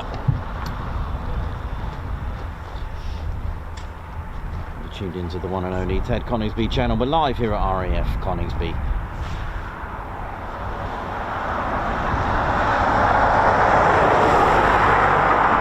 Here we go.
Two more, so maybe this is the one that was waiting.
day today, really has. And with the thought of the Lancaster coming out, the new Typhoon Display Pilot workup, I mean, it's just going to be an incredible year. I can feel it. All is good, and the one and only place to tune into to tune for this is the Ted Coningsby channel. Make sure you hit the notification bell button. Come join us, subscribe, it's free to do so, and we'll be able to enjoy the Red Arrows practicing, the Typhoon Display Pilot practicing as well. NAIF 2025 Flight Lieutenant Nathan Shawyer, the 2025 Typhoon Solo Display Pilot, of course. What he's got for us this year.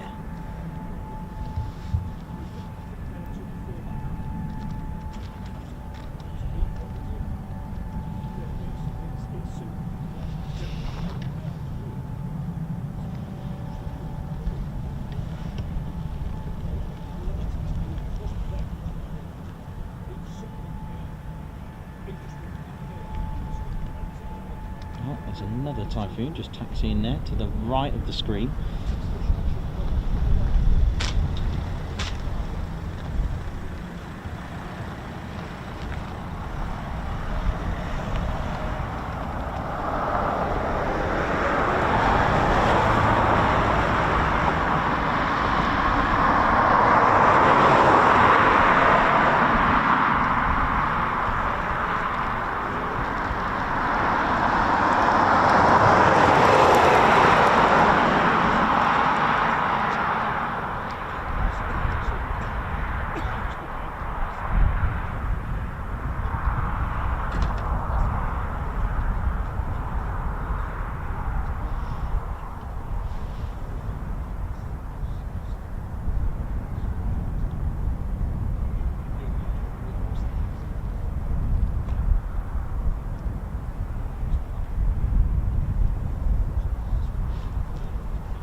Oh, here we go.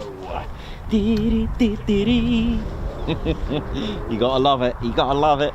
It's all good. Welcome to the one and only Ted Coningsby channel. Like I said, we are a very unique military aviation channel,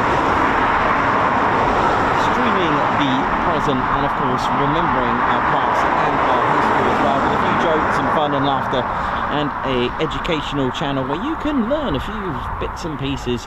And I thought I'd take on the ethos of how I learn and make it a little bit of a fun family military aviation channel. You know how it is.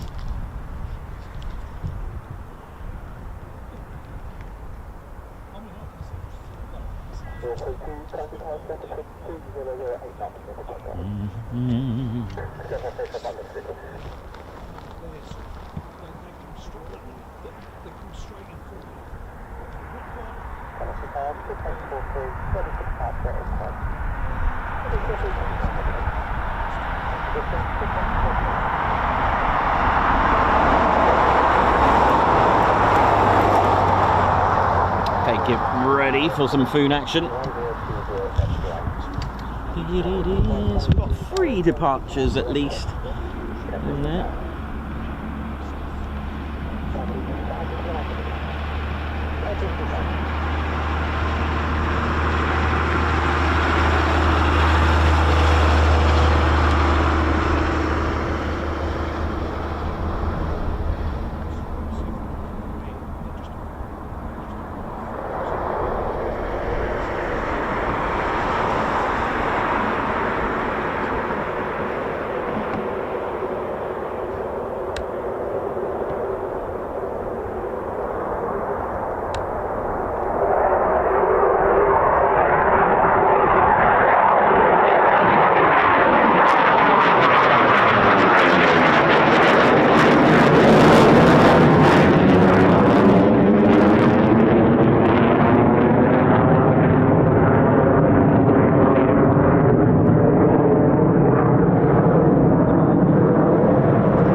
go.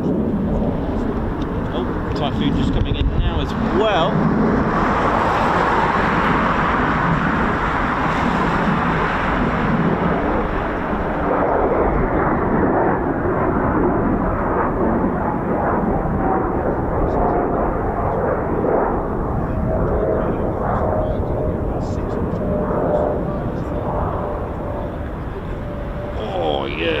Give it some there now. Nice hard turn there, beautiful.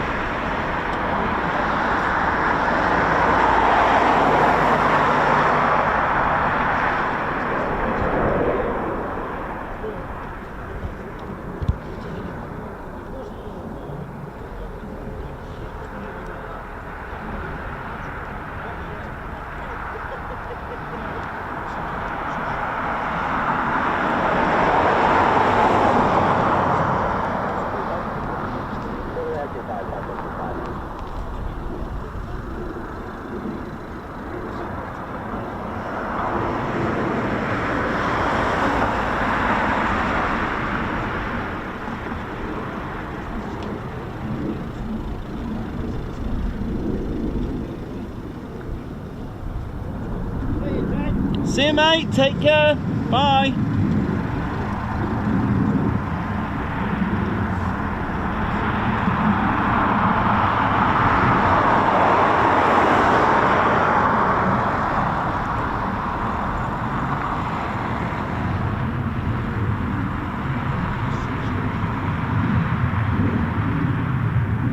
Just gonna frame it about here. That's quite a nice shot.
Here we go. It's time to ride.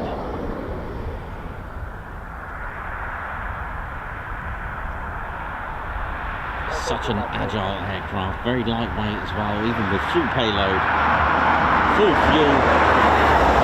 Still has an impressive thrust to weight ratio, which is why it's one of the few aircraft that can actually start accelerating vertically into the climb. And if it tried to attempt to do like a quick climb from Lakenheath, we'd probably see it on the moon.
Typhoon makes, doesn't it? Absolutely incredible.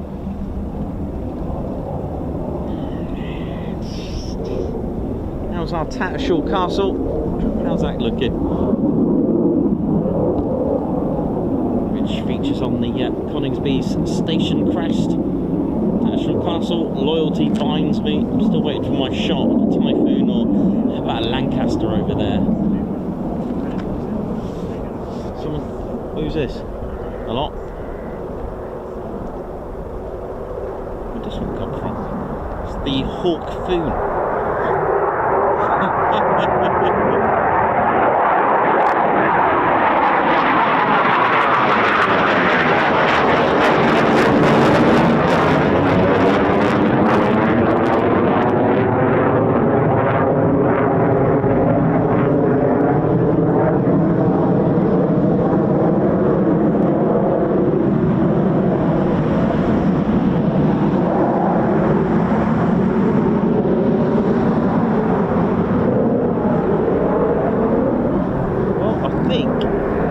That's it for departures for today.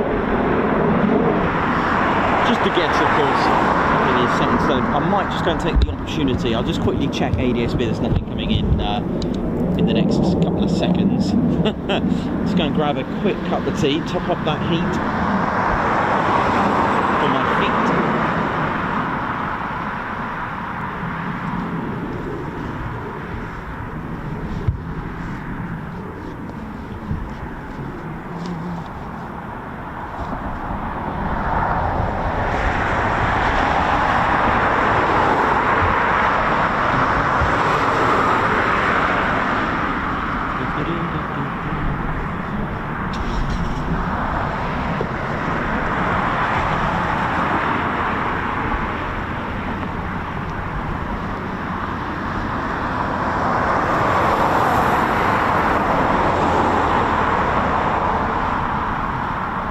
Alright there now. My name's Reggie, thought I'd do the old staring technique there now. Forward, back, kick. Hey, you alright there now? I'm alright there now. How are you doing round there now? I'm alright there, Reggie. How are you, Reggie? I'm alright there now, Reggie. That's right. I'm Reggie, you're Reggie, he's Reggie, you're Reggie, they're Reggie. We're both Reggie, innit? Hey, what's going on with your top there? Don't worry about it, it's Operation Sunbathe, innit, there now? I don't know, but you gotta be careful there now. You know what I mean, there now? Might get a bit warm with that. You know it is there now. Oh, I got one for you, Reggie. Oh, what's that, Reggie? Right, listen there. You know those knock jokes, right? Yeah, I do know those knock jokes. And you go like, yeah, you know, and who and all that there, Doctor Who. I get it. Right, yeah, well, I got one for you, but you got to mix it up a little bit there now, Reggie. All right, what do I've got to do? Well, on this one, when you say who, you got to go who. Okay, so if you said knock, who's there? Doctor Who? Yeah, that one, mate. Will you just sort your jacket? Let me just sort your jacket. You can't put that out on TV now, mate. There you go. You look much smart. Yeah, all right. I'm ready for it. Okay, here we go. Right, so knock. Who's there? You old lady. Ooh. Oh, I didn't know you can yodel. Hero, dear, that's terrible. Well, you know how it is, isn't it, here now? Come back, oi! Got some chicken. All right, knock. Who's there? Chicken-oo. Oh, chicken-oo. Chicken-oo sounds good. All right, let's go.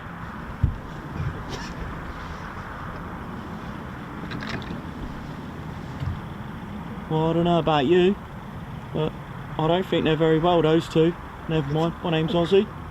I'm from the Royal Australian Air Force, and well, I don't know about you about those jokes, but yeah, what's going on? Where did everybody go? Well, I don't know, they left. Oh, goodbye.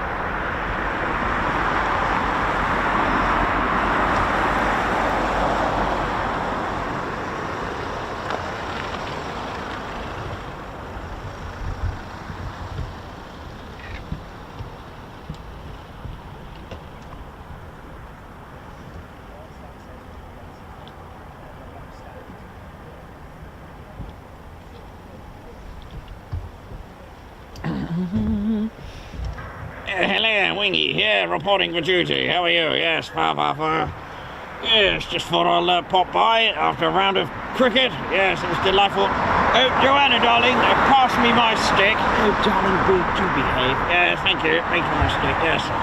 Yeah, I fancy a spot of javelin. Yes, I used to be an athlete, you know, yes. Let's do the old pole vault, yeah. Yeah, I can still, oh dear, still do it there now. Yeah, I can still do it. There you go. Yeah, thank you very much. Yeah, I used to be a wing commander, you know. I used to be the expert javelin. And pole vault, yes. That's all good. Yeah, I've still got it. The old javelin there. You got to be careful though. You got to just look out. Be responsible. You must be responsible when you have a pole vault. Oh, look, it's Tom Cruise. Hello. Yeah. Take my stick away there. Oh dear. Oh dear. Oh, sorry about that, old chap. Yes. Never mind. I'm off. Goodbye. Wasn't me. I was out of town when it happened. Yes.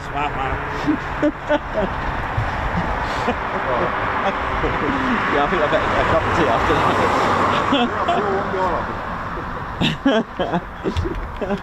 Oh no, your is that yours? Oh, it's pockets full of train tickets.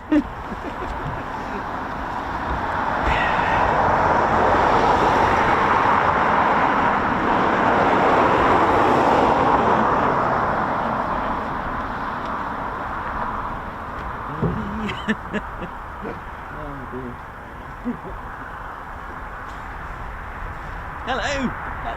Oh no! Mate, no.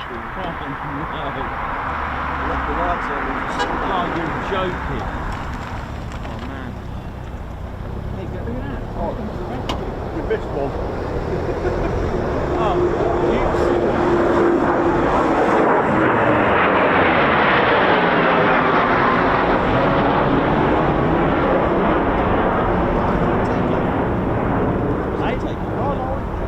Saying 9 miles, well, that was like, you know, quick that is.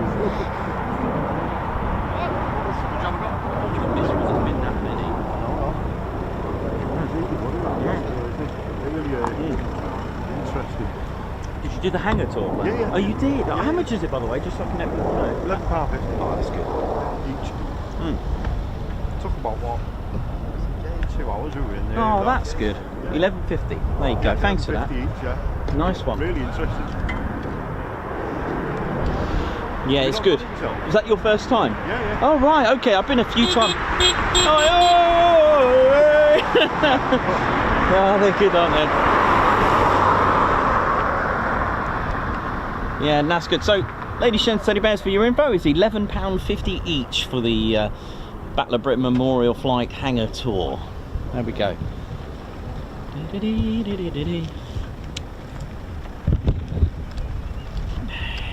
you go, ugly. Me to the rescue. How long did that take? 12 minutes?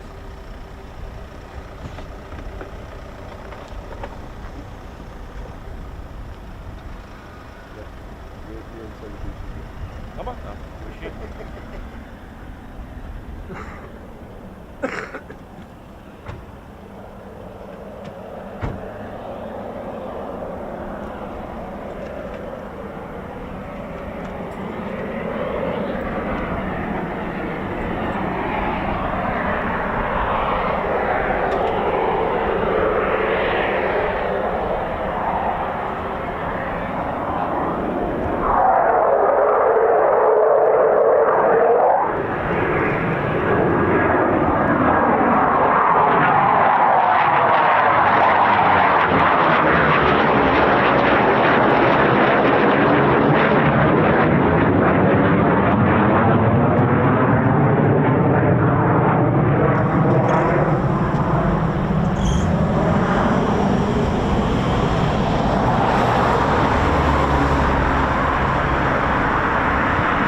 Another start-up, but just an engine run.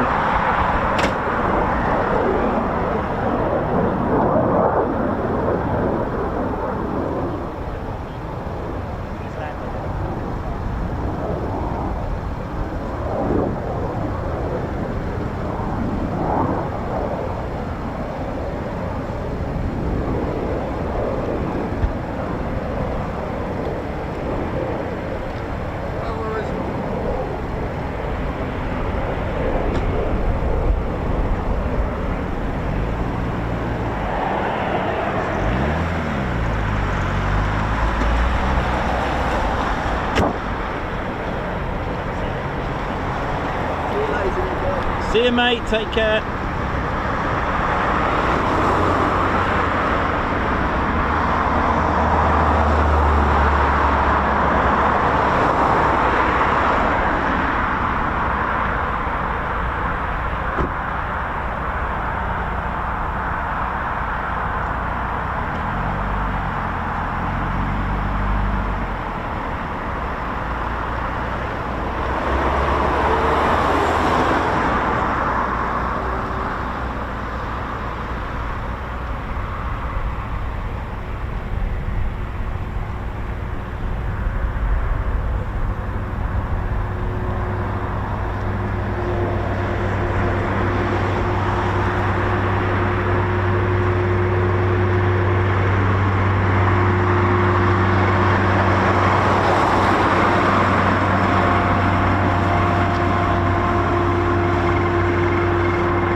Oh, nice.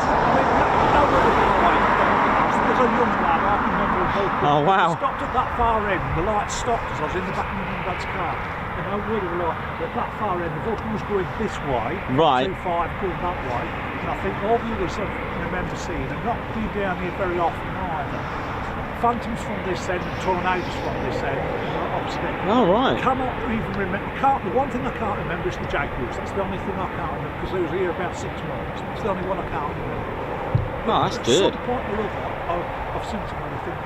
And then the Phantoms, whoa, you know, you talk about their reheats and such like. You talk about being in the same parish. You was nearly in the next county when they took off. The noise and the stench of the kerosene, yeah, I'll bet. Just absolutely blew you backwards. Nice. I mean, that's one thing, being fortunate. I mean, I know probably you like to go back to sort of see tornadoes, and probably you have done, and other people are still flying about, you know, sort of from that point onwards. And flying then is like, I think I've just read recently somewhere, this last week or two, that flying in the 80s and 90s was nearly night as well. It was nearly continuous. Now it's noise restriction. Oi, oi!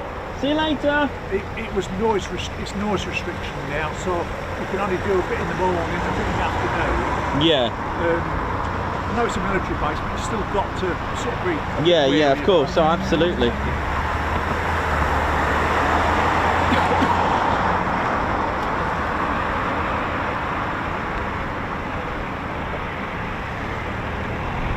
Yeah, nice. Oh, that was good, Terence. That's cool, man.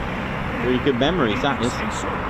Thinking backwards, and I know my dad, he's still alive, he can remember East Kirkby there, and Lancaster going through I think it's probably across the edge dips, and it comes through this edge on the sort of main road there from where East Kirkby airfield is there. And you always said that where this road to this edge was, and he remembers the time, I think you've said about it, where then the bombs, you come off the plane itself, didn't it? And it damaged, was it 6 or 7 other planes? Oh, yeah. There's another one going out. Nice. And today, it's been really good today. Well, I think they've been busy. This is about the first day for a long while they've been busy. Well, obviously, it's been misty and foggy and stopping, windy. Stopping, was it on Friday or whatever? It's that windy.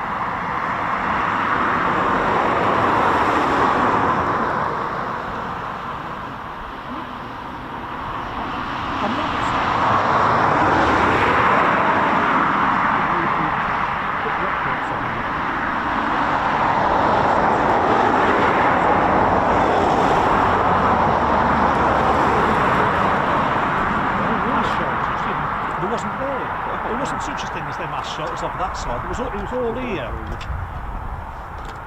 Oh, look at this. Wow. Wow, that's amazing. Was that here, was it? Yeah. Oh, the other people sharing their photos of old Coningsby photos. Absolutely incredible. Thank you, all of you who share those with us. That's really, really amazing. There's some missile down there. Stuck there like that.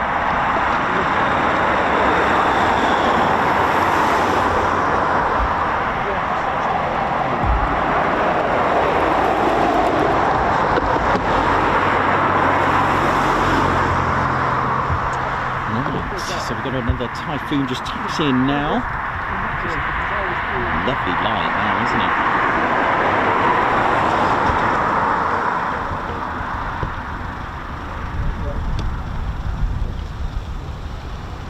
Yeah, I'll do 50.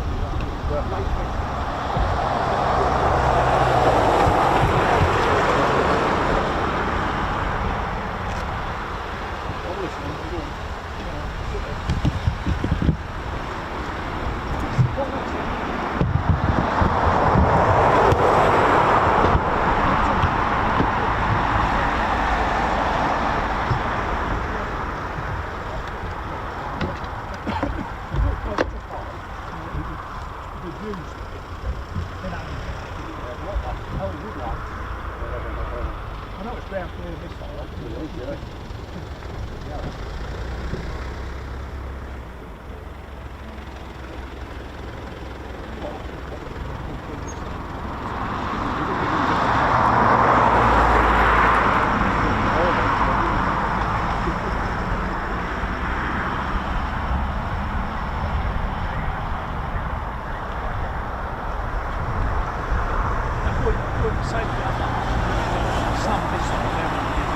Oh, right, yeah. Form and shape off the top. Is it? You're joking. Really? Oh, oh. Performance department. Okay, brace yourselves. Here we go.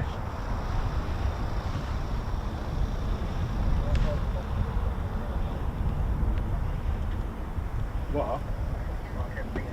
Definitely said it again. Okay, here we go. Get ready.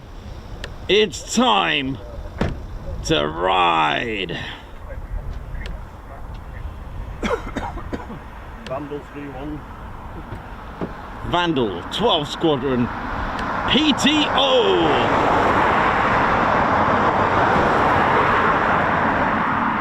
Here we go.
Did you just see that? Ted, you alright, mate? Ted? Ted?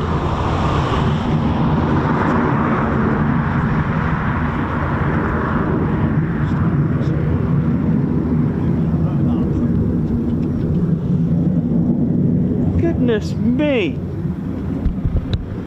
Oh, that was aggressive! Oh my word! I thought I see something where they can Oh no, that's inverted. tanks that No, that's inverted. is it? With reheat. Yeah, you draw so much out of the tanks that if it's a dual tank one and it draws one out. Yeah, that's if you're inverted with Yeah. full reheat. Wow, I just need to have a look what everyone thought of that one then. Oh.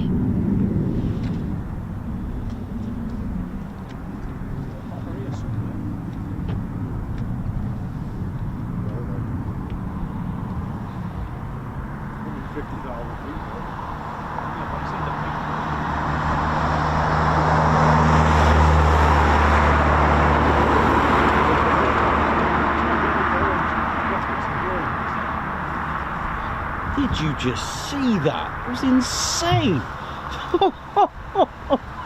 That was mega, that roll was really good. It's like, see ya. Have a look at my front, have a look at my back, have a look at my side. Gave us a full 360. A beautiful aileron roll there on the PTO. That was great. That certainly brought out the tiger in the 12th Squadron. Actually, no, it's a fox. Oh, man.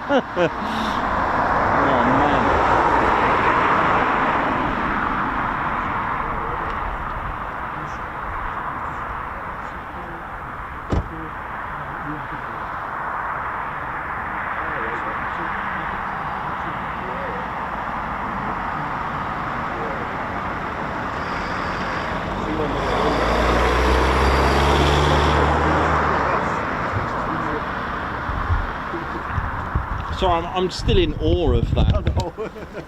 That was just, sometimes you just get stunned. Now what we got here now, what are these two going to do?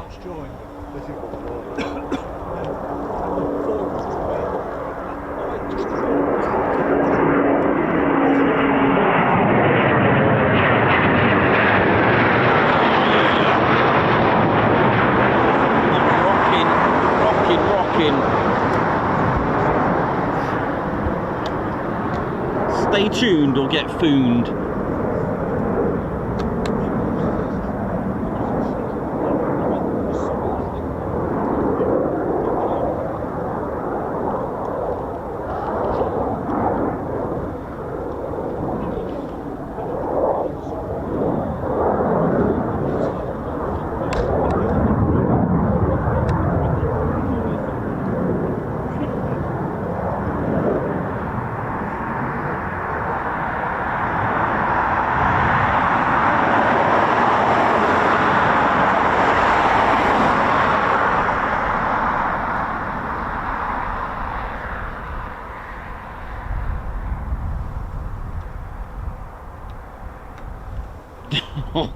That PTO, that was amazing. The light was beautiful as well.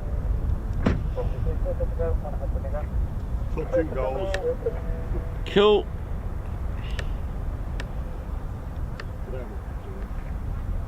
Now usually ex-Typhoon display pilots do things like that, so I wonder if it was our I wonder if that was Sainty that did that. Of course, we can't disclose information of that, but it's. Dad, can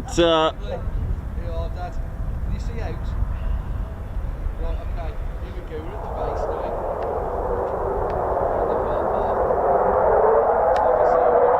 We're so fortunate to have a viewing area where you can just enjoy the aircraft safely and just admire what was going on.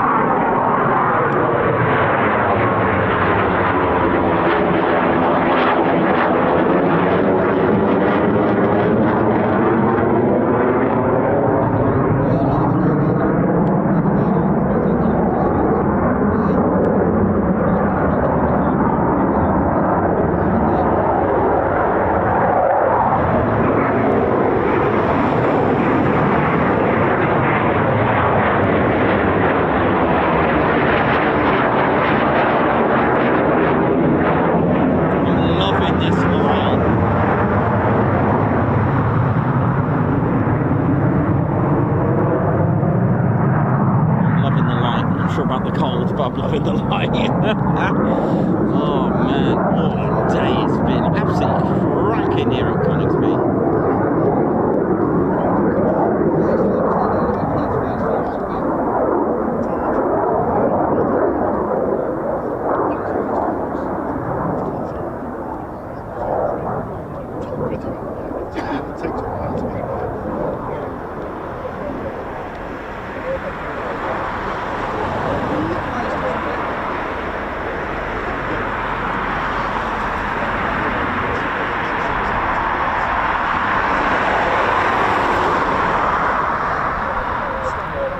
line fighter.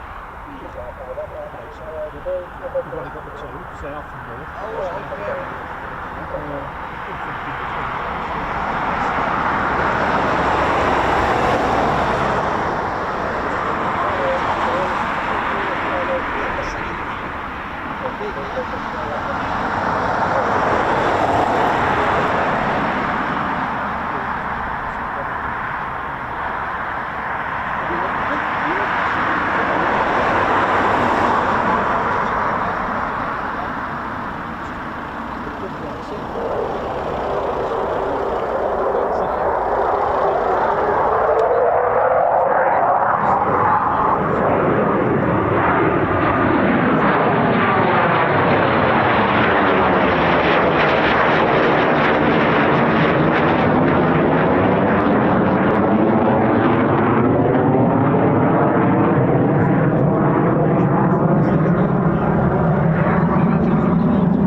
Lovely colours, beautiful skies today here at Coningsby. A great way to finish up our show.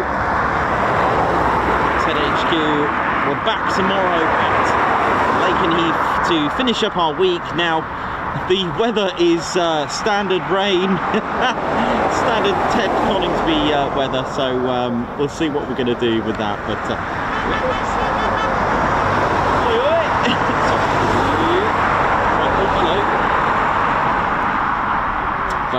we'll see what we're going to do, but we'll still be there and we'll see how we get on.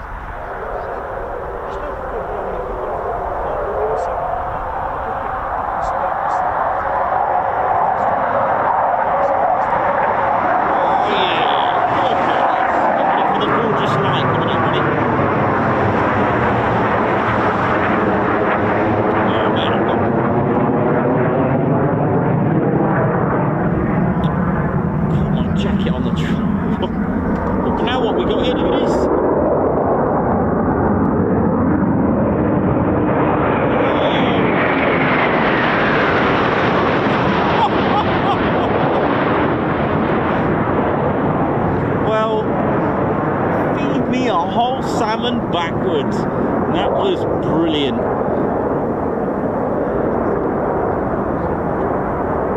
Now what's going on here?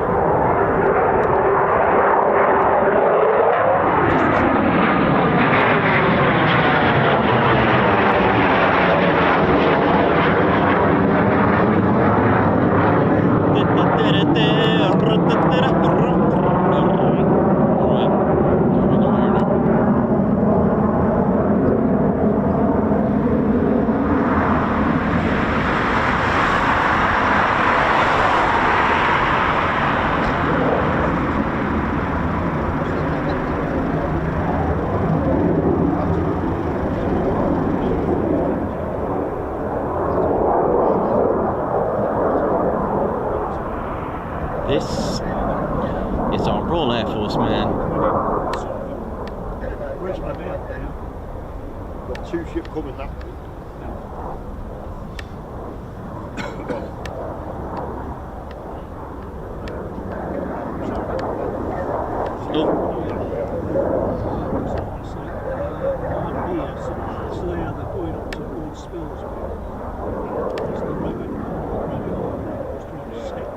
3 foons in one then.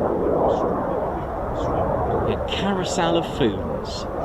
Hop on for the ride!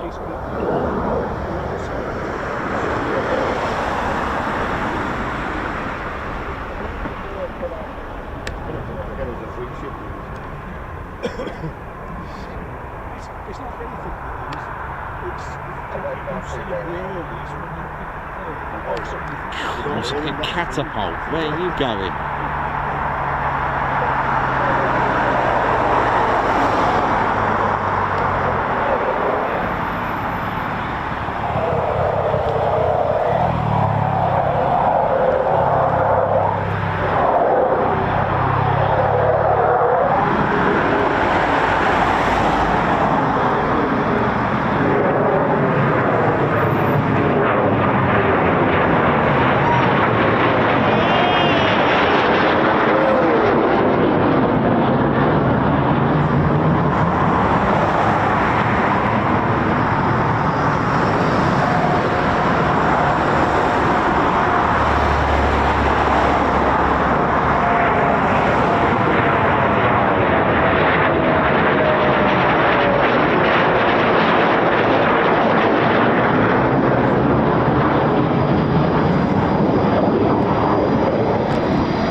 Today has certainly been foon time, hasn't it? It's been absolutely incredible. Oh, hello, what is going on? It's just like, got more circuits than Formula 1 today.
comes another one.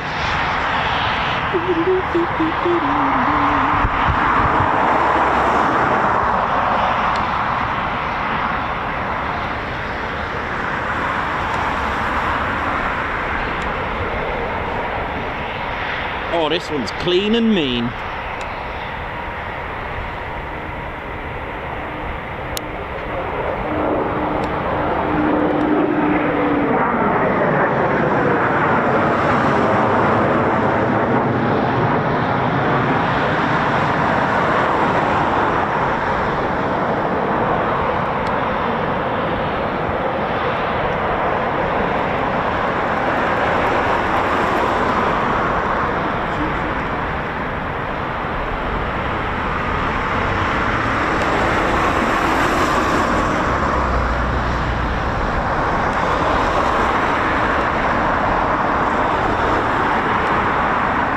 Today's weather forecast, the clouds have been replaced by typhoons. Oh, hang on a minute, wait, wait your turn.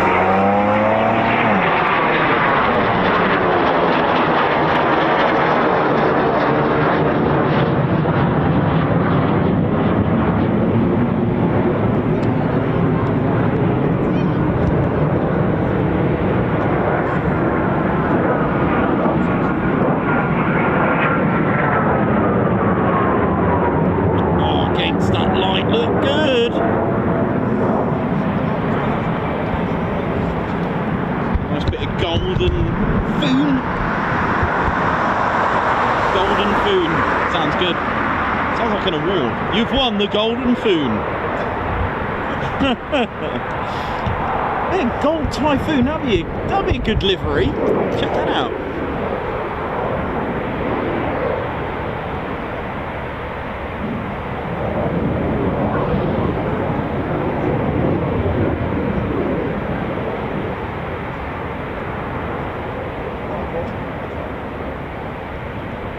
Go around from this Typhoon here, I think. Yep, it is.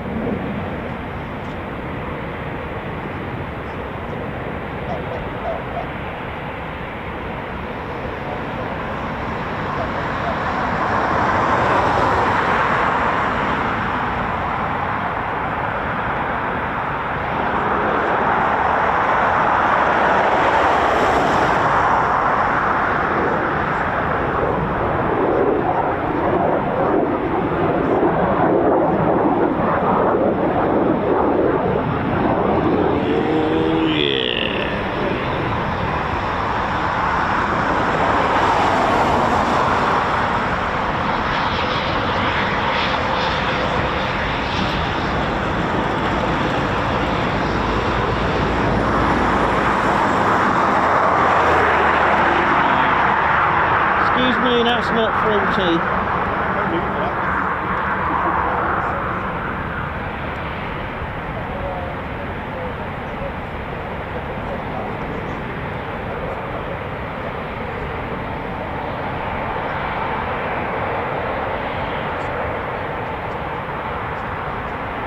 Oh yeah.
Never-ending circuits here from Coningsby. Absolutely fantastic stuff.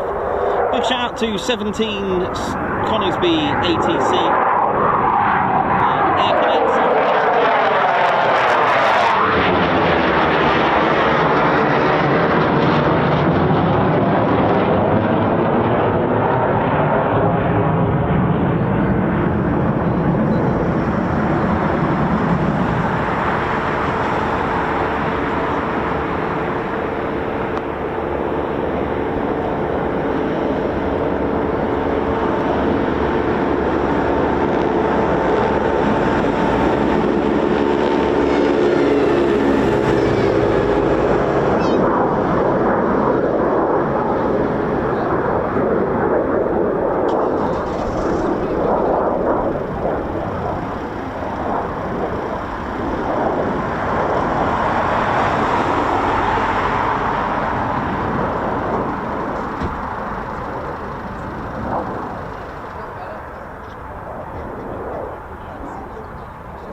Meanwhile, another Typhoon just lands as well. Amazing. What a great day we've had. Oh, and another one as well.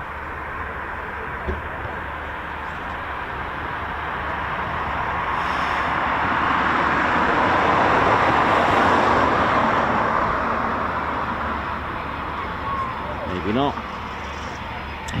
It sums up today, doesn't it? This amazing amount of circuits today that we've seen.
incredible. I haven't had a day like this in a long time here at Coningsby.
Touch and go.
Another circuit, look at it.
is one in the circuit. I thought there was still one on final. There we go.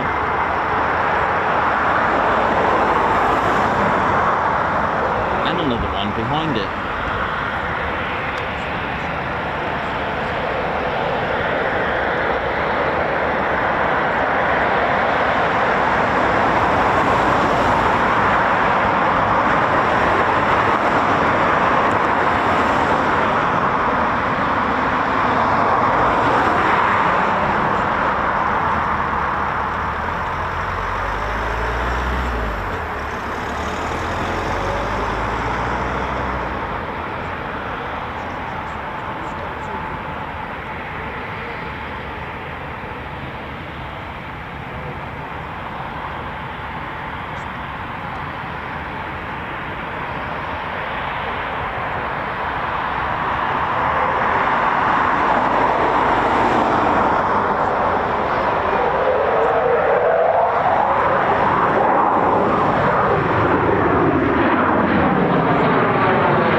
Today. It's been an exceptional day. I hope you agree with that. It's been filled with so much. Even had Apaches as well. Why not?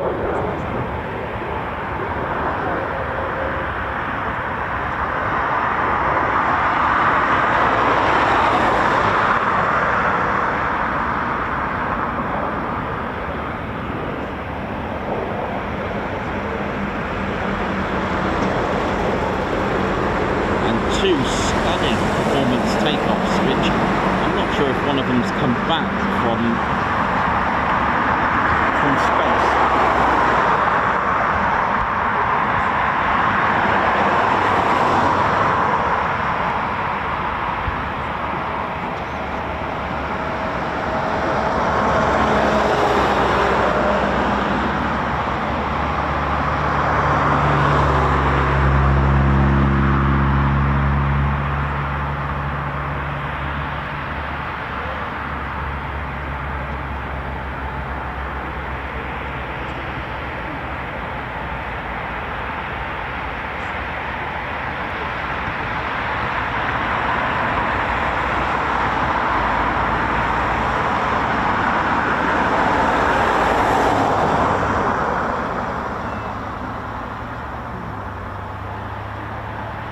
I don't think this is going to end today. This is just unbelievably brilliant.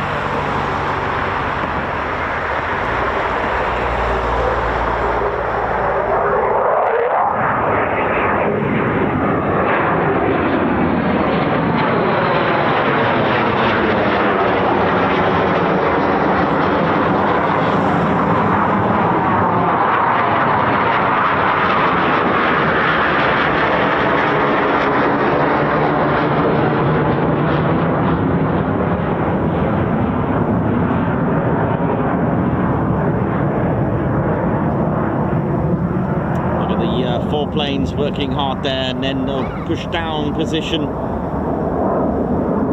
Like a bit of a speed brake, an air brake, sorry. Look at that, there you go, create a bit of drag off them. Slow the aircraft down.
Just had to not land, didn't it? One of oh, incredible.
never-ending typhoons today, wasn't it?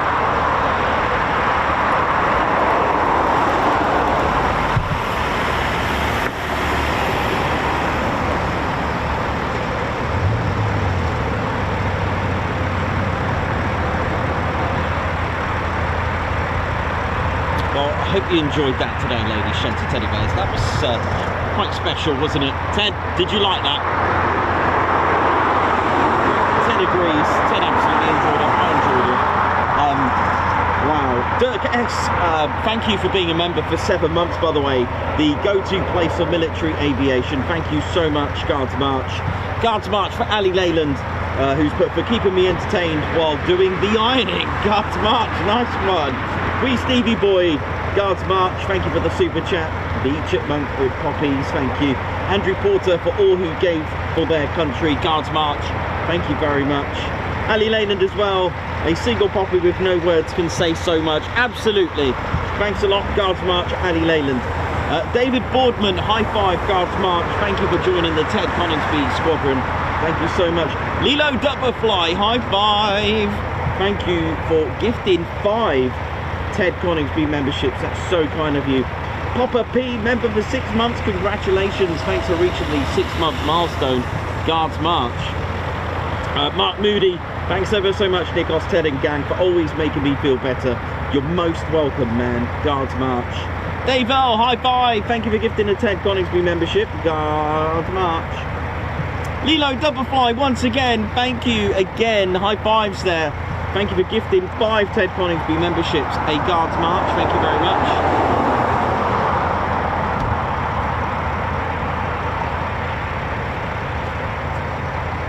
Margot, thank you very much. Sorry, Margot, thank you for the super chat, Guards March, thank you so much.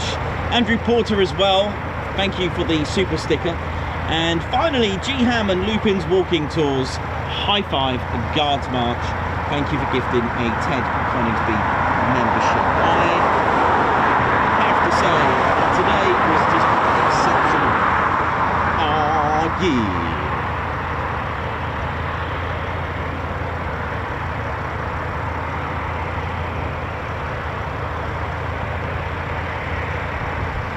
Well, that's a lot, I think, ladies, gents, teddy bears. Thank you so much as the temperature is just depleted. And thank you, all of you who have tuned in today. Thanks a lot. And let's spin this around. Spin it round. Oh, yeah. Ladies, gents, and teddy bears, I hope you all enjoyed that. That was absolutely rocking, wasn't it? What's that on there? We might have to clean the screen with all the excitement, Ted. There's a bit of... Come on. No, I think he's done it as well. Thank you all so much, ladies, gents, teddy bears. I hope you enjoyed that. One more show to finish up the week. It is the mighty 48th Fighter Wing tomorrow, but let's see what the weather can do. Hopefully that's not a mighty emotion. Right, ladies, gents, teddy bears, as we always do, let's all salute RAF Coningsby for today, for what they do. In fact, it's not just today. All the personnel working hard 24/7, 365. It is a QRA station, so while we finish, they're still on duty, ready to protect UK airspace. Ladies, gents, teddy bears, I hope you all enjoyed that, and a salute to all of you. Spanner Flight, nice one, and thank you all so much. So, well, should we do it, Ted? Yeah, let's end. Right, so my name's Nikos, I've been your cameraman and commentator. This is our squadron leader, Ted Coningsby, and you've been watching the Ted Coningsby channel live here at RAF Coningsby. Well, so for the last time for today, it's see you soon, wish you well.